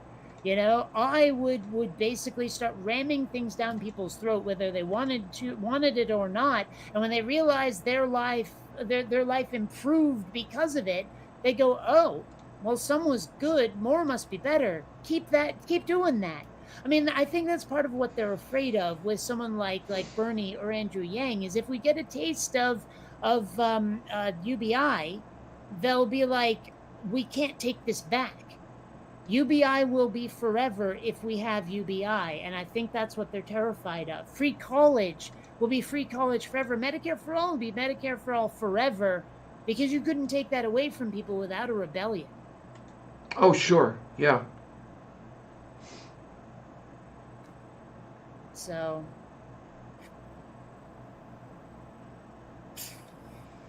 yeah, And I mean, we don't need someone who can appease the moderates. We need a dreamer with attitude. yeah. Yeah, that's another problem, Mage. Is like the so-called squad is not using their influence, and they keep saying shit like, we have to keep our powder dry. Well, when the fuck are you going to ignite? You know, how's that pushing Biden left going that you said you would do once he was in office? Huh? Hey, DKH, great to see you, honey.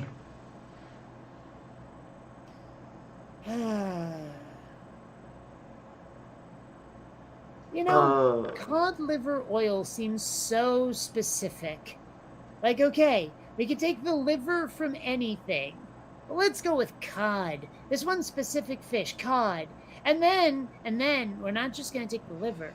We're just going to extract the oil and then throw the rest away or make pate out of it. I mean, that seems so... Like, why? Do we have liver oil from non-cod? Do we have cod kidney oil? I mean, it's just so weirdly specific. Yeah. Now you have me wondering.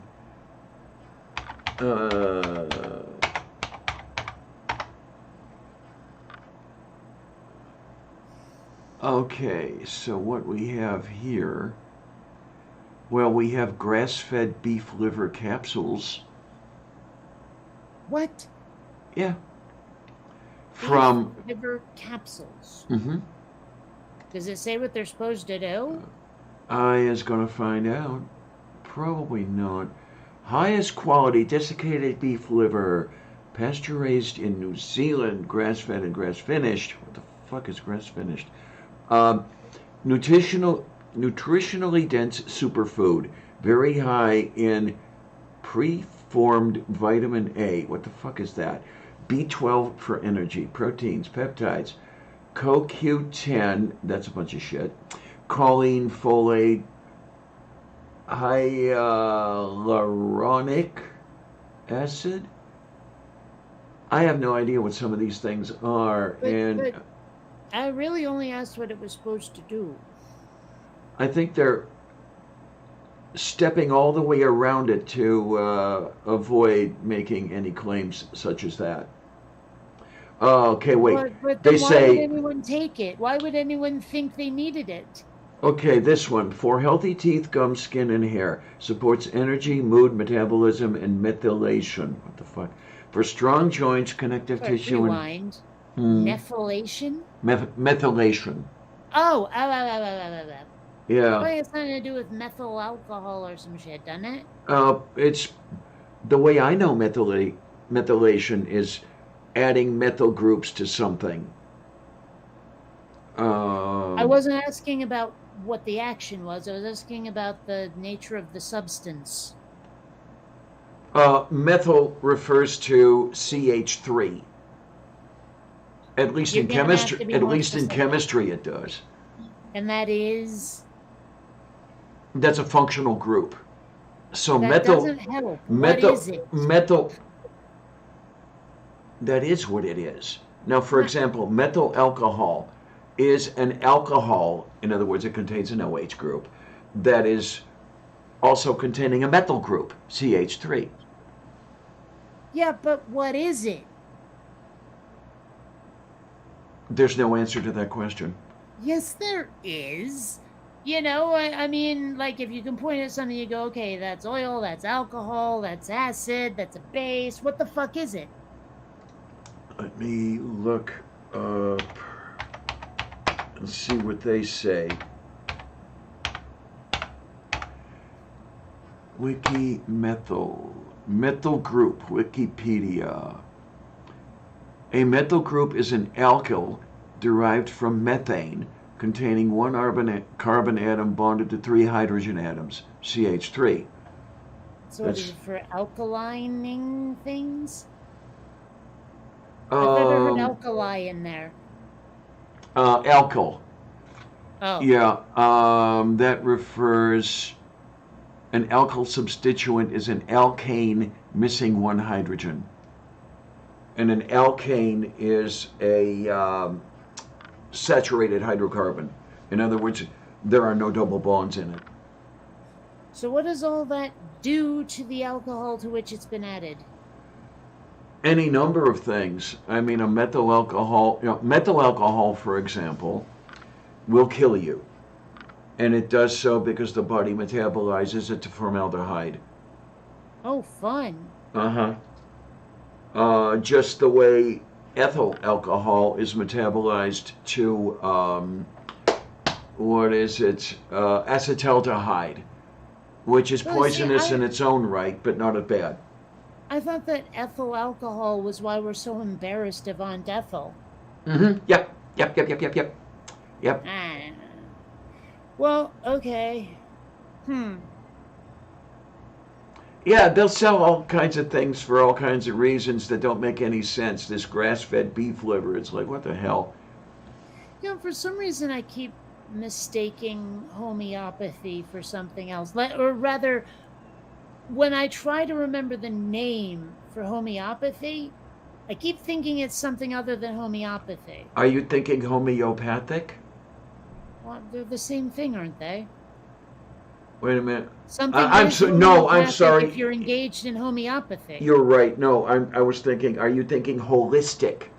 No. No, actually, okay. I'm not thinking of a word that sounds the same. I keep thinking that it needs to be something a bit more archaic or arcane like alchemy. Because homeopathic almost sounds like it could potentially be scientific. But alchemy just sounds like something wizards did way back when, And I keep thinking that homeopathy ought to have some weird, like, I don't know, hippie-ish Wiccan name. It sounds like it needs something a little more mystical than homeopathic. Because that sounds like something you'd go to the drugstore for. Yeah. So when I try to remember what the hell is the name of that thing, homeopath, that's where they reduce everything down to just plain old water and say the essence is still in there, right? Yeah, the water remembers.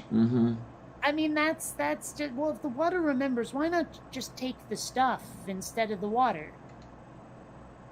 Yeah, But I mean, just the whole concept, the water remembers, it sounds so much more mystical than anything that could be described by homeopathic. It's just, I don't know. The name feels inappropriate to me, that's all I'm saying. It's moo. It's very moo. You know how moo these things get. Well, you are a bit moody.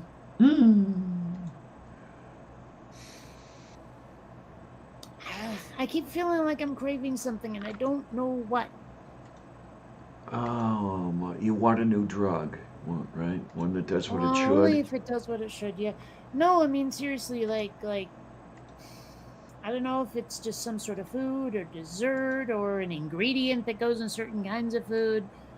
But I just know I want something and I don't know what. I hate that sort of feeling. Me too. But it's foo-foo. Actually, Doorknob, maybe not the water remembers as a Hallmark card. Maybe Pepperidge Farm remembers. That one. Destapatinha. Yeah. I can't remember. Well, okay, Goldfish or Pepperidge Farm. I can't remember the last time I had something that was a little more pastry cookie-esque from Pepperidge Farm, but I remember really liking the sort of buttery taste of the chess pieces. You know those cookies that look like chess pieces? Well, they're flat, but they have, it almost looks like a playing card in cookie form with a chess piece on it. Oh, yeah. It took me a while to remember. Yeah. I really like the taste of those. I don't know why. I mean, it's like shortbread or a Nilla wafer, but there's some sort of glaze on it that's really tasty. Mm-hmm. Also, you've gotten really quiet all of a sudden. Oh. No, don't fix it. I wasn't complaining. I don't know here. Let's see if we can see what's happening. We can go over here. We can go The Water to... Remembers also sounds like it could be a really bad album. You know? Okay, Like yeah. some Gosh, I Wish I Was Enya band. I don't know. Oh, my word. Yeah, I see how this is low on the stuff. Output, input, microphony. Okay, we got this. No, we don't want to simply disable it. We want to turn the volume up. Okay, wait a minute. I'm doing this over here. No, that's for some reason I'm low on the volume, and Well, I can kind of hear you now. Maybe you just need to be closer to the microphone. that could be.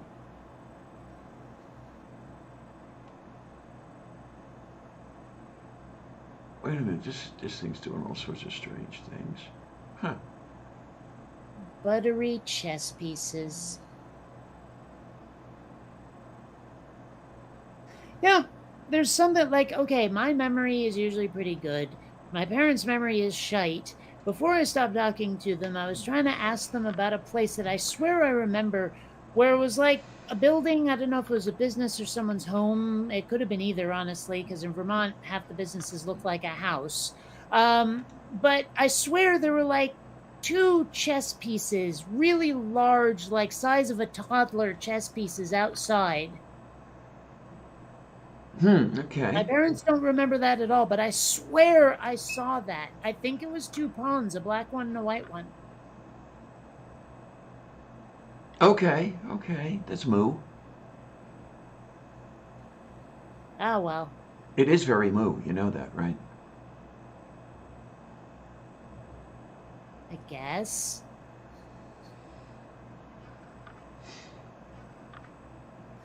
But, Yes. I mean, maybe that's what I'm craving, but I don't think so. Oh my! I'm not craving anything today, and that's bad. I should be craving something.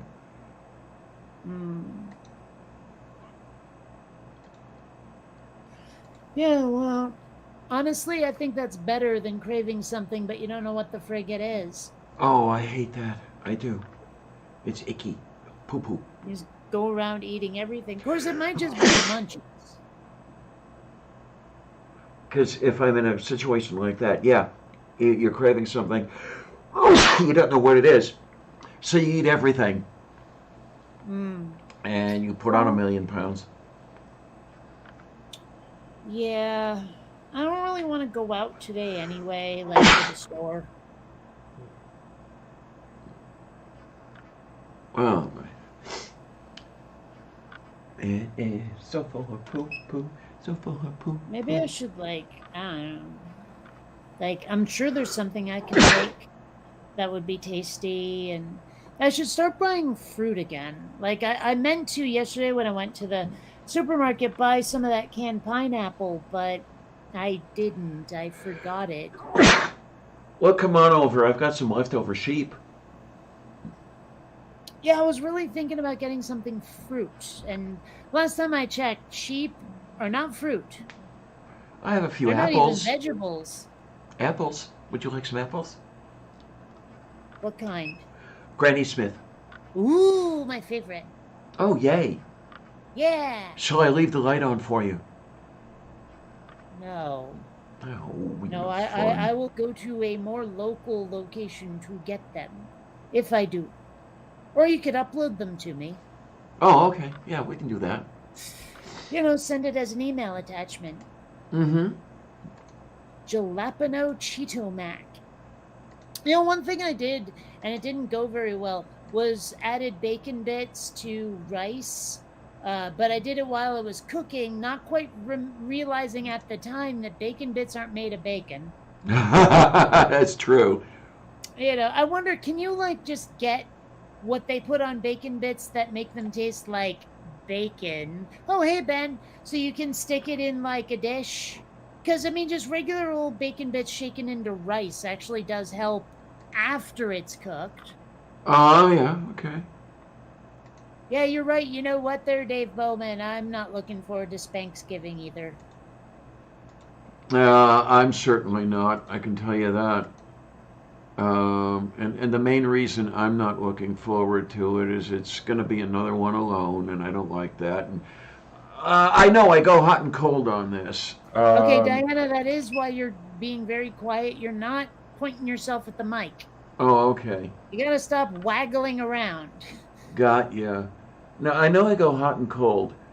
It is, as time goes on, I'm more and more liking being alone, being by myself. But there are some times when I just wish that, someone could be sitting here and I could be talking to them in person. Well, Hey, Ben. I had, before basically my parents and I had this little blow up, I had been wanting to do like a big family gathering for a while, and there was just no one else was enthusiastic. And I'm like, yeah. okay, sure. I mean, I can't shake the feeling that I was really built to be in a big, close-knit family. Okay. Like, I think that's just my natural inclination, but it's not what I got. Yeah. Makes me wonder, like, if I did actually find, or rather, if my search angel did actually find my birth mother, what's she like? You know? I mean, is she the sort that wants a big family thing like I am? Or, hell, did I get that from Biodad? I don't know. I don't even know if I want to contact her. I mean, what if she starts inviting me to things like Thanksgiving? I mean, you know? Uh-huh. Yeah. Also, like most of my friends here have family and I don't, so it's kind of hard to get invited somewhere. Yeah. You know. So, I mean, it's kind of sad, but I'll usually buy like a slab of turkey, a jar of gravy, and a slice of pumpkin pie out of the supermarket, and then, have that. Well, Because they will actually sell turkey. yes. A slab of turkey tit. They do have prepackaged like one person meals, like full meals, but they always include stuff I don't want. Okay. Like that weird slab of gelatinous, like, I don't know if it's beet or cranberry or whatever the fuck it is, but ew. Oh, yeah, that stuff. That comes in the cans, and when it's on the plate, it has the ridges that the can have. I've seen it homemade though, and cut into cubes. Oh, okay. I remember think it. The stuff you're talking about is just cranberry sauce. Yeah, huh? I don't know. I remember the cranberry sauce is homemade. My babka would make it, and it still had the cranberry pieces in it. You know what I haven't had in a very long time because I'd forgotten about it until just now? Brown bread. You remember the stuff that comes in the can and it's sweet? Oh, yeah. No fucking raisins. We are not having zombie grapes invading my brown bread. But I haven't had that in so long. And you know what? I think it's been a year or two since I've had any challah bread, and it's easier to find that, I think, at least at my supermarket. Wait a minute, challah bread. Do I know it by another name? You shouldn't. It's the Jewish bread that's kind of soft, almost like a biscuit, and and I love I love all of it. I mean, the outside has this sort of like glazed feeling to it, but the inside is all squishy like a croissant. Yeah. Now I remember. So I could sit down and just eat a whole loaf in one sitting. That stuff is so good. Yeah, I remember now. It's, like me and that Italian bread with the sesame seeds that I could find at Walmart for a long time and I can't find anymore.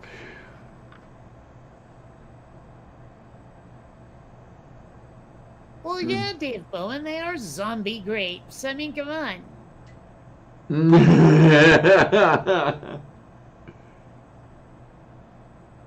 What? Yeah, I mean, nerdy. have you never had like brown bread? I mean, it's not sandwich bread by any stretch. It's closer to a brownie in texture. Mm-hmm. And I think like correct me if I'm wrong, I'm pretty sure molasses features really heavily in its recipe. It has Okay. that like even if it doesn't have molasses in it, it might as well. Yeah, yeah. I'm pretty sure that there is molasses in there somewhere. Let's see if we Ooh. can. Brown bread with weed in it. Yeah, wouldn't that be something? Oh wow, man. You put your weed in there. Now I don't even know how they cook it. I'm sure it's like regular bread or brownies or whatever. But yeah. What, how you cook the brown bread? If I remember correctly, it's done in boiling water. Kind Where of like a you, bagel. sort of, yeah, where you pour the batter, and I think it's a batter, into the can, and then you put the can in the boiling water and you let it sit there for a while. I think that's the way it goes. I never Uh, suspected. let me og this flug here. Actually, Mage, I think I know the answer to that one. Raisin just means grape in French. Yes, yes. And I only know that. Oh, yeah, that's the exact brand, but none of the frickin' raisins, Diana. Mm. What was I gonna say? Yeah, I only know about the raisins and the French thing because the grapes I buy from the supermarket have French along with the English as far as identifying what they are. Yeah. It's funny because I didn't realize, like, there was a guy who lived near me named Darren Pepin, which I now know is grape seed in French. Ah. Although they probably pronounce it pepin, because, you know. Well, they're French. Yeah. I mean, it's weird the shit that I notice sometimes. I'm sure a lot of people looked at that and never noticed the French. But, you know me in words, language, etc. Well, all that labeling is there to appease the Quebecois. You mean the Quebecers? Mm-hmm. Although it's weird to be pleasing them when I'm so close to people who speak Spanish. Like, nobody speaks French here. You know, every ATM you choose your language, French isn't an option. Yeah. You don't walk into a store and see all of the employees whose skin is slightly darker than yours speaking French. You know? That's not how this works. Oh, my. Although I hear they speak French in South Africa. Maybe I'm wrong. Maybe it's Dutch. Dutch, I believe.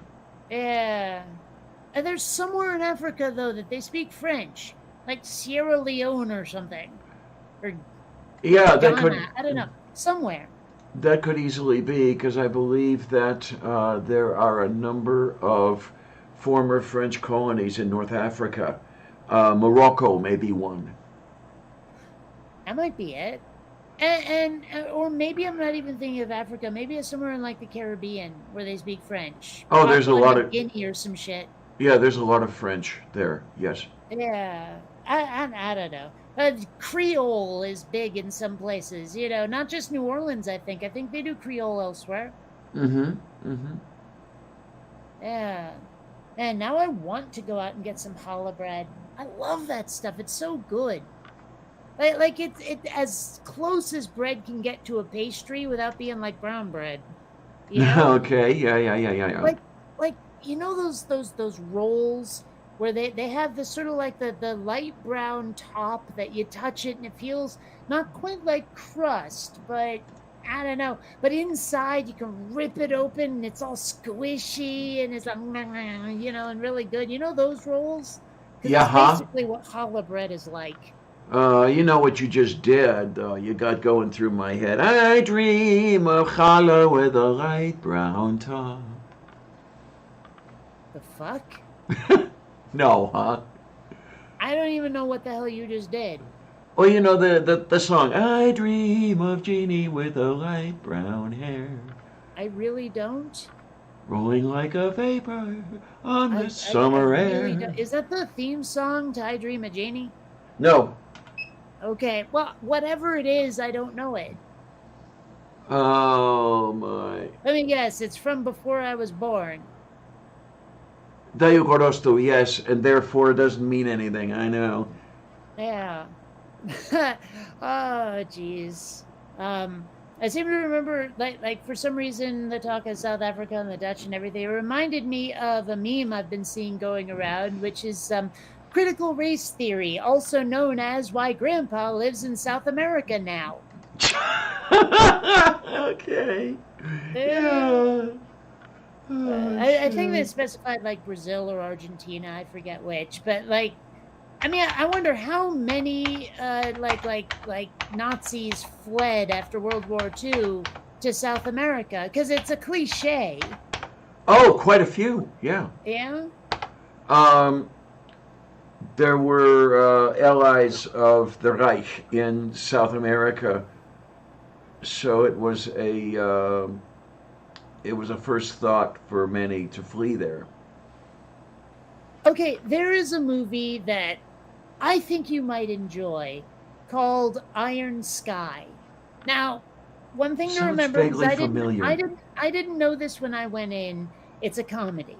If you don't know that going in, you might start being disappointed. But basically, after World War II, a bunch of Nazis escaped and started living on the dark side of the moon, right? And they've been building up to go like attack Earth the whole time, expecting an imminent invasion from Earth, and they have no idea the Nazis are there, right? So that they've been spending all this time getting ready to fight an enemy that doesn't even know they exist, and I like the Earth president is clearly supposed to be Sarah Palin, Oh, and God. or not the Earth president, U.S. president. Sorry. You know, and it. I mean, it's a really silly movie, but it's very fun, and I think you'd enjoy it, honestly. Okay, then. Especially around about the beginning, you see all these like German children living on the moon being taught by this German woman, and she's like, she doesn't actually know this. She finds out later that she's giving them a very spun version of World War II. Like, they show these kids the first, like, or maybe it's not the first, but about 20 minutes worth of The Great Dictator with Charlie Chaplin, and try to claim that it's a tribute to their Fuhrer, rather than showing the kids the whole thing and realizing it's taken the piss out of them, you know? All right. So like it's, I mean, it's a fun movie, and I think you'd enjoy it. It sounds like it. It sounds like I would. And you're too far from your damn microphone again. I'm almost on top of the damn thing. No, you're to the side of it. Remember, it's a cardioid mic. Okay, I might have to switch this thing to Omni. Because you can adjust the pattern on these. Or move yourself. I mean, that seems easier. Move beef. No, move microphone. Meow. Yeah. I'm being weird. I mean, I do have a fairly decent diesel punk collection, especially if we consider Indiana Jones to be diesel punk.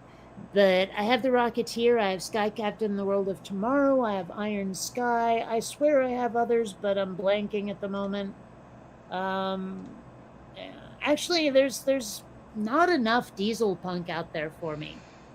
They're like, as far as movies are concerned, we need more. Okay. I mean, technically, like if you stretch it a bit, I think Tailspin could be considered diesel punk. I mean, very sanitized little kidsified diesel punk, but still diesel punk. I'll take your word for it. Well, I mean, if you want the big print, easy reader version, you know, you look at steampunk, it's clearly like, you know, Victorian England or whatever the fuck.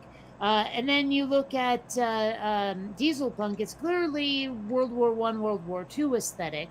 And then you look at atom punk, it's clearly Cold War aesthetic. You look at ray punk, and it's clearly like, you know, pulp space opera, like that kind of stuff, and yeah.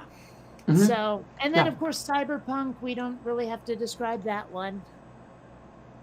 It's funny. Moo. I've thought about trying to write cyberpunk that isn't punk.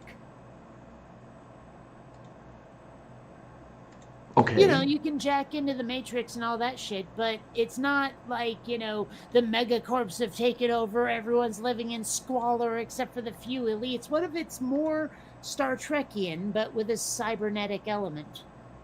And I don't mean Star Trekian in terms of setting. I mean just in terms of the vibe of the world it's set in, where it's more kumbaya than your usual cyberpunk. Like I wonder what a more utopian cyber utopian story would be like. Interesting. I like the sound of it. Yes, I do. Yeah. Yes, I do. Did I do? So, I don't know. Yeah. Sky Captain in the World of Tomorrow is great. And I mean, it's another one of those ones where I went in expecting something different, and I liked it better the second time around when I knew what I was going to be getting. But it also is something that has inspired what I want to do for my next project after Quinn Redshift. I have a few ideas, but it's a 3-page script, and what I want to try to do is incorporate live action with animation. And I want to try to do something where one of my cats is being hailed as the Great One by a bunch of animated people. Alrighty, I like that idea. And of course it wouldn't just be like, oh, here's a cat, hail the cat. It's more like, there's the cat, hail the cat, the giant cat. The one that's sitting atop our pyramid at the moment. As we sway and pray and throw some of our children into a volcano. Ooh, I like that part. Although I was actually picturing it more like something out of Dune, where it's like the Great One has returned. Here comes the spaceship to rule the planet, and it opens up, and there's the kitty. And I that's one of the reasons why I want the camera dolly that's on my Amazon wish list, is because I think I can use that like to aid some of the scenes for the the cat animation, because I would love to have I've got a coffee table back there, you can kind of sort of see it. I want to drape that in like something green, so that Xander can, I'm assuming it's Xander, because Columbia is going to have a hard time following these commands, but so Xander walks down it like it's sort of a catwalk, a gangway, whatever, and I can dolly along with him with that camera thing, so that it will be like the camera is following the cat as he walks and the scenery's going by, Okay then. My thing is, I'm not 100% certain how to put shadows on Xander. You know what I mean? Like if he walks under something and it casts a shadow on him, or if there's something in the animated world that would cast a shadow on him. I'm not 100% certain how to do that, but it really aids in the realism, the acceptance of what it is as actually being there in the scene. Okay then. Yes, you're right. The Jurassic Park, that's another one of the reasons why I want to do that with my cats. But I want to do something original instead of the Jurassic Park thing. Have you seen that, Diana, where they replaced the T-Rex in Jurassic Park with cats? I don't think so. Oh, it sounds awesome. like something I do really want to cool. see, though. It's awesome. It really is. I saw it and I was like, cool. And I want to do something similar. Oh, my. Okay, so wait a minute. What I've got to do then is, let's see, let's hit that switch. And let's go over here and say Jurassic Park with cats. Oh, doorknob had Xander spelled with an X.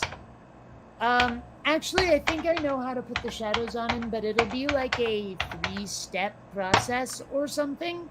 And there's a couple of ways I could do it, but the best way would be to rig up just sort of a fakey cat, that I can animate in the same places where Xander would be, right? And let the shadows fall on that so that, they have the right shape for Xander. And then I'll take the footage of Xander and make like a plate out of it where he is either all black or all white, and then the background is the opposite. I mean, he'll be against a green screen, so that'll be easy enough to create.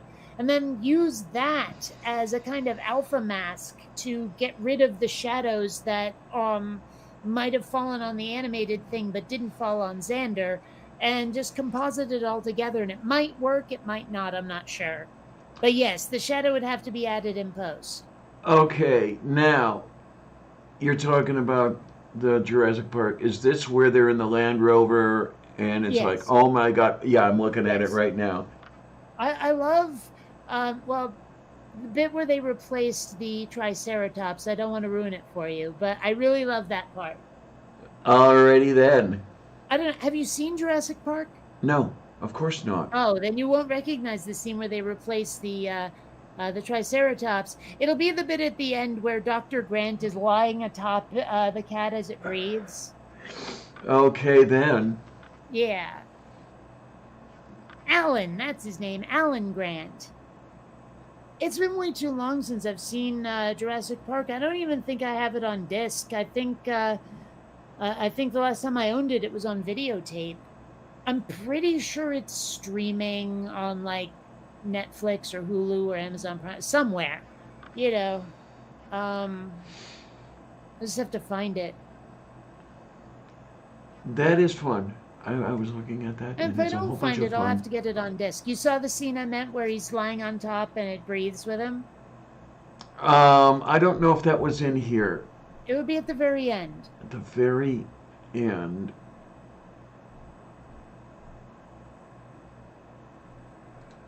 I'm saying you've got black cat, 3 kittens, There should be and a then scene where it fades out. Really? Maybe it's not at the end, but there should be a scene where, you got this sort of older looking dude in the blue shirt, and he's almost spread eagle on top of this cat, and it just goes like that. I've got to go to see on the egg thing. I am not to seeing, and maybe I don't know what to look for, and maybe it's just not in this one. All just with the looking and the finding and the doing here. Jurassic Park with cats.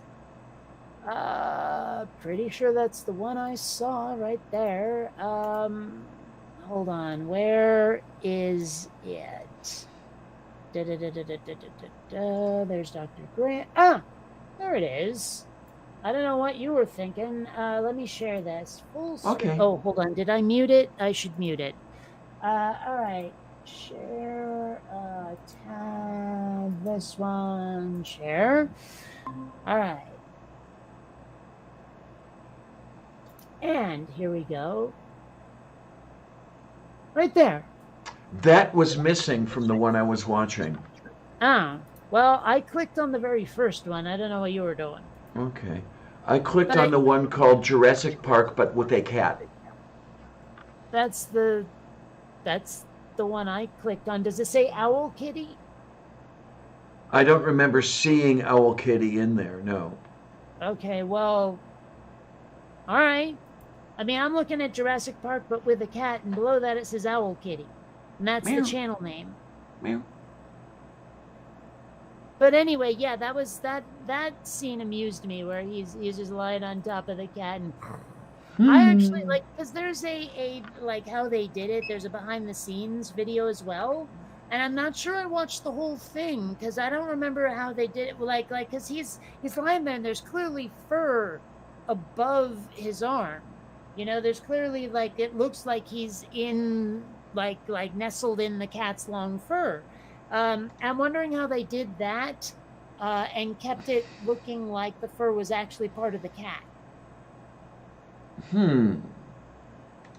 Yes, I do know the rain was added in post. That much I know. Owl Kitty versus Godzilla, yeah. Well, I mean, that's one of the things is I do have cats, and it'll seem like I'm copying if I do do too much with them. But I don't know, like, what else I would do. I love the idea of incorporating live action and animation, but I'm not sure what to do. Okay, moo. One thing that might be kind of cool, we have, like, not exactly a picnic table, but a table and some chairs down in the courtyard down there. And I could make it like I'm having a conversation with an animated character that's not actually there.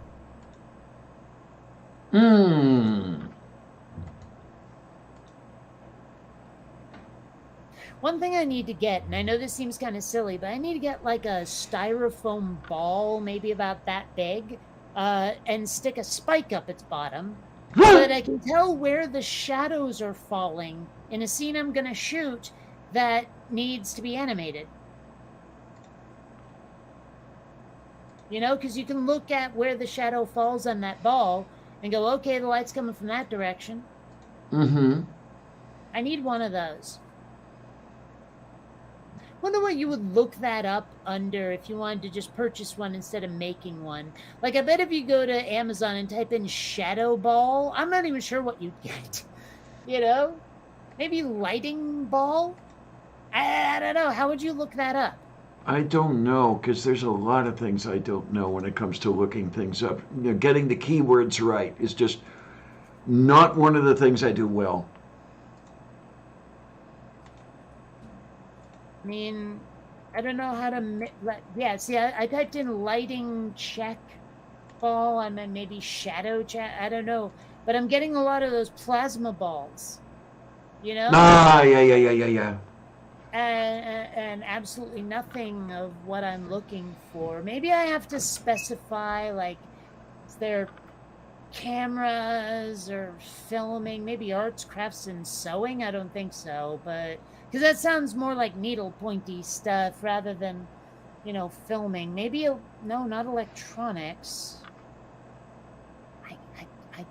I'm not going to look under movies and TV because I know they mean the discs. Tools and home improvement. I don't know, like, there's not a category for this. Okay. You know, maybe I missed it. Is there a photography category? No.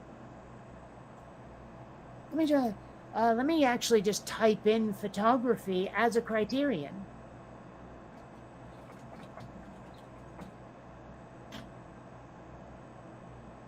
And it's just getting me lights. I don't know. Can I tell you, director of photography ball? Maybe if I take out ball and type sphere. How about just sphere on a stick? Sounds like a really bad mall food, like a food court thing. Not in beauty and personal care. What the hell? What was said? The thing on a stick. Okay. What was it that you said should be on a stick? A light ball? A shadow? I don't know. Let me try shadow. Shadow ball. I'm not sure I want to know what that'll bring up.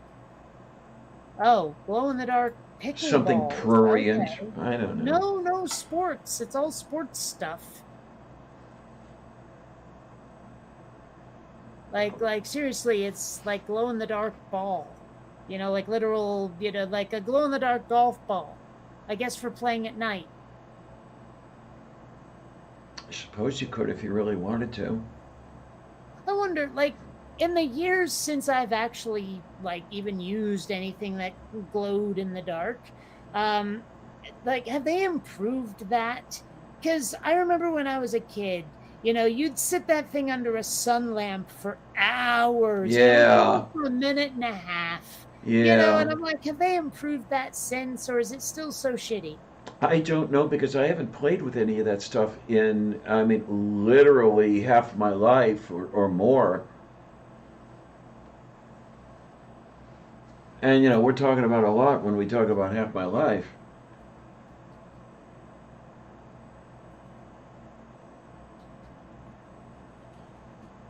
All right, I'm just going to not look on Amazon. Maybe I'll find what I'm looking for. Maybe it'll have an actual name, and I can go, aha. Let's try lighting.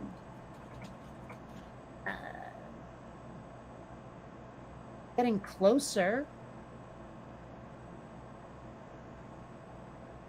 Man, something I've been seeing lately that's like weirdly popular are these ring lights for lighting people. I mean, maybe it hits your face evenly. I don't know.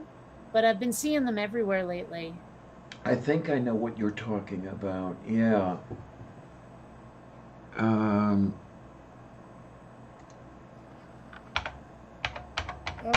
I didn't say light. I said lighting. I may have to just construct this thing myself. Yeah, okay, so... Come on, you. Styrofoam ball on a stick. Now let's go to shopping.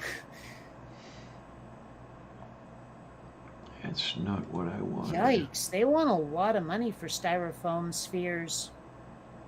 Oh my. It looks like I can just go to an art store.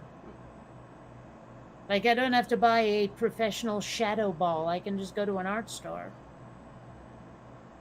Ah, okay. No, I don't want that because it's throwing all kinds of JavaScript bullshit at me. And another reason, like to use a styrofoam, because I would have to color it green as well to go with the green screen.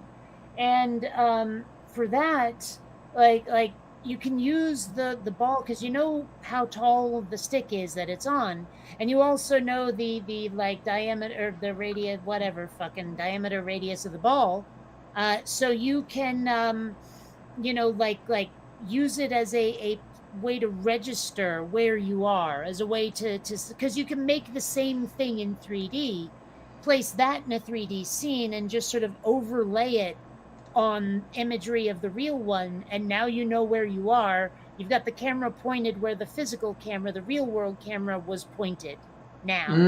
Okay. So it helps you keep the camera in the right place. That's all.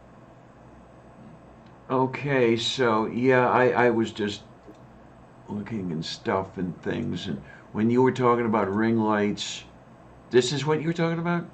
Hold on, the chat window's in the way. Yeah. Okay, $200 is a lot of money. Yeah, yikes. But no, seriously, like, if I got that camera dolly thing, with the track, and had 2 spheres out there to register where I am in 3D space, I could make some really interesting shit. Well, of course, I shouldn't say that $200 is a lot of money. I just spent more than that on a Stream Deck.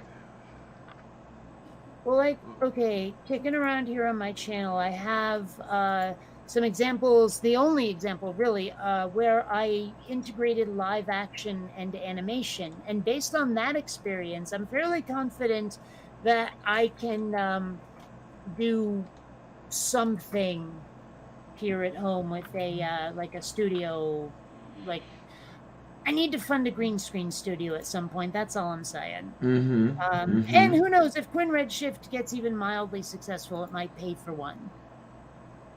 But here we go. Hold on. Live action plus animation. Share. All right. So here we go. Oh, you showed me this one, yeah. Yeah.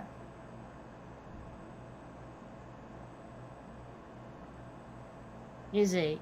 Was that in your courtyard? It was. Okay. Yeah.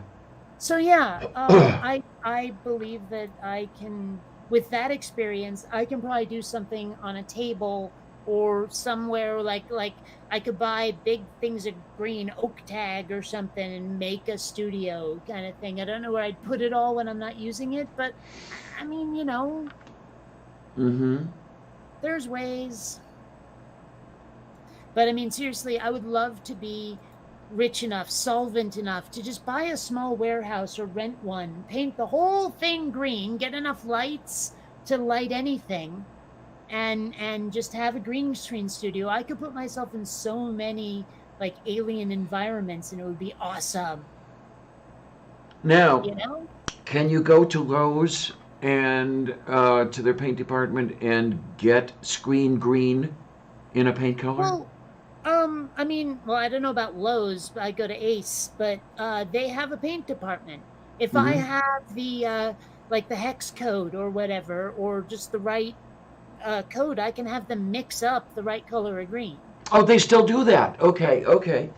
Yeah. Oh, yeah. When you know the case I made for the 1.21 video, Mm-hmm. right, with the radiation case, I had to go in there and ask for the right shade of yellow, and they had to mix it for me.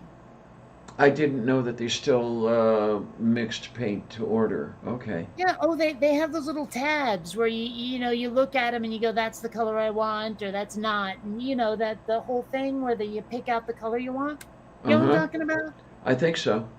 I know that Yeah. you can go, for example, at Lowe's, you can go and look in their paint department. They have all the chips with the various colors, but I didn't know that you could show somebody a color, have them analyze it, and then they would use Oh whatever they got no, from the analysis. no. That's not the way it works. Oh, You okay. go in, you look at those little tabs that show you what a color will look like once it's been painted.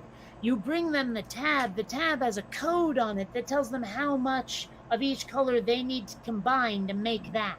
Okay, okay. Because they have a bunch of base colors there. It's probably like CMYK or something. Mix them all together, make the paint, shake it up with the paint mixer, and then you've got the color that was on the tab. You can't just bring them the color like maybe the clerk can eyeball it and say it's probably one of those, but nobody just analyzes it. I remember a day when you actually could bring them you could bring them a piece of molding that was painted in your house, and you would hand it to them, and they said, duplicate this color for me, and they would. Well, if something is molding, I would just throw it out. Yeah, that too. Yeah, well, I mean, like I said, you could probably bring it to the hardware store, and they might be able to eyeball it for you. But there's no guarantees. You'll have to, like they said to me, pick it out yourself. We can't make this decision for you. You're the customer. You're the one who wants this. You're the final arbiter. We don't want you coming in saying you mixed the wrong color for me. Uh-huh, So you yeah. choose and let it be on your head. And it turned out I got it right the first time. So go me. Kiowa, basically. Yeah, cover your own ass. I remember they See, had every a. time you say that, I don't see CYA Kiowa or any. What I see KIOWA, which I think is like a Native American or Hawaiian word. Oh, okay. No, back Let's in the see. day, I remember they had a machine, and they would put your. Yeah, Native American. There we go. Okay. Kiowa, KIOWA. I knew that was a thing. Moo. Yeah, and they would put this thing that you handed them onto the machine, and the machine would give them a set of numbers. And I think they were able to make a paint chip out of it or something, and they would show it to you and say, "What do you think of this?" This was a long time ago. Doorknob head. There are some fairly standard systems. I mean, CMYK, RGB, and also there's a hex code for each color. I mean, you go into Photoshop, you find the RGB combination for a certain color, go into 3ds Max, throw in that RGB, it'll come out the same. So Yeah. it's the same thing with CMYK, which is usually used for print. Like comic books will usually use CMYK, for example. And then the hex code is just meant as more of a universal, I guess. I don't know. Yeah. But yeah, if I brought them the hex code and they were using the hex code system, they could probably figure it out. They might figure it out from the other two, but hex code, I seem to remember the little tab they had a hex code on it. Do I remember correctly where RGB is additive and CMYK is subtractive? I think so. Yeah, RGB. For those of you who don't know, RGB would be lights, CMYK would be paint. Yeah. I'll be right back. After this message. Yeah. What do you got? Greg says any bright green works. Okay. So I'm looking here. This is the can of paint. I don't know if they wrote anything on it to say what the color combo was. I mean, because there's something printed on the top of the can that may or may not say it, and it might just be this is a can. But it looks like there's a code there. Ah, here's a sticker. Let's see. Well, I'm not sure I see anything that just says, oh, here we go, Viking Yellow 321. Right there on the label, I knew it, Viking Yellow. Not sure, I'm assuming they're talking about their blonde hair. Okay. Brunhilde. I'll be right back. And I went looking it up, and I did not know what the K meant, but yeah, okay, so it's cyan, magenta, yellow, and key. And key is black. Okay, now I got it. Yeah. But, yeah, so, I mean, if I know what the actual hex code is or whatever for green screen green, I could probably find it. Or, I mean, my green screen is not very small, but I'm sure I could bring in some of it somehow. I don't know, to say this, you know? And even if they won't know, I can go over to the greens and just start holding them up against it. Okay, then. You know. And I mean, it doesn't even necessarily matter that much that I get exactly the same shade of green, as long as Xander is very not green. I mean, because the way they do the green screening, you select a point somewhere and say, that's the green that I want to be gone. And then you have a tolerance slider that lets you, it'll go, okay, how close to that one point can anything be to be removed? You know? And so, if something looks too green, it can, start to get removed and you don't want it to. In fact, a lot of times when I was making my videos, I'd be sitting in front of my green screen and I could not get rid of all of the green with one green screen filter because it would inevitably butt up against something else that too much of the actual image would start going away before all of the green would. Yeah. So I would hit it with another green screen filter, sample the points that weren't going away, and use that as the basis for the new tolerance. Sometimes it would take as many as 3 or 4 green screen filters before I could get rid of enough green and still look like me without patches missing. Okay, then. Now here's the thing. I might need to wait on this project because Columbia is very white and Xander is actually white on his underside. They will reflect the green pretty hard. I might have to get a black cat. You see what I'm saying? Yeah. But another reason to have a green screen studio, something that I can stand in, is that I could put myself in some pretty amazing environments. I could make myself look like I'm standing on a space station. And I'd love to try it. You know, I'd love to fuck around with that. I just need more space to do it. Because, even if I could put up a bunch of green around here, there wouldn't be enough room for cameras and lights. God, I know that feeling.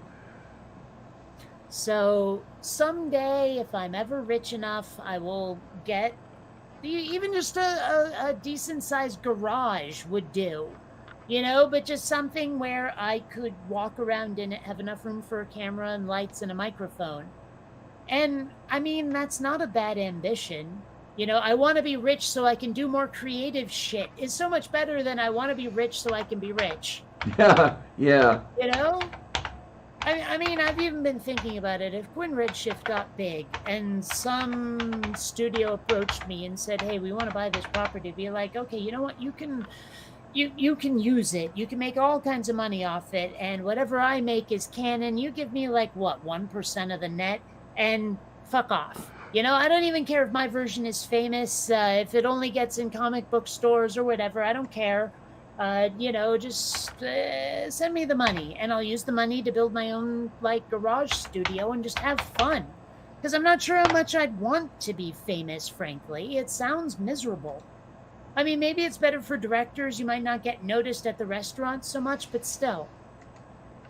Okay, then. Yeah.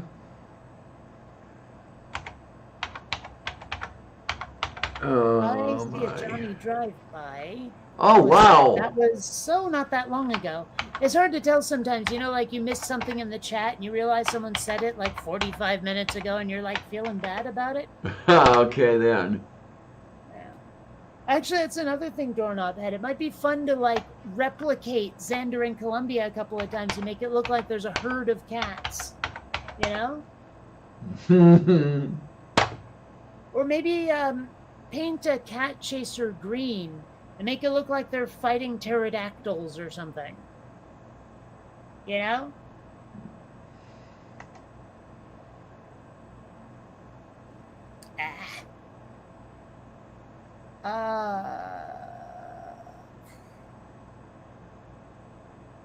Well, anyway, I have so much ambition and not enough resources. This is not being nice to me. Why is it not being nice to me? What's not being nice to you? The login to my site hosting. Okay, yeah, that.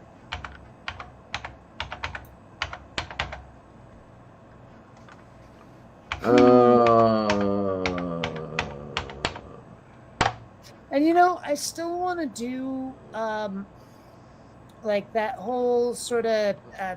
You remember I was talking about the "Are You a Robot" game where some people improv and I animate around them. I'd still love to do that. Oh, okay then. Moo. I just have to find a way to do it. I mean, hell, maybe I should just, instead of counting on my like YouTube and Facebook friends, who by the way are not very reliable, maybe I should go to like a local acting class and ask if anyone wants to do it. Oh, okay. There's Moo. I mean, or hell, I bet there's a news group out there somewhere, or a Facebook group, or a meetup group, or something where you can like say, "Hey, recruiting for a project. No, I can't pay you," and just see what happens. Anyone who's good at improv, come on, we'll give it a whirl. Although I don't think I have enough microphones to do it in person. Fuck. I mean, there's what I don't like about the position I'm in. There are things I'd like to do, but I can't afford to pay anybody to do them. What do you mean? Oh, for example, I could really use a producer, and I'd want to pay this person, and I just don't have the resources to do it right now. Well, okay, fair enough. I mean, I'm not even 100% certain what's involved in producing a show like this one. Like, I've seen what Mikey does in Neil's shows, but, I still don't see the really behind-the-scenes part of it, Yeah, I mean, I would like to do a better job than I'm doing. And I realize that when you have a crew of one, it's not that easy. Well, and when you have a crew of one who refuses to get into the 21st century with how computers are used, and who apparently doesn't know the nuances of using OBS. Oh my! I know insists on using Linux. How many times do I have to tell you? I'm broadcasting with wind shit right now. Nah, sure you are. Sure you are. And as far as that goes, it's still glitching on me, but that's another story entirely. Well, I'm gonna look at how. Okay, so I'm looking up how tight is too tight. Shut up, Clarion. Hush, no. No, not knee sleeves. What is up with sleeves? Does this count as a sleeve? A sleeve? What the hell is a sleeve? You know, sleeves. I mean, I know about the stuff that comes on shirts, and I know about the stuff that they talk about tattoos. Well, I mean, they're also talking about like knee brace sleeves. You know, like I'm assuming the ones that look like they're made out of spandex. Oh, that I recognize as sort of a cover that goes around a roughly cylindrical thing. Well, apparently the term for it is sleeve. Okay then. Besta carini. Although I like the idea of the singular being sleeve. Yeah. But then if we do that, the plural of beef would have to be beeves. Yes, it would be. Yes. All right, maybe I have to type in compression wrist brace, because I'm not getting wrist stuff here. Let's see, not wrist wrap.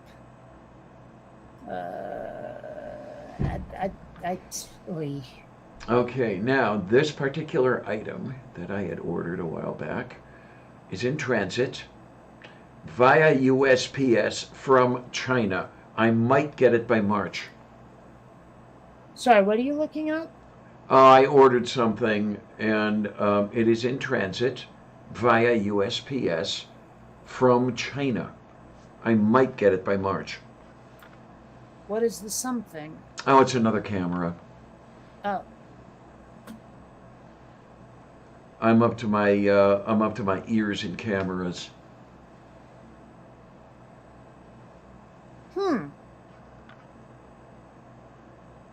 Apparently, sounds like they're recommending wearing these when you sleep too. In fact, some of them are saying instead, if you don't feel like you can do your work when you're, awake with the brace on. Okay. So. Sounds like foo-foo.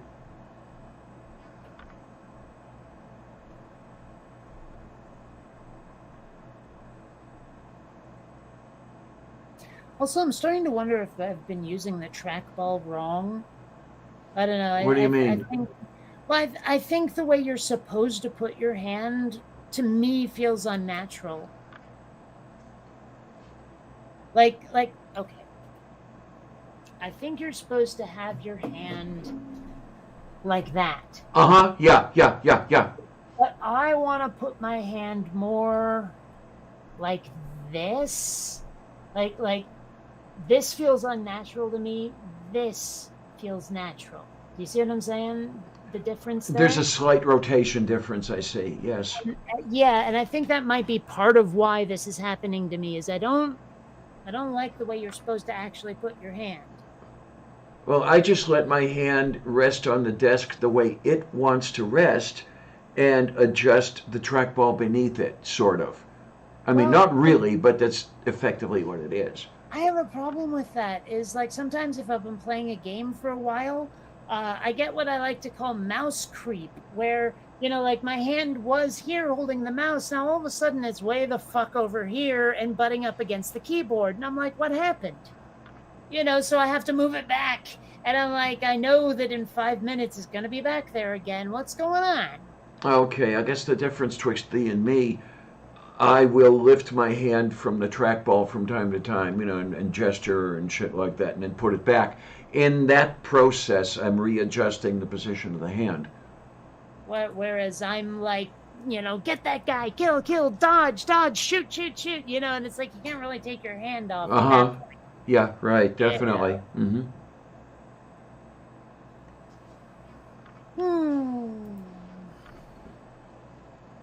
Oh my. Nerdy likes mouse creep. That makes sense. It's an apt description, I think. Mouse creep. Creepy mouse? Skeek. Maybe I know what I'm craving. It's weird, but I kind of want a turkey burger. You ever buy ground turkey? Not very often. I have done it, but I've not done it very often. Like, if you don't go into eating a turkey burger thinking it'll be anything at all like a beef burger, if you say this will be its own unique thing in the shape of a burger, you can enjoy it. Yeah. But if you go in going, I'm eating a hamburger that happens to be made with turkey, you're going to be disappointed. Oh, yeah, absolutely, absolutely.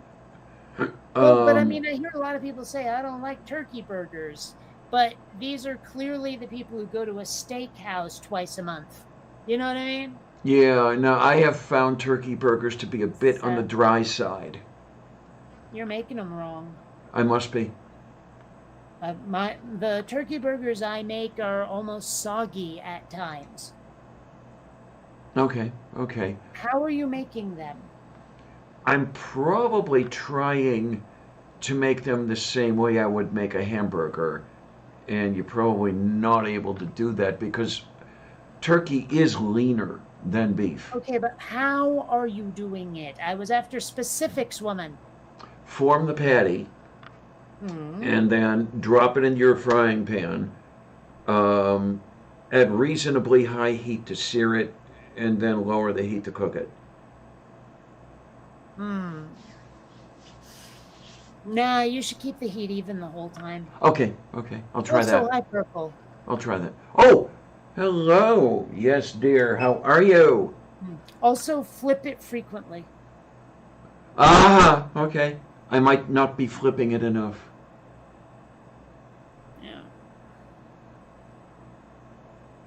Yeah, canned bread exists. Actually, purple, though, it's usually like brown bread. The squishy stuff that's like almost a brownie, but not quite.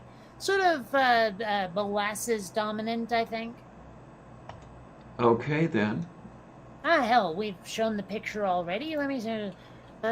Brown bread. Yeah, okay. In a can just comes up. Alright.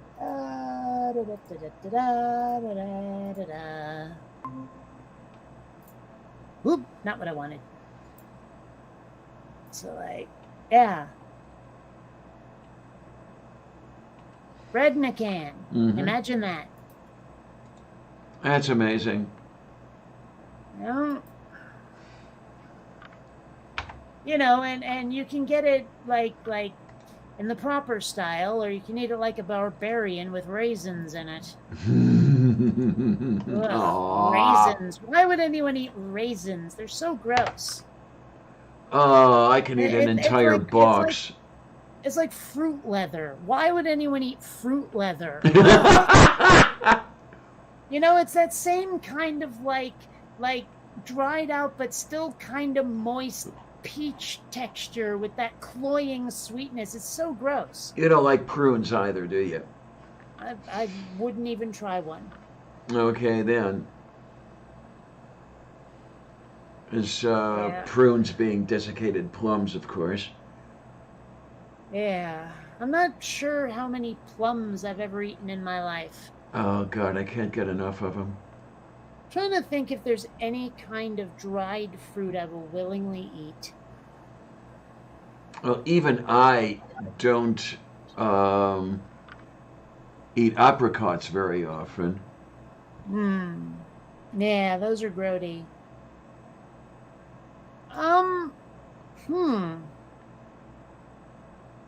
Well, those orange sliced gumdrops? Oh, yeah, yeah, yeah, yeah. Hmm. Actually, I guess those aren't dried though, No, so they're never not. mind. They are kind of dry, but they are not explicitly dry. I finally saw your message, by the way, the one you sent on your own. Uh, On Twitter. yeah. Okay. Um. No, I can't think of any fruit that I would want to eat dried. Well, purple. The bread is fairly moist. Really, really squishy. It's about the consistency of a brownie. Yeah, huh? And so like just sticking it in one of those plastic bags like you do with Wonder Bread, it'll dry out. You got to stick it in the can just to keep it at the same level of moisture. I have to look up. Okay. Brown bread recipe in a can. And I'm Yeah. looking for the So, ingredients. I mean, brown bread is pretty good, but it might as well be dessert. Okay, it might be Like what. it's not really bread. And Diana, you are quiet as hell. I don't know what you're doing, but you're very quiet. I'm going to have to readjust the pattern on this mic. Yeah, that might be what they're calling Boston brown bread. Classic Boston brown bread, studded with raisins and steamed in a coffee can. Now, let's see what they put in here. Flour, rye flour, cornmeal, baking powder, baking soda, salt, allspice, molasses. I thought so. Buttermilk, vanilla, raisins. No, no, no. That's what it says. There will be no raisins in brown bread, not on my watch. Well, they do say optional. Except it's not. It's really a test for your loyalty to my regime. If you put raisins in, we now know you're a traitor There you go. And they say and are to be purged. they say one metal 6-inch tall by 4-inch diameter coffee can. Who distributes coffee in metal cans anymore? Well, that might be an old recipe. Might damn well be, because the only coffee cans I see anymore are paper coffee cans with the metal lids. Really? Because they sell canned iced coffee. Like cans this size, just full of like Starbucks or something. Oh, well, that's full of liquid. Yeah. Yeah, what I'm It's thinking. coffee in a can. I know what you're thinking, but it's still coffee in a can. Oh, licorice and raisin bread, blah. All right, that sounds tasty. I That like sounds that disgustipating. That sounds so nasty. idea. I can't imagine like even if I liked licorice and raisins, I can't imagine those two things going together. Why not just throw in like mint, orange juice, and toothpaste? I'm just saying. Oh, I like what Purple Ooh, had to brown bread say. warmed in the microwave sounds good. Yeah, already, yeah. I like what Purple said. Irish court ruled it's what Subway serves cannot legally be called bread because it has too much sugar. Okay. So they wouldn't call Posca bread either, by the way, but that's another story entirely. Well, I mean, gosh, I'm not sure I've ever really noticed like Subway bread being super sweet. I mean, well, what is it if it's not bread now? A pastry? Well, I don't know. It may have something to do with the way Kraft distributes a cheese food product. Maybe this stuff is a bread food product. The same way Hmm. Cherry Chiaffa is a wine food product. I have never heard of cherry Chiaffa, but all right. Oh, it's a fortified wine, cheap shit from Denmark. Denmark. Daju korostu.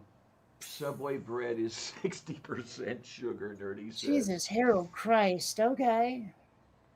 That's probably why people eat it, though. I mean, it's amazing. Like sugar, I don't know if it's actually addictive, but the brain responds to it pretty hardcore, and it's a large part of why some things are so popular in this country. Yeah, indeed.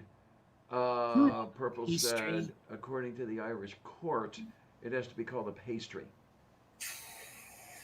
Is savory pastry a thing? I prefer to say it is. I But then mean, it again, I've sounds been, to me like a savory pastry would just be an appetizer. I don't know, maybe. I mean, I've been raised on Eastern European food, so you know what it's like with me. But Yeah, people are like goats. You'll eat tin cans and inner tubes. pretty much. Mm.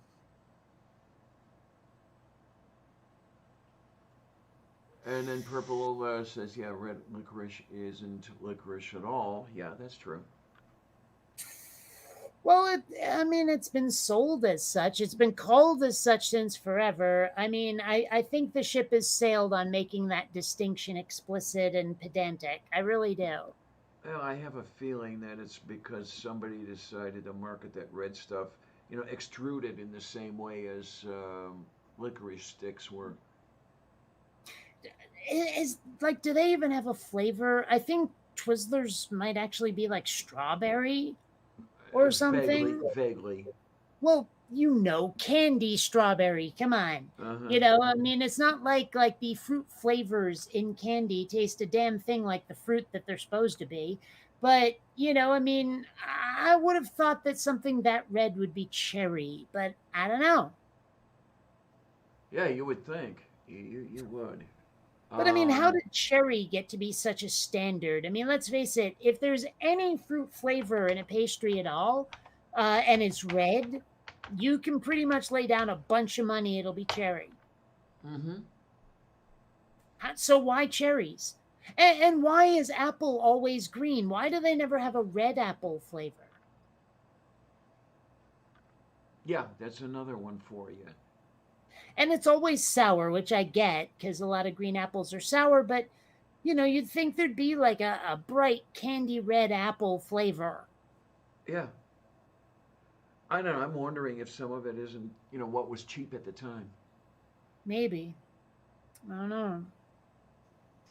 But it just seems to me that we've, I don't know, our flavors are weird. That's all.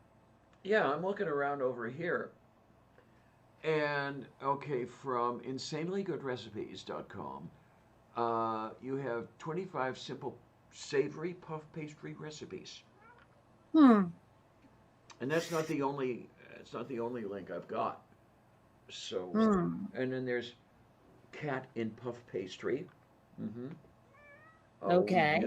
you, All you, right. you climbed up here. You're gonna get cuddled. Those are the rules. Hmm. Mm-hmm. It's just a shame that Xander doesn't really like the picked up cuddlings. Columbia, I don't know. She tolerates them for a while, and actually, I think she likes to put her cheek up against mine for a while. But after 45 seconds, she wants down, where Xander wants down right the fuck away. Okay, okay. Yeah, Oh my, what do we got going over here? I'm trying to learn how to use this mic all over again. Now God. it's in frame. Okay, now it's in shot. Like, I really don't want to go out today, but now there's all this food I want to get. And every time I go out, I buy stuff I shouldn't have and spend too much money. So I should just stay at home and not buy food. That's what happens anytime I get within a quarter mile of a Walmart, across the highway there. I always leave with more than I intended to get. And I'm going to Walmart only because it's there, only because it's easy to get there. I don't like Walmart. I do that with my supermarket, but it's better than Walmart though. Yeah, And well, the town dump is pretty much better than Walmart in most cases. well, regardless, I don't know. I mean, what would I make for food today? I do need to go out and get more frozen vegetables. I'm starting to run low. But I do have like chicken and rice and pasta and some vegetables. Um, Oh, and you and I got a mean chicken pot like pie right there. most of them are green vegetables. There's also some carrots and some onions. I love that they sell frozen like diced onions. That's great. Yeah, for those who don't have the time or inclination to dice their own onions, yeah, that works. Why not? Sure. Yeah, and I mean, it tastes pretty good. I don't know why people are like, oh, my vegetables have to be fresh. I've never been able to tell the difference. No, the frozen vegetables are they're easy, they are convenient. They're Yeah. cheap.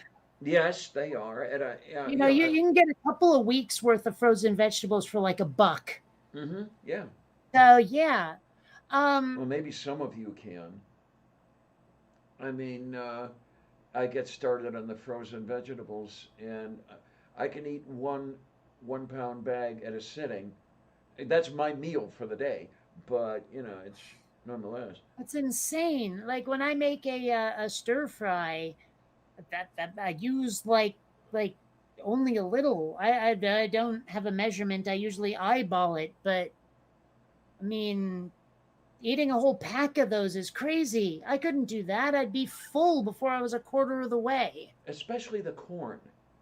The frozen corn. I'll empty the bag into a bowl, stick it in the microwave oven, get it nice and warm, slather butter all over it, and I'm set. I'm set for the day. Uh, Purple, I've had ripened fresh vegetables, but they're the same to me. I mean, maybe it's not taste so much as texture that matters.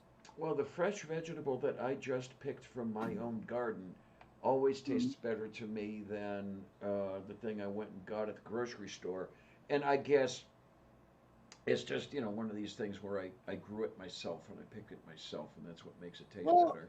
I've had cherry tomatoes directly off the vine. I've had cherry tomatoes I bought at the supermarket. The only difference is who picked them. Yeah, and that's what I'm saying. It's that it tastes better to me because I'm the one who took it off the Well, green vine. maybe I'm just not so sentimental, but that wouldn't change the taste. The literal sensation of taste would not change, no matter my emotions. I guess my emotions must be hooked up to my taste buds. I guess that's the way it works. Whereas mine seems to be hooked up to my snout. Like, seriously, certain smells, and all of a sudden I'm like, oh my gosh, that's bringing back so many memories. Uh-huh. Yep. It's weird, but it's true. Well, they say that the olfactory sense is the one most closely linked to the lizard brain, to the emotions. Yeah. Which I guess makes a certain kind of sense, although I can make an argument for the ears. Okay. Well, I mean, if we had better scent the way a lot of other earthborn animals do, it would let us know either that there was a predator nearby, or that there was food nearby, or there was something nasty nearby, et cetera, et cetera.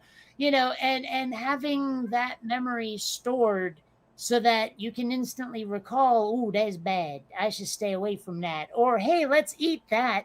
I mean, I can see how that would be a very important trait, to be able to remember scents. Mm.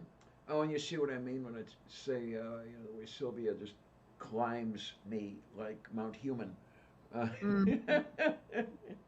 She's been doing this a lot lately, since I've been in hospital. So I don't know if she thought she was going to lose me or something. Well, she almost did, but Well, maybe she just like isn't used to you spending that much time away. I don't know. They could be. I mean, I've not been away. I had not been away for 5 days before. I mean, 3, yes, but not 5. Hmm. One thing I've noticed, and I don't know what this means, is that over the last couple of days, like I don't know if it was because of this, but it was definitely after this. Like if my hand or arm, if it's level, everything feels fine. But if I do this or this, it starts to feel sort of pins and needlesy, like blood is rushing to it that wasn't there when it was level, or maybe rushing out of it, but it feels more like rushing to. Hmm. I don't know. And like I don't know how tight is too tight. When am I cutting off my circulation? I'm not sure. When the hand turns black and falls off. Not leprosy. They tell me that that's something I have to watch out for. Um, when they did the thing to the arm, for the dialysis, that affects the blood flow, and they say it does occasionally, very rarely happen where you start to develop gangrene because the blood isn't getting to where it should be. All kinds of stuff. So what they You're tell me, talking about the punctula. yes. So they tell me that I need to listen to it and see that I can hear the right sounds. And then if I can't hear the sounds, or also if I lay my hand over it, I can feel it. If that stuff stops, then immediately see somebody about that. Hmm. It's real. It's Well, really weird. I sleep with my arm curled under me anyway, and with my ear laying here, I can hear it. It's like, hmm. Well, okay, Mage, I've had pins and needles when my circulation is cut off. So, I mean, maybe it's the nerves reacting to not enough blood, but whatever, the sensation is ouch. And it's usually caused by, something being too tight and the circulation being cut off. hmm. But about canned vegetables, I mean, I'd rather have frozen. Canned vegetables, if they're not in liquid, they're still usually pretty sloppy and they're getting slowly soggier and turning into mush. I'd rather have the frozen vegetables. From Tornado. Uh, Canned heritage vegetables, the Pepperidge Farm remembers. Mm. Here, have some mint in box peas. There you From go. like 1923. I have a mint in can set of peas. Mm-hmm. Meant to be eaten by World War I soldiers, thought to be lost, and then recently found and sold on eBay. Yeah, anyway. Heritage vegetables were not the fad yet when I had my garden. I don't know what the difference is because I've not had any experience. It's kind of like, people are brewing their own beer a lot these days, and I hear some of the, like, I don't know what the frickin' IPA is. Oh, You know? India Pale Ale. Yeah, I don't Oh, know. is it? Yeah. And I definitely couldn't tell you the difference between like a lager, a stout, and bitter, and all of those. I have no idea. And I don't even know why the distinctions are important. Like, I mean, I could tell you why a certain strain of marijuana is better than the other by describing its effects or its flavor, but I really don't know what the difference is with the beers. Basically flavor. Um, And thickness, I understand. yes. Porters and stouts, at least to my palate, are sweeter than a lot of the other stuff. Hmm. Um, I'm trying to remember now the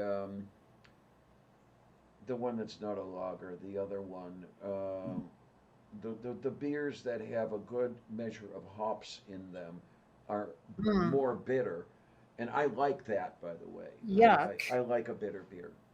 Yuck. And then the Belgian beers are sweet, but in a different way than the stouts are sweet. Yeah, So I'd yeah, rather all kinds just of have a Captain and Coke, frankly. moo moo. I can't have too much beer anymore because I guess beer is high in phosphorus and my kidneys are dead, and so much for that. Mm. Well, Uh, yeah, I don't know. I just don't like beer. Never have. It tastes like, I don't know, liquefied driveway gravel. I mean, it is so gross. And I don't know how anyone can try to drink the extra bitter version because the least bitter version I've ever had is barely tolerable. well, I like Brussels sprouts, so let's go from there. Mm. Um, That's something I wouldn't mind getting today as an artichoke. It's not Brussels sprouts, but I would like to have an artichoke today. I have decided that artichokes are okay. I will not sacrifice the rest of my meal to buy an artichoke. What are they charging you for an artichoke? Well, in other words, I mean they're good, but I won't. They're not that good to me. I mean, the last artichoke I bought was about $3.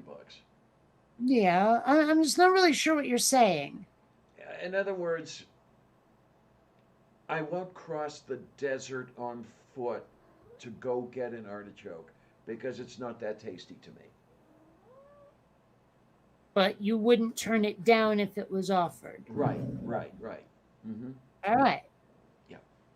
And then there's this cat who just can't get enough of my lap.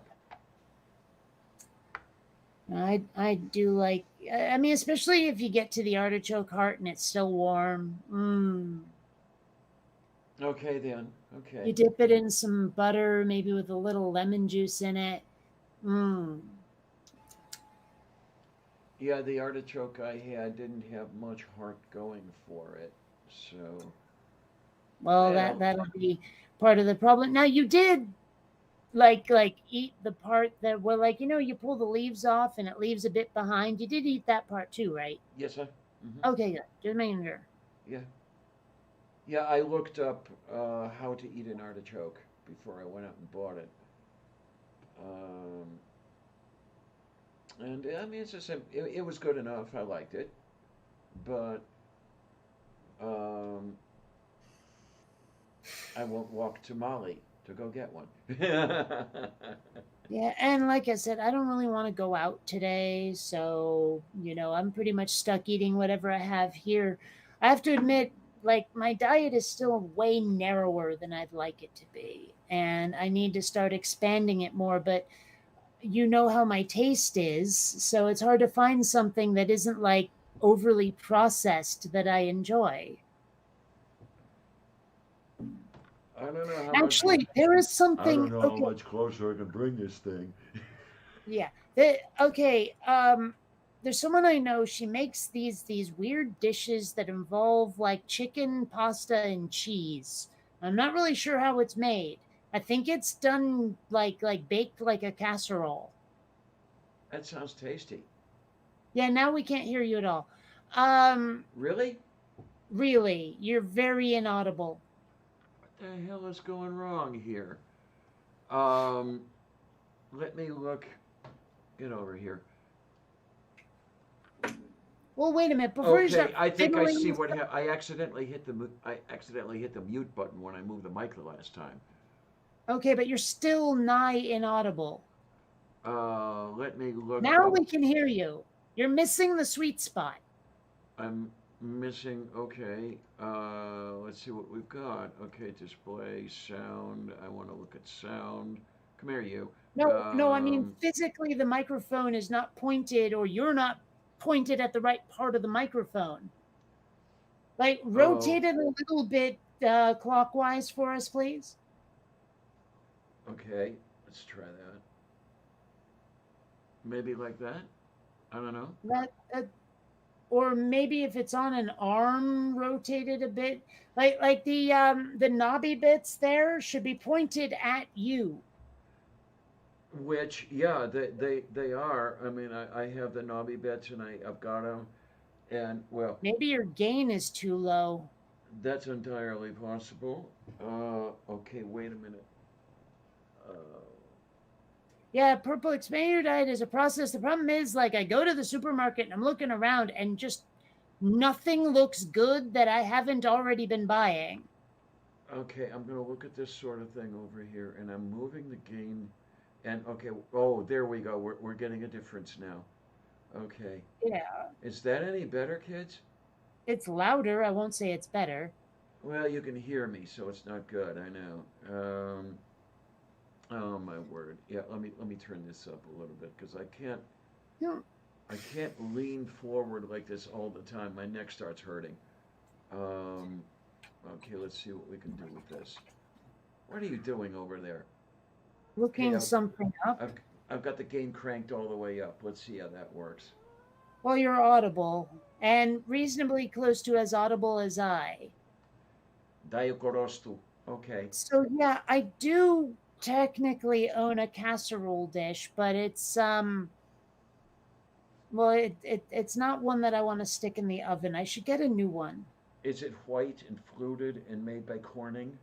I don't know what the hell fluted means. It looks like a wave pattern. That's not helping. Oh my, oh It's got little handles on the side. my. Oh my.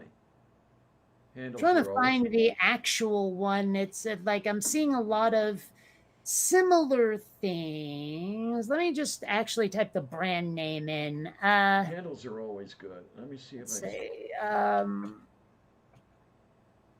no, not A. grab Oh, this over here. Come on, you. all right, there. Let This me thing share doesn't this like me at tab. all. This has changed since the last time. This has changed since yesterday. Like this. Yeah. With the And you little see the little flower. nubby bits here. Mm-hmm. Yep. Those I like. I need another one I feel comfortable sticking in the oven, because the one I have now, it's like my favorite bowl and I use it for everything and I don't want it to break. Yeah. Yeah. So I need to get another, because you know what? Casseroles might be worth building. I don't know. I mean, I've liked them, and I've never made my own meatloaf, maybe, because they haven't had the pre made ones at the store lately. So maybe I Mm. should get a casserole dish. Might not be a bad idea, really. Stick it on the old wish list, I guess. I'm watching the VU meter over here, and oh my God, I got everything cranked up almost as high as it'll go. So it's got to be the way I'm sitting or something. I'm gonna play with the pattern when the show's over. When I can really screw things up and whatever. So, And do you think that glass can survive being cooked with a casserole in it? yeah, Okay. I mean, I've never really been much of a. I don't normally use the oven. I usually cook on the stovetop, you see. So I'm not really sure about like glass and all that stuff. take a look at the bottom of the casserole dish and see if it is marked oven safe. Yeah, I'm not doing that offline. It'll probably say in the description, like right here, product care instructions, oven safe, dishwasher safe. Oh, you're fine then. But I need something that's smashed over the head of someone else safe. Yeah. Uh, well, I'll Oh. put this one onto my Amazon wish list and then go and look later stuff. I don't know, like yeah. I mean, hell, half Oh. the stuff on my wish list is just stuff I put there to remember it exists. Okay. Yeah. Like I'm not even expecting anyone to even consider buying some of the stuff that's on there. It's just, it's on there because maybe someday I'll have enough money to buy it. And then someday somebody will buy you 3 of them. Yeah. Not if I buy it off my wish list, which will remove it from the wish list. Didn't somebody buy you your chair? No. No. Okay. Well, no, I take that back. Yes, me. Oh, okay. No, I thought someone other than you had bought it No. for you. Okay. No. Okay. See how that works. Yeah, I can see where the complaint is coming from about the volume. The VU meter is barely into the yellow area, and what I suppose I need, and I really don't want it. I don't want the co-payments either. I suppose need spinal surgery. Not fun. Just kind of falling apart, are we? Yep, pretty much. Jeepers, This they is want a what lot of money. happens when the warranty expires. Ow. The other ones I put on my list there, they didn't say freezer safe. I suppose that would be a consideration, wouldn't it? Well, I mean, actually, not so much for me. It wouldn't. I mean, because I usually don't freeze anything I make. If I don't finish it, it goes in a Ziploc bag and stuck in the fridge. I don't save it until the next time I'm going to be like entertaining guests. You know what I mean? Like I don't stick it in the freezer and figure, okay, I'll eat this someday. No, it goes in the fridge and it's leftovers for tomorrow's meal or something. I wish I had more space because I would get one of those chest freezers, and I might buy a half dozen turkeys. This way, I could buy them when they're cheap and have them all year. I can't get enough turkey. I love turkey, and turkey in July is something for me. But paying $1.75 a pound is another thing too. Well, okay. I mean, let's put it this way: if I tried to cook a turkey, it would go bad before I finished all of it. I guarantee it. Even if I was giving some to the cats. Perils of living alone. Yeah, I know that feeling because there's only me and Sylvia. Um, Now the last turkey I roasted, the breast is still in the freezer. Um, I will Sounds like my ex. pretty No, much. no. I'll get around to making a turkey pot pie, but what I think I will do is I think tomorrow I will go to the Squall Mart and see if they have any 98-cent turkeys. You can't get 70-cent turkeys anymore, not with the way food prices have gone. But I'll get a dollar a pound turkey and stick it in the stick it in the defibrinator, uh, thaw it, and roast it on Thursday, and then I'll have all kinds of turkey laying around for turkey pot pies. Does anybody make a casserole using stringier pasta than, say, like ziti or whatever? I don't know. I don't know. I wonder if I can make a lasagna that Kate would like, because I don't like the what's that horrible cheese they stick in there? Is that Parmesan? Oh, is that ricotta? Maybe. It's just so gross. It smells like vomit. And I've never been able to finish more than 2 or 3 bites of lasagna before going, nope, nope, nope, nope, nope, nope, nope. This tastes like someone threw up in my mouth. Nope. Yeah, that sounds like So I ricotta. wonder if I can fake up a lasagna recipe that is more Kate friendly. Well, let's see. I won't type in. Wait a minute. What? Hold on. I know. Let's just try this super taster lasagna recipe.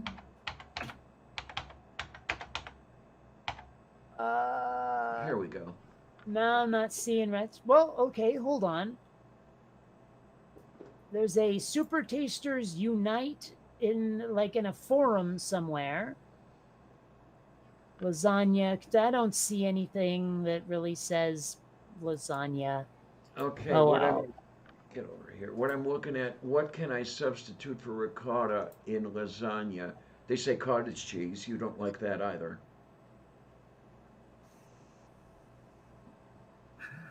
Oh, hey, there's a test here. Check off all of the foods you don't like.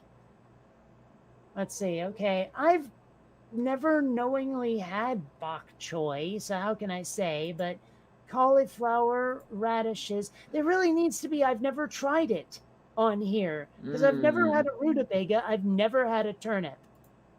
Oh, you haven't lived. I don't know any, like, what the hell. I've seen takis. I don't know what the hell they're called. I've seen them on the shelf. I've never had one. Ugh, grapefruit. Yuck. I tell you, rutabagas and turnips are great filler vegetables in soups. If you say so. Ugh, dark chocolate, if it's unsweetened dark chocolate. Yeah, seltzer water, black coffee, blah. Whiskey, blah. Mushrooms are out. Let's see. Anise, definitely gross. I like green tea, though. Soy sauce, yes. I mean, I don't even like any wine. Okay, goodbye, mustard. Parmesan cheese is disgusting. Kale's gross. Spinach is gross. Licorice, blah. Horseradish, blah. Hot Cheetos? They're fine. Show me my results. It says you are not quite a super taster. Yeah, but I left a bunch of stuff unchecked because I don't know what they taste like.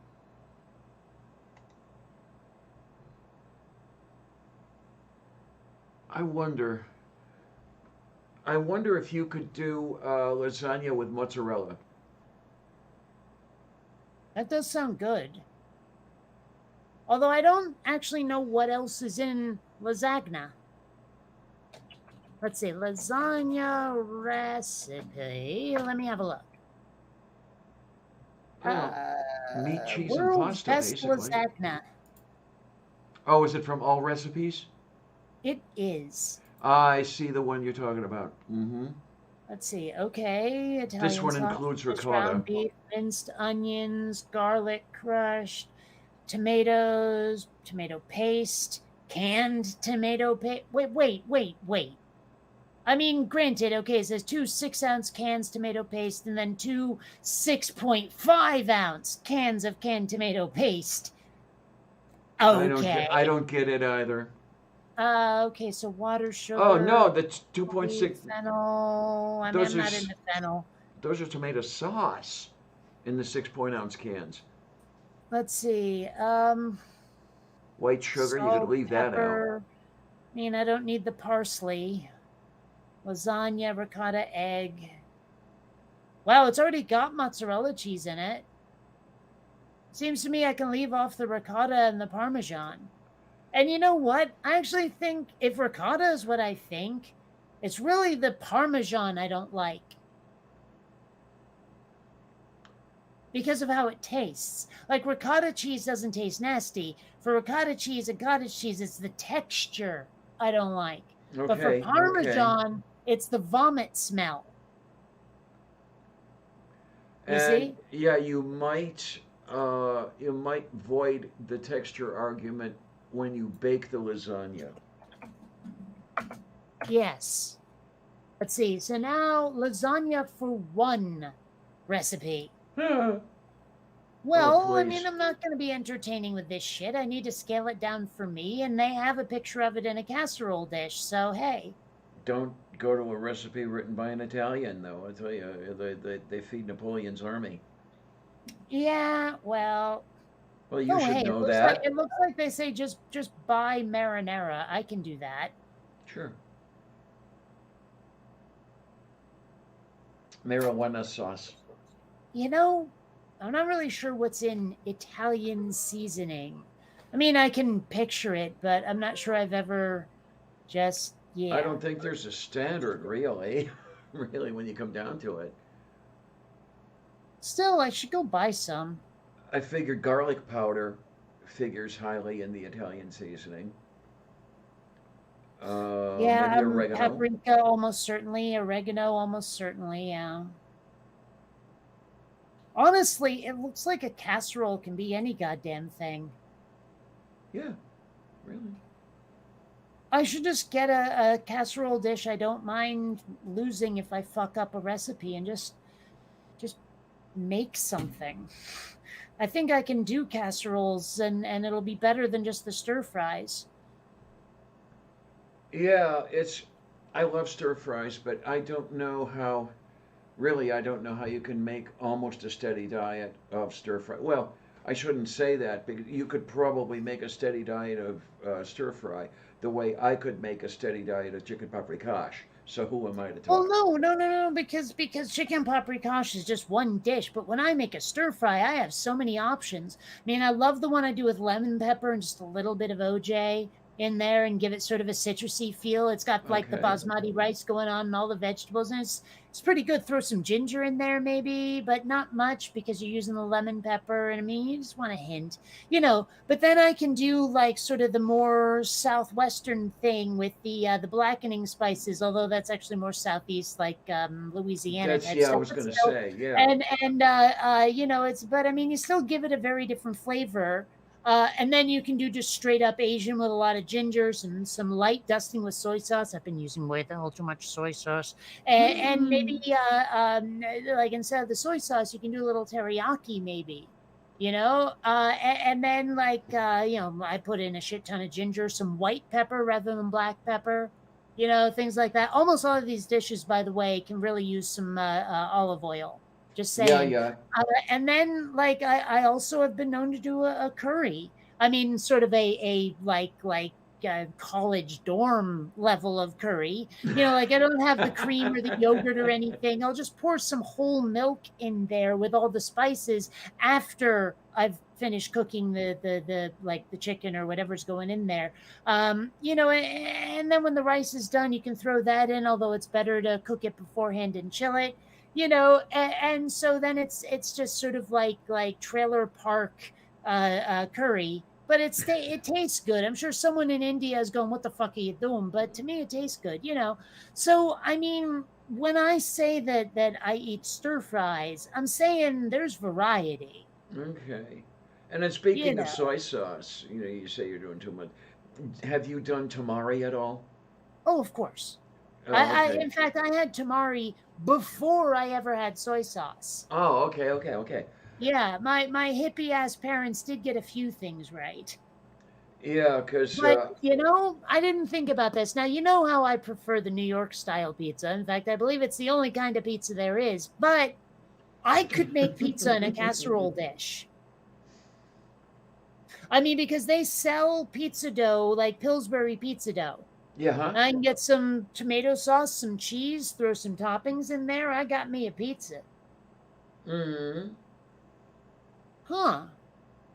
I need to get a set of casserole dishes. In fact, I'm going back to Amazon and putting the larger sets on my wish list. Like I didn't put the big sets on there because they're like $40-$50, but Yeah, but if you're going to use the stuff that you get in those sets, they're I going to was thinking last. a lot Hmm? well, I was thinking a lot more about the likelihood of someone dropping the cash.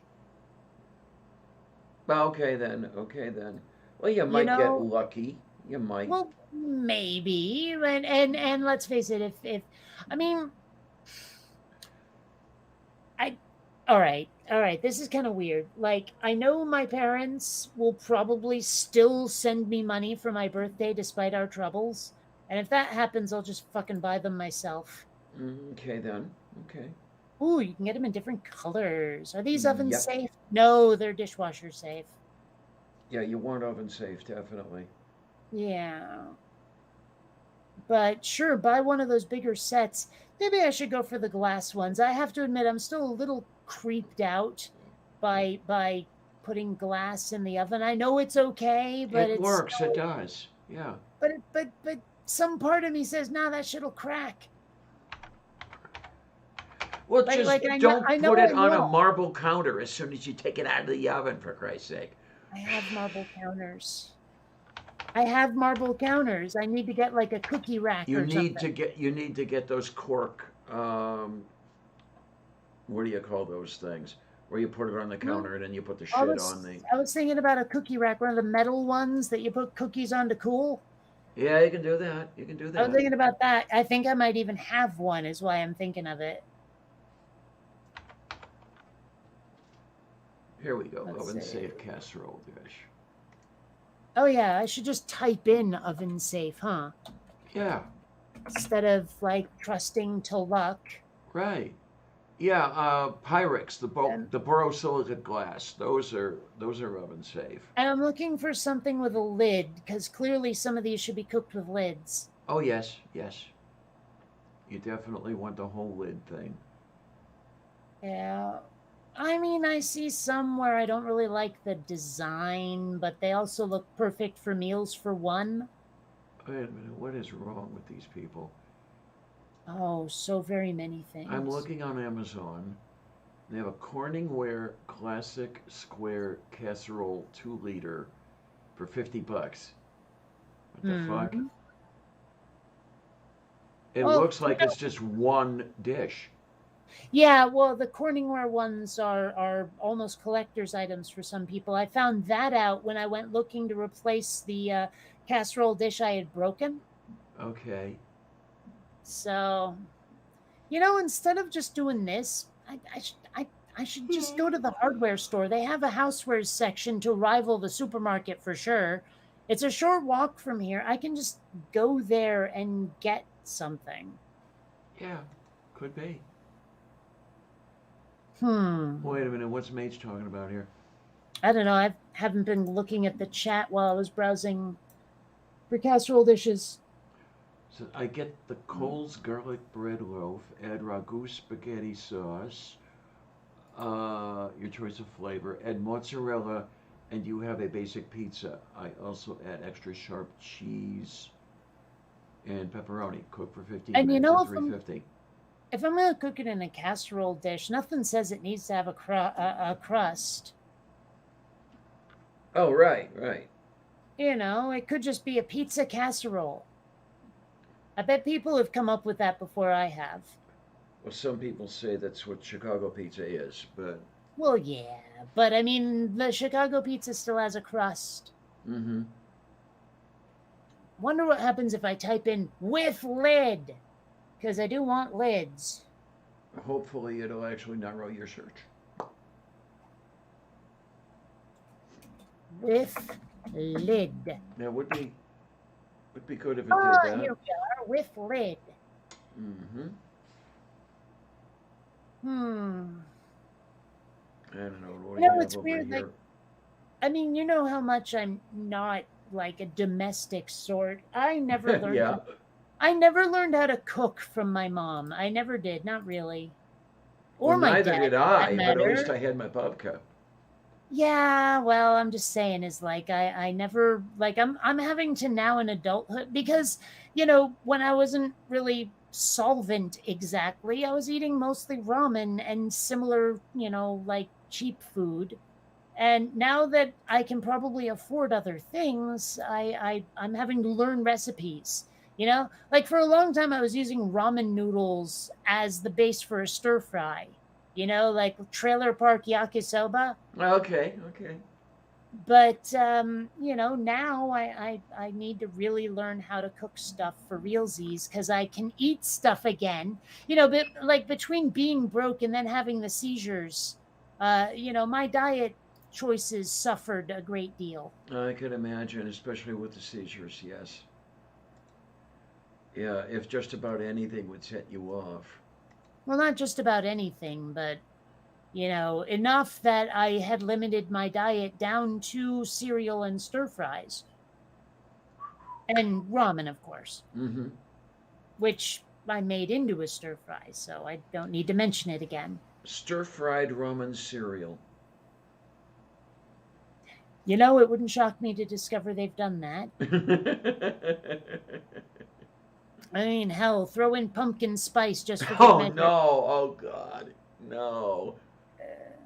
The chubbiest of the Spice Girls. There Pumpkin you go. spice. Mm-hmm. And darn it, I've still never pumped my kin. Yeah, well, that sounds like it could only be a good thing. Actually, I've never met my kin, come to think of it, unless that word does not solely, if it's not solely limited to biological relatives. I mean, well, okay, what the hell is kith and kin? I have no idea. None. Because for all I know, whatever. one of them refers to like, family and one to clan, or one to blood and one to community or something. I don't know. Yeah, I get where you're coming from there.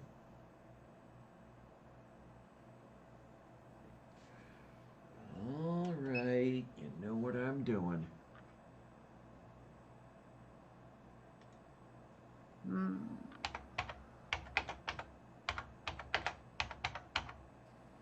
Oh, kith I and mean, kin. Here we I'm go. seeing something here. It says Pyrex, and I see lids, but they look like they're made out of plastic. I need lids you can cook with, like where you put it in. Oh, well, they're only microwave safe. That's why. All right, what do we have here? According to Macmillan, kith comes from a word of Germanic origin meaning known. Kin is also of Germanic origin. Yeah, I get that one. From an Indo-European root meaning give birth to. Your kith are your friends or acquaintances, while your kin are all the people you are related to. So basically, exactly the distinction I was talking about. Yeah, sounds like it. All right, go me. I mean, I base that solely on the fact that I've heard people use kin in certain ways. Holy shit, that's $209. I'm not buying those. Is that an entire set? I certainly hope so. It is, but it's still only 5 dishes. I mean, it's Corningware, which is probably why. Oh, God, $40 a dish? Yeah, okay. I guess part of what I'm looking for is something with a lid and preferably rectangular. I'm finding a lot of the ones with lids are circular. Oh, yeah, okay. The oval dishes and all that shit. Yes, yes, yes. Elbow dishes? What? Is that what you said? Oval. Oh, I heard egg-shaped. Elbow. Oh, okay, okay. Well, I heard elbow. Well, maybe you should speak better. Maybe you should listen better. I do listen better. It's just your sound quality is garbage. I can't tell how big the... Oh, those are really small. I mean, okay, 7 ounce, I see. Yeah, that's really small. Yes, it is. Like, you can barely put a dessert in that, let alone, anything else. Yeah, you want 2.5 quarters, some shit like that. I mean, really. So if you didn't actually add crust, what do you think would go below, like on the bottom? Because I don't think you can just put marinara and then like toppings and cheese and cook that and have it go well. What may you put, if you didn't make a crust?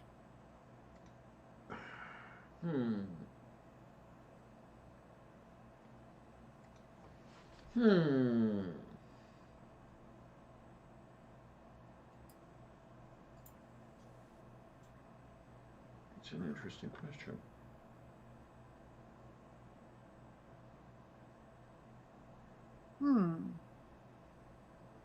So this casserole dish I'm seeing looks pretty good, actually. I might put this one on my wish list as well, or instead, I'm not sure. Here, let me show you.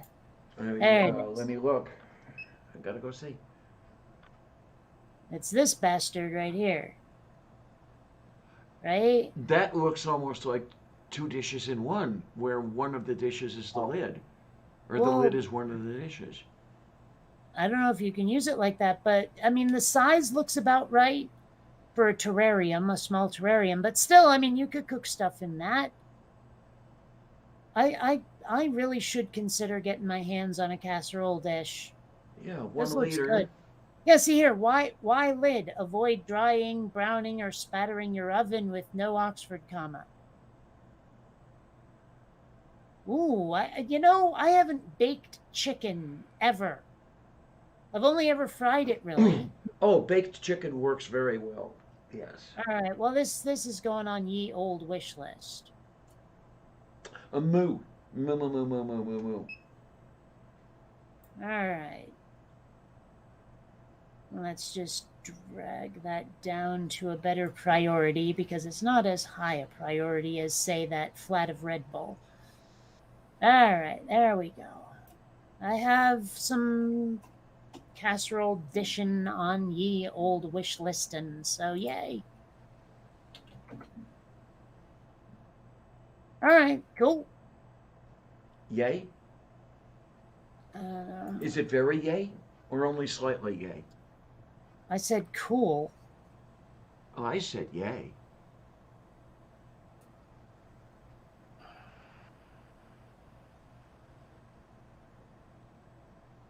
No, well, I mean, if you get your chicken baked and then you cook it and eat it, it'll get you high. Uh-huh. I don't think I would do, well, I mean, chicken with cheddar is not bad, but I'd rather go with, like, something a little mozzarella-y. Something, or, that Monterey Jack chicken is pretty good. Hmm.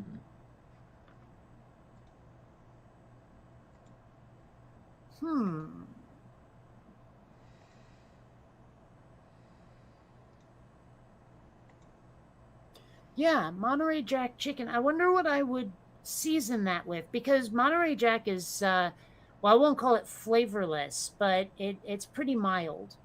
Um like I would probably melt it over a chicken breast almost for sauce in a way, you know? Um let's see, maybe some olive oil on that. I'm thinking oregano and something similar. Like, what else is that same sort of leafy thing that would go well on chicken, do you think? Like I don't know anything about rosemary or thyme or any of those things. I really don't know the herb spices very well. I don't know whether you would like rosemary or not because it is reminiscent of a conifer. It is reminiscent of a pine flavor. Ew. Well, I really wish I could go to the spice section and just everything to see if it's something I want. Uh-huh. And unfortunately, in most cases, that's not a thing you can do easily anyway. Yeah. I bet, I mean, this is no different than a lot of the stir fries, but baking that chicken with like paprika and garlic would be pretty good. Oh, hell yes. And you know what? I wonder, like, you can do a baked rice dish, can't you? Sure. Baking the rice with the chicken sounds good. Now all you need to do is add a can of cream of mushroom soup and you've got a Minnesota casserole, right? Yeah, but that's not even close to the kind of dish I'm going for at all. Even if I liked mushrooms or cream of anything soup, that's not what I'm going for. That's too sloppy. No, I'm going for something a little more like a fillet. Moo, moo, moo, moo, moo, moo, moo, moo, moo, moo, moo, moo. If that makes sense. I don't know. Maybe I'm even using the term wrong because I don't know, but yeah, like a chicken steak. You know what I mean? Oh my, the only thing I'm thinking of right now is the chicken fried steak, which No, you've got to but, be in the mood for one of those. that's beef cooked like it's chicken. This is chicken like in vaguely steakish form. But here, let me show you. They step out. Like this kind of thing. Okay, okay. I mean, I'm not thinking so much with the breaded. I'm thinking closer to this. Good old chicken breasts. Chicken. Yeah. But like cook that, bake it in a dish, like a casserole dish with, like I say, oregano, garlic, paprika, some butter, some olive oil, and I'm not sure what else, but I'm sure something else would go. Oh, and rice. Throw in some rice in there. Rice is always good. Yeah. Bake it all together. Now, my big worry is that the rice could dry out from baking, but I guess that's what the lid is for. Yeah, and you probably want a little bit of broth in there as well. Makes sense. I want to try this now, but how much do I want to go out? Me, she asks. Well, and also, how much do I want to spend more money? Yeah, there's a good question. Yeah. Actually, I should just, I'm not sharing anymore. Good. I'm going to check my balance. Well, to do that, you'd probably want to get out Hush of the chair and you. I stand don't have on a one gyroscope. foot. Hush, hush, hush. Like I didn't know where you were going with that. Come on. What, did I just fall off the turnip truck? Yes. 37 million? What? No, I'm kidding. I don't have $37 million. No. $47 million! I am the cat! Anyway. Yeah, so I mean, I can definitely afford to go out and buy a fucking casserole dish, but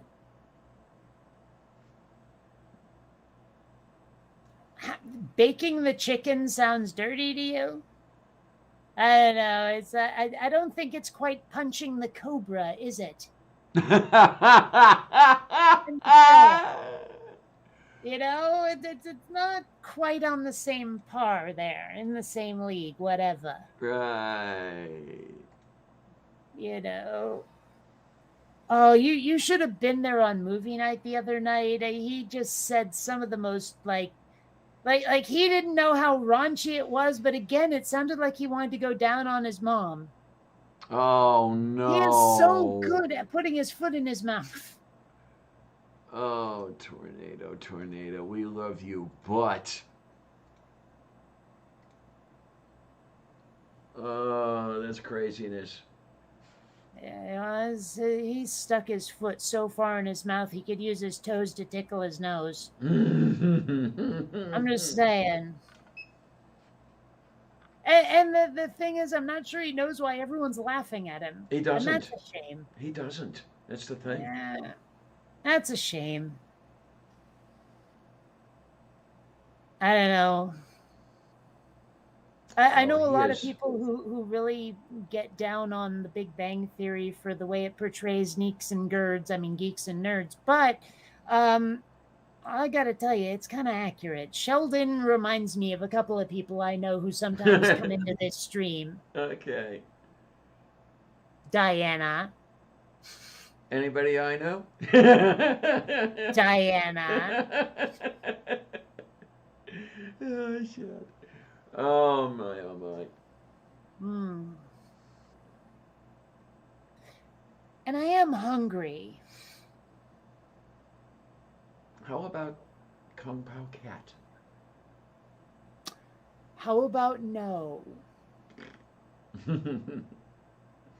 So, if I were to go out and get a casserole dish, what would my first dish be? Would I go for like a pizza casserole, or would I try to make that chicken breast dish I just described? That. I suppose you're not up for ziti and meatballs, right? Why not? Well, you had said something about non-ziti Well, I was pasta. just wondering if that was done. I wasn't saying I had a preference. Oh. Yeah, I mean, one of the things I dearly loved, I've made it for myself a couple times, is a ziti or a penne with the meatballs and then a sauce. I used to get that at an amusement park called Idlewild. I thought that Little, was an airport. that too. At one time, but it's not Idlewild anymore. It's been JFK since what, 1964? Okay, so do I not get credit for knowing Idlewild was an airport? There you go. There you go. But oh, it was so nice. They had a bunch of these little hut restaurant type things throughout the park, all with the same menu. I guess they just wanted you to be close to one. And yeah, you could just go in there and chow down. It was really really good. I loved it. Now, And purple. hmm? Oh, sorry, I thought you were done. Nah, pretty much done. Yeah. But purple, I agree with you. I kind of identify a bit with Stuart, but I also identify a bit with Penny. And I think if you were to mash Stuart and Penny together, you'd kind of get me, kind of, because Penny's into the pop culture stuff. She's not really much of a scientist. She wants to get into the performing arts. I want to make movies more than be in them. But at the same time, I know what it's like to be alone in a crowd the way Stuart is. So there's that. And also, Stuart's an artist, and he likes the sci-fi and all of that stuff. So, and also Penny has a sort of a friend who has sort of like a crush on her that is unrequited. Can't imagine what that is.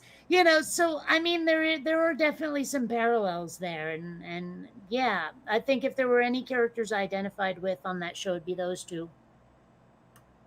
A Yeah. miffy. Although I do have a Jewish mother, like Mm. Wallowitz. Moo. Or as they say moo. Or sometimes they say a wobble. Aha. Not sure how many people get that one. Somebody's been watching Blackadder lately? Actually, I don't have to watch it lately. I've seen it enough times to basically, like, I can quote like you wouldn't believe. Yeah, well, I mean, there were certain TV shows where I would just put them on as background noise while I was doing something else. And it was mostly British comedy when it wasn't stand-up comedy. It was like a lot of Blackadder, a lot of Faulty Towers. Okay then. Okay.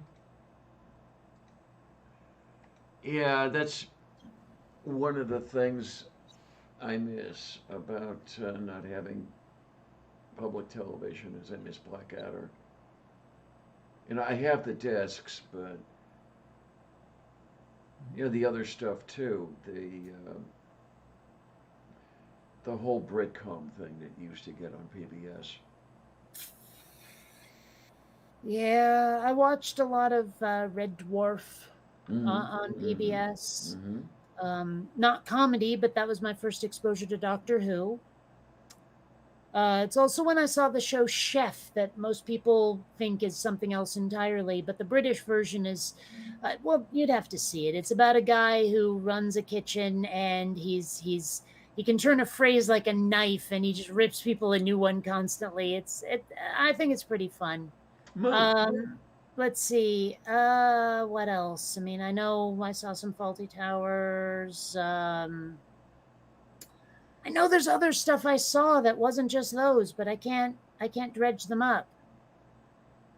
Oh well.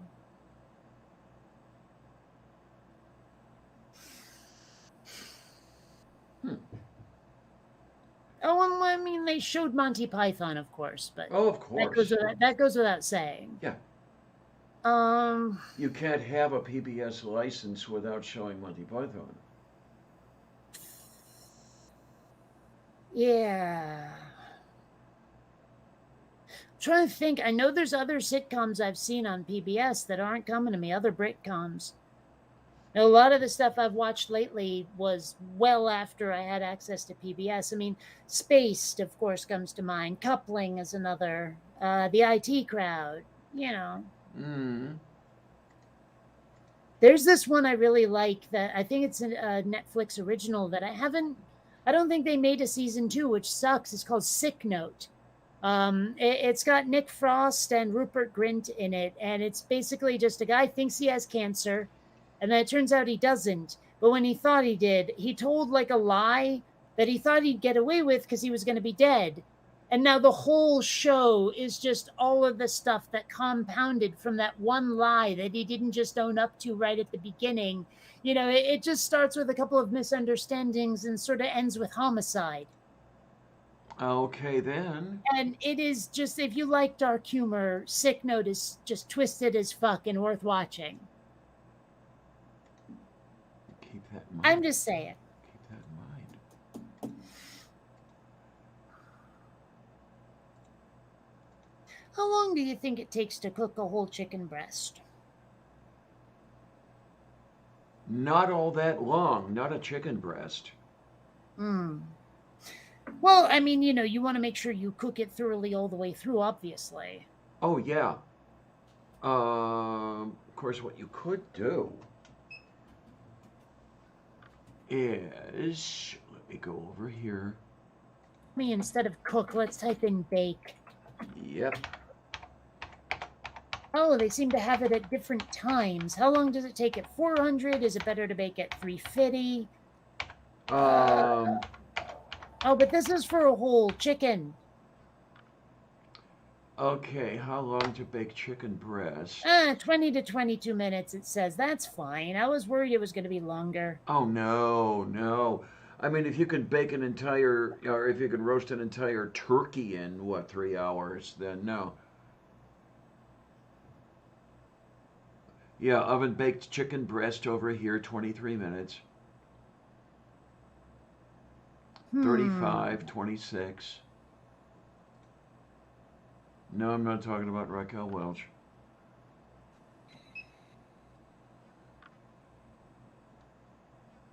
Hmm. They're saying here they want me to use my meat tenderizer, which I haven't used in ages. Okay, then.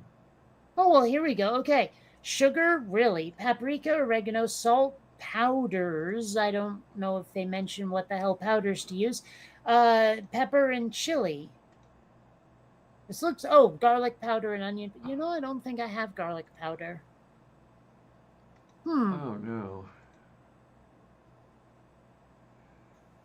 I am very tempted to just go out now and just buy some chicken tits and the spices I don't have. And yeah. Do you do you cook with the butter in, or do you just apply butter after, do you think? Uh, Probably want to cook with the butter there to help baste it, if you will. You know, it's. Hmm. Oh, wait, here we go. Optional step. While chicken is in the oven, melt butter in a small skillet. Saute garlic until fragrant. Remove from pan. Stir in parsley. Okay, well, it's not cooking it with the butter in there. Okay. Oh, they're saying brush it Oh, after you. Okay.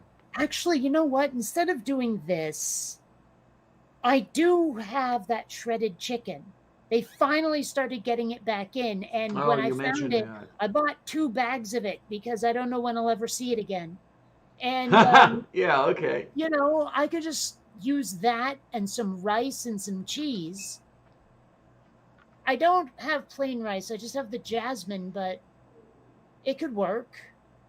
Yeah, sure, absolutely. Um, Cook it with like actual garlic and not just the powder. oh, absolutely. Yeah, you definitely want to do the actual garlic. Um, there's just, to my palate, there's a definite difference in taste between the actual Mm. garlic and the garlic powder. I think it might be that the garlic powder is actually too strong, if you can believe that. Well, and also given that the chicken I'm using doesn't need to be cooked, it's pre-cooked, it's just frozen. Oh, so I you're just think, warming it through. yeah, like Mm-hmm. basically I'd only have to wait for the cheese to melt. Yeah, huh? Daję I po want to prostu. do this. I want to do this now. I think I'm gonna have to step off the stream, people. Well, it's 3 p.m. and all I've had to eat today is a thing of Lucky Charms. What do you want out of me? Oh, my word. Okay, then. Mm-hmm. All right, so I'll catch you evil geniuses later. Have fun. Okay, honey. We're Bon doing appetit. Tuesday? Tuesday? Tuesday's good. Yes. All right, catch her It's like the plague. it's Sunday that's problematic. Yeah. Okay. Oh, so Kate Farr has left the meeting, and here I am all by my lonesome. Okay, what do we got? We have. Let's go to camera 2. There we are. That's a little bit better. And I hope everybody. Oh, look, the lone wanderer stepped in. How do you like that? Cleaning the oven is a pain, so I will do anything to avoid it. I agree. I agree. I agree. I need to clean my oven. Um, I haven't used it all that much, but still. Uh, Moo and moof beef and stuff and things and all that other good stuff. Yeah. Um, so yeah, I'll let you guys know. I've got some ideas going in my head here. Thanksgiving week being the week that's coming up, and I won't necessarily do all day from here anyway on Thursday because Linda, Bit of Tea and Danish, has mentioned that she wants to do a Thursday show and asked if I would be around for it. And it sounds like a good idea. Um, but what I might do is dick around with the equipment here and set up a camera aim it at the kitchen, and while I'm making a meal on Thursday, just fool around and have the other camera pointed this way. And what I might do is repair my laptop on Thursday. So I've been meaning to do that, and I've been meaning to do that, and I haven't done it yet.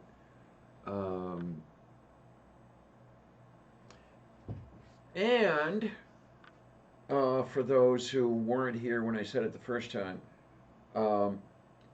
because Thanksgiving is on a Thursday by definition, and Thursday, well, basically what they're going to do at the dialysis clinic is shuffle everything around so the place can be closed on Thursday, and one of my dialysis days is on Thursday.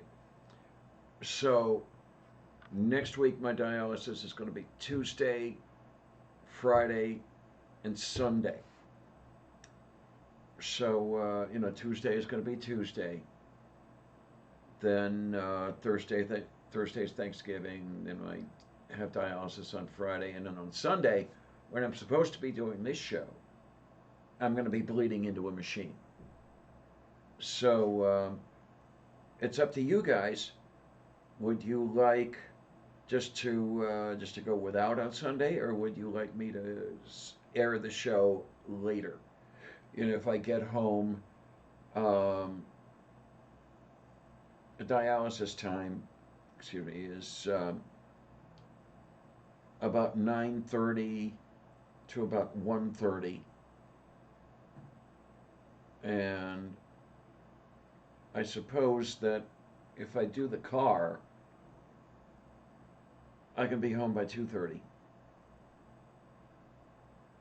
And yeah, I suppose I might end up doing a car because weekend bus service is shitty around here, especially Sunday bus service. And god damn, I have spent more money than I want to think about on Uber this month, because I at a couple of the dialysis sessions I was not feeling well. Ended up taking a car. Ended up taking a car for the echocardiogram. So yeah, it's so far I've spent almost $250 on Uber this month. I can easily see spending $300 by the time the month is over. So I definitely don't want to do that next month. I'll end up taking a car for some things, but I definitely don't want to take it every day. Anyway, so it's up to you guys. Drop me a note or tell me here. Would you like no show? Would you like a late show?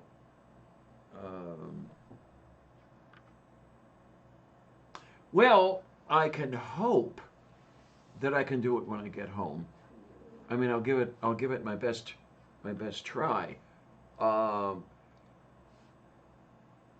What was bad was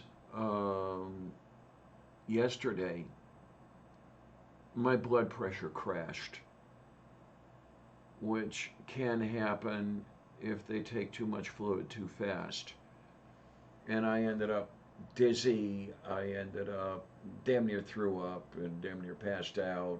And it was one of those things where I just called the car and went home, and then I went right to sleep. I would like to do a show once I get home.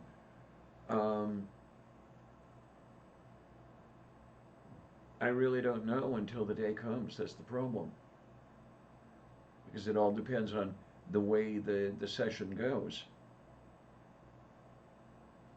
I mean, what I want is to quit doing that weird shit, because it's just not fun. It's just not fun to have your blood pressure crash and then you go and you spend the rest of the day in bed. Because I got home, I went to bed, I didn't get up until after 11, and I'm usually ringing Kate up at 11 to start up the green room. Um, yeah, there you go. There you go. So, okay, if you don't mind, I suppose I can knock on your door Thursday night. So that's so I've got three places to be on Thursday. That's not bad. We can do that and see how that goes. Yeah, it's kind of nice with the Thursday shows because it's kind of like having friends and family over, without them being there. Of course, I don't have any family to be over. They either died or disowned me. What can I tell you? Um, so, as things go, as they say, as things go, they go all kinds of good stuff like that. And moo and boo and goo. And yeah, what am I talking about? No idea. Oh, what do I want here? That's going to be icky and doo doo. Yeah, that's what it's going to be. It's going to be icky and it's going to be doo doo and it's going to be poo poo. Uh huh. Don't mind me. I'm just looking at the other thing over here.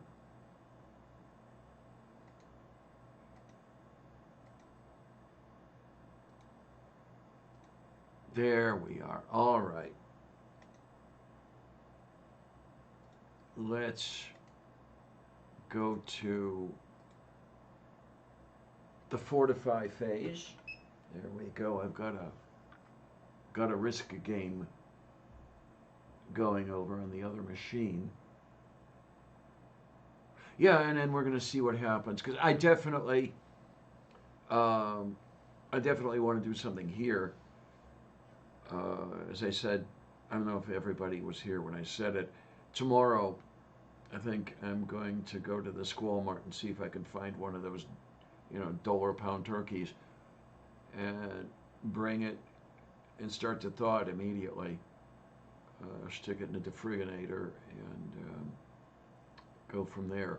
So I've got a little bit of leftover sheep. We can have that today. Um, to the start thawing the turkey tomorrow. And I'll have plenty of stuff for turkey pot pie. Like I say, I just can't get enough. I can't get enough turkey. Turkey's good. Turkey is tasty. Turkey is yummy. And get to work on making an apple pie. That'll be fun.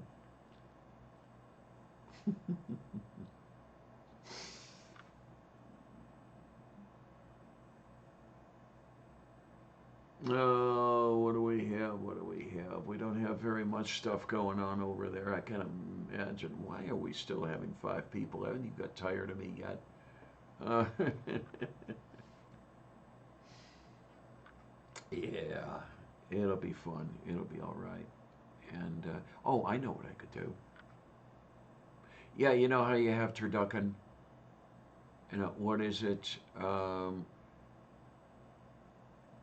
I think you stuff a chicken with a duck and then stuff that whole arrangement into a turkey. How about a turkey stuffed with a cat? No? Just checking. I'm weird. And then all this week I'm going to be playing around with stuff here. Um, I got 2 microphone stands that I will be fooling around with my cameras on those as well as here on the They're sitting on the screens right now. And sometimes that makes it a little difficult to aim them. And allegedly, my my stream deck is arriving tomorrow, so I can start reading the manual and I can start playing with it and begin to see things what I can do with it, and then see what else I have to order. Yeah, fun, isn't it though? And I don't know. I'm starting to get serious actually over here. Alternatives to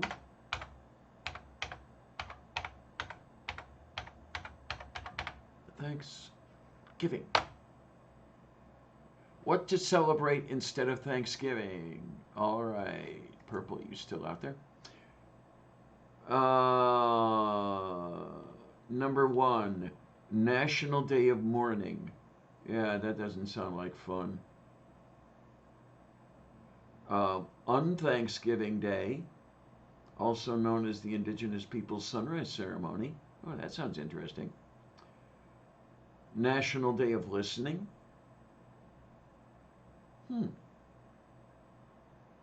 Native American Heritage Month. Yeah, that's a sort of all-month thing. Restorative Justice Week. National Family Week. National Game and Puzzle Week. National Farm City Week. Huh. I don't know. None of them seem like very much fun, although on Thanksgiving Day is kind of poignant. I wonder if, recognizing something like that on Thanksgiving Day wouldn't be some fun. Especially going on air with it and letting other people know. Oh, wow. Downloading all of the original Cosmos. What the fuck did I just say? I love the original Cosmos. Sorry. And well, the thing is, call me whatever you want to call me. I like the original Cosmos unmolested. I like the original graphics. I really do. They are, of their era. Really, when you get down to it. And the less than, what's the word I'm looking for? Less than ILM graphics are still great. Really are.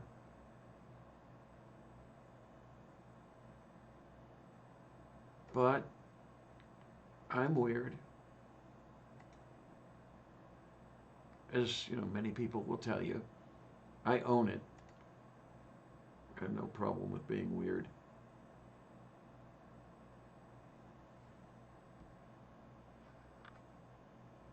Anyway, yeah, with all that good stuff, and I'm just, don't mind me, I'm looking at stuff and things over here, and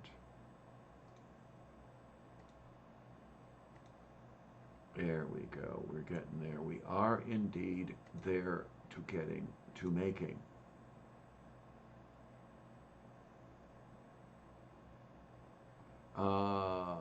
Let's see what we want. Oh, yeah, I know what I can do.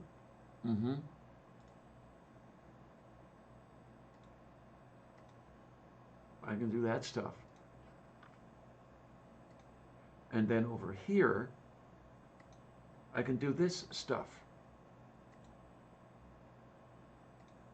Gentlemen, I have invented this thing!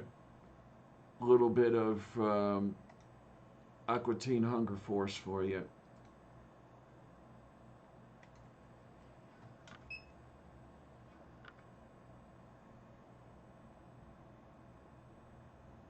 Mm-hmm. YouTube says there are, okay, I've got 6 showing right now.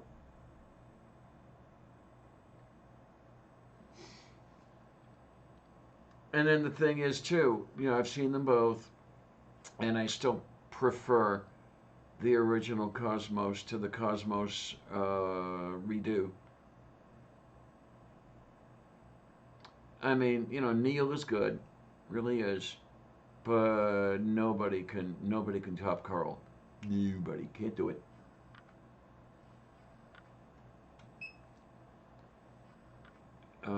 It's just the way it goes with me, as far as that goes. And then stuff and things and stuff and things will stuff. And you understand that I have absolutely no idea what I'm talking about, right? You do get that? Just checking. Just checking to make sure. And what else do we have?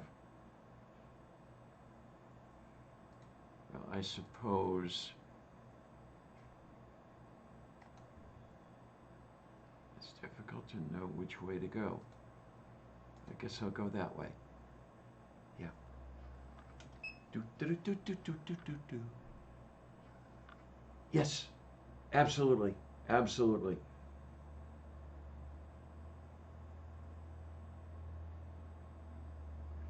Um, and then the difference between the old and the new, yeah, was the Sagan Tyson. I mean, Ann Druyan was part of both of them, so she can't be a difference. Um,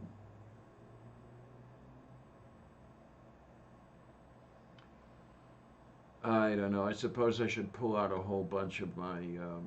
I've got terabyte after terabyte after terabyte of DVD masters. I suppose I could put some of that stuff on my new laptop, and instead of watching Cirrus videos over and over, I can watch some of that stuff while I'm in dialysis. Oh my, yeah. And then go from there and everything, and see what we can do. And I have no idea what's going on. Anyway, I'm trying to decide. Well, there are several things I should probably do. I should probably clean that cast iron skillet of mine as much as I can. Um, I'm going to have to look around and see if I have a wire brush, because I accidentally cooked some stuff to the bottom of that pan.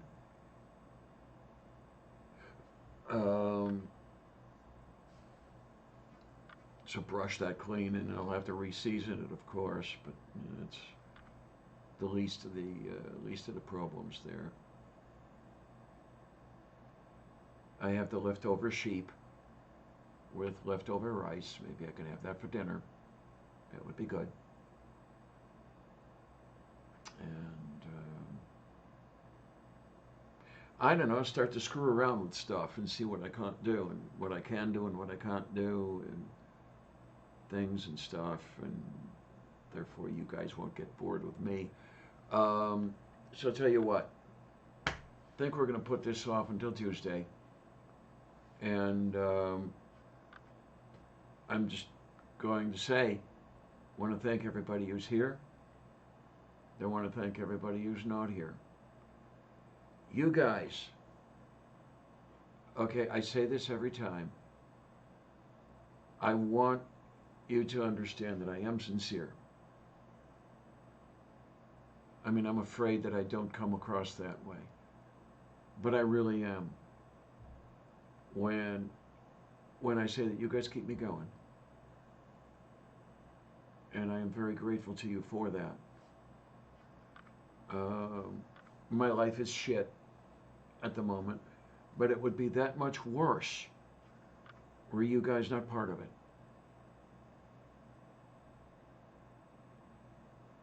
And I mean that from the bottom of my whatever it is. Oh my, oh my. And if you guys keep liking this stuff, then, and as long as you guys keep liking this stuff, and as long as I'm alive to do it, keep doing it. And I'll see what else I can do, what more I can do. Nothing like keeping you guys happy, right? Really and truly and everything. So, okay, Mage, thank you. Just scrub it with the salt and remove as much as you can, then heat it up. Okay, that I will do. And we should get there. It's a cheap cast iron skillet anyway. It's from Squalmart. But I'll get started on that. And to you guys, I will say, thanks a lot, troops. See you on the other side.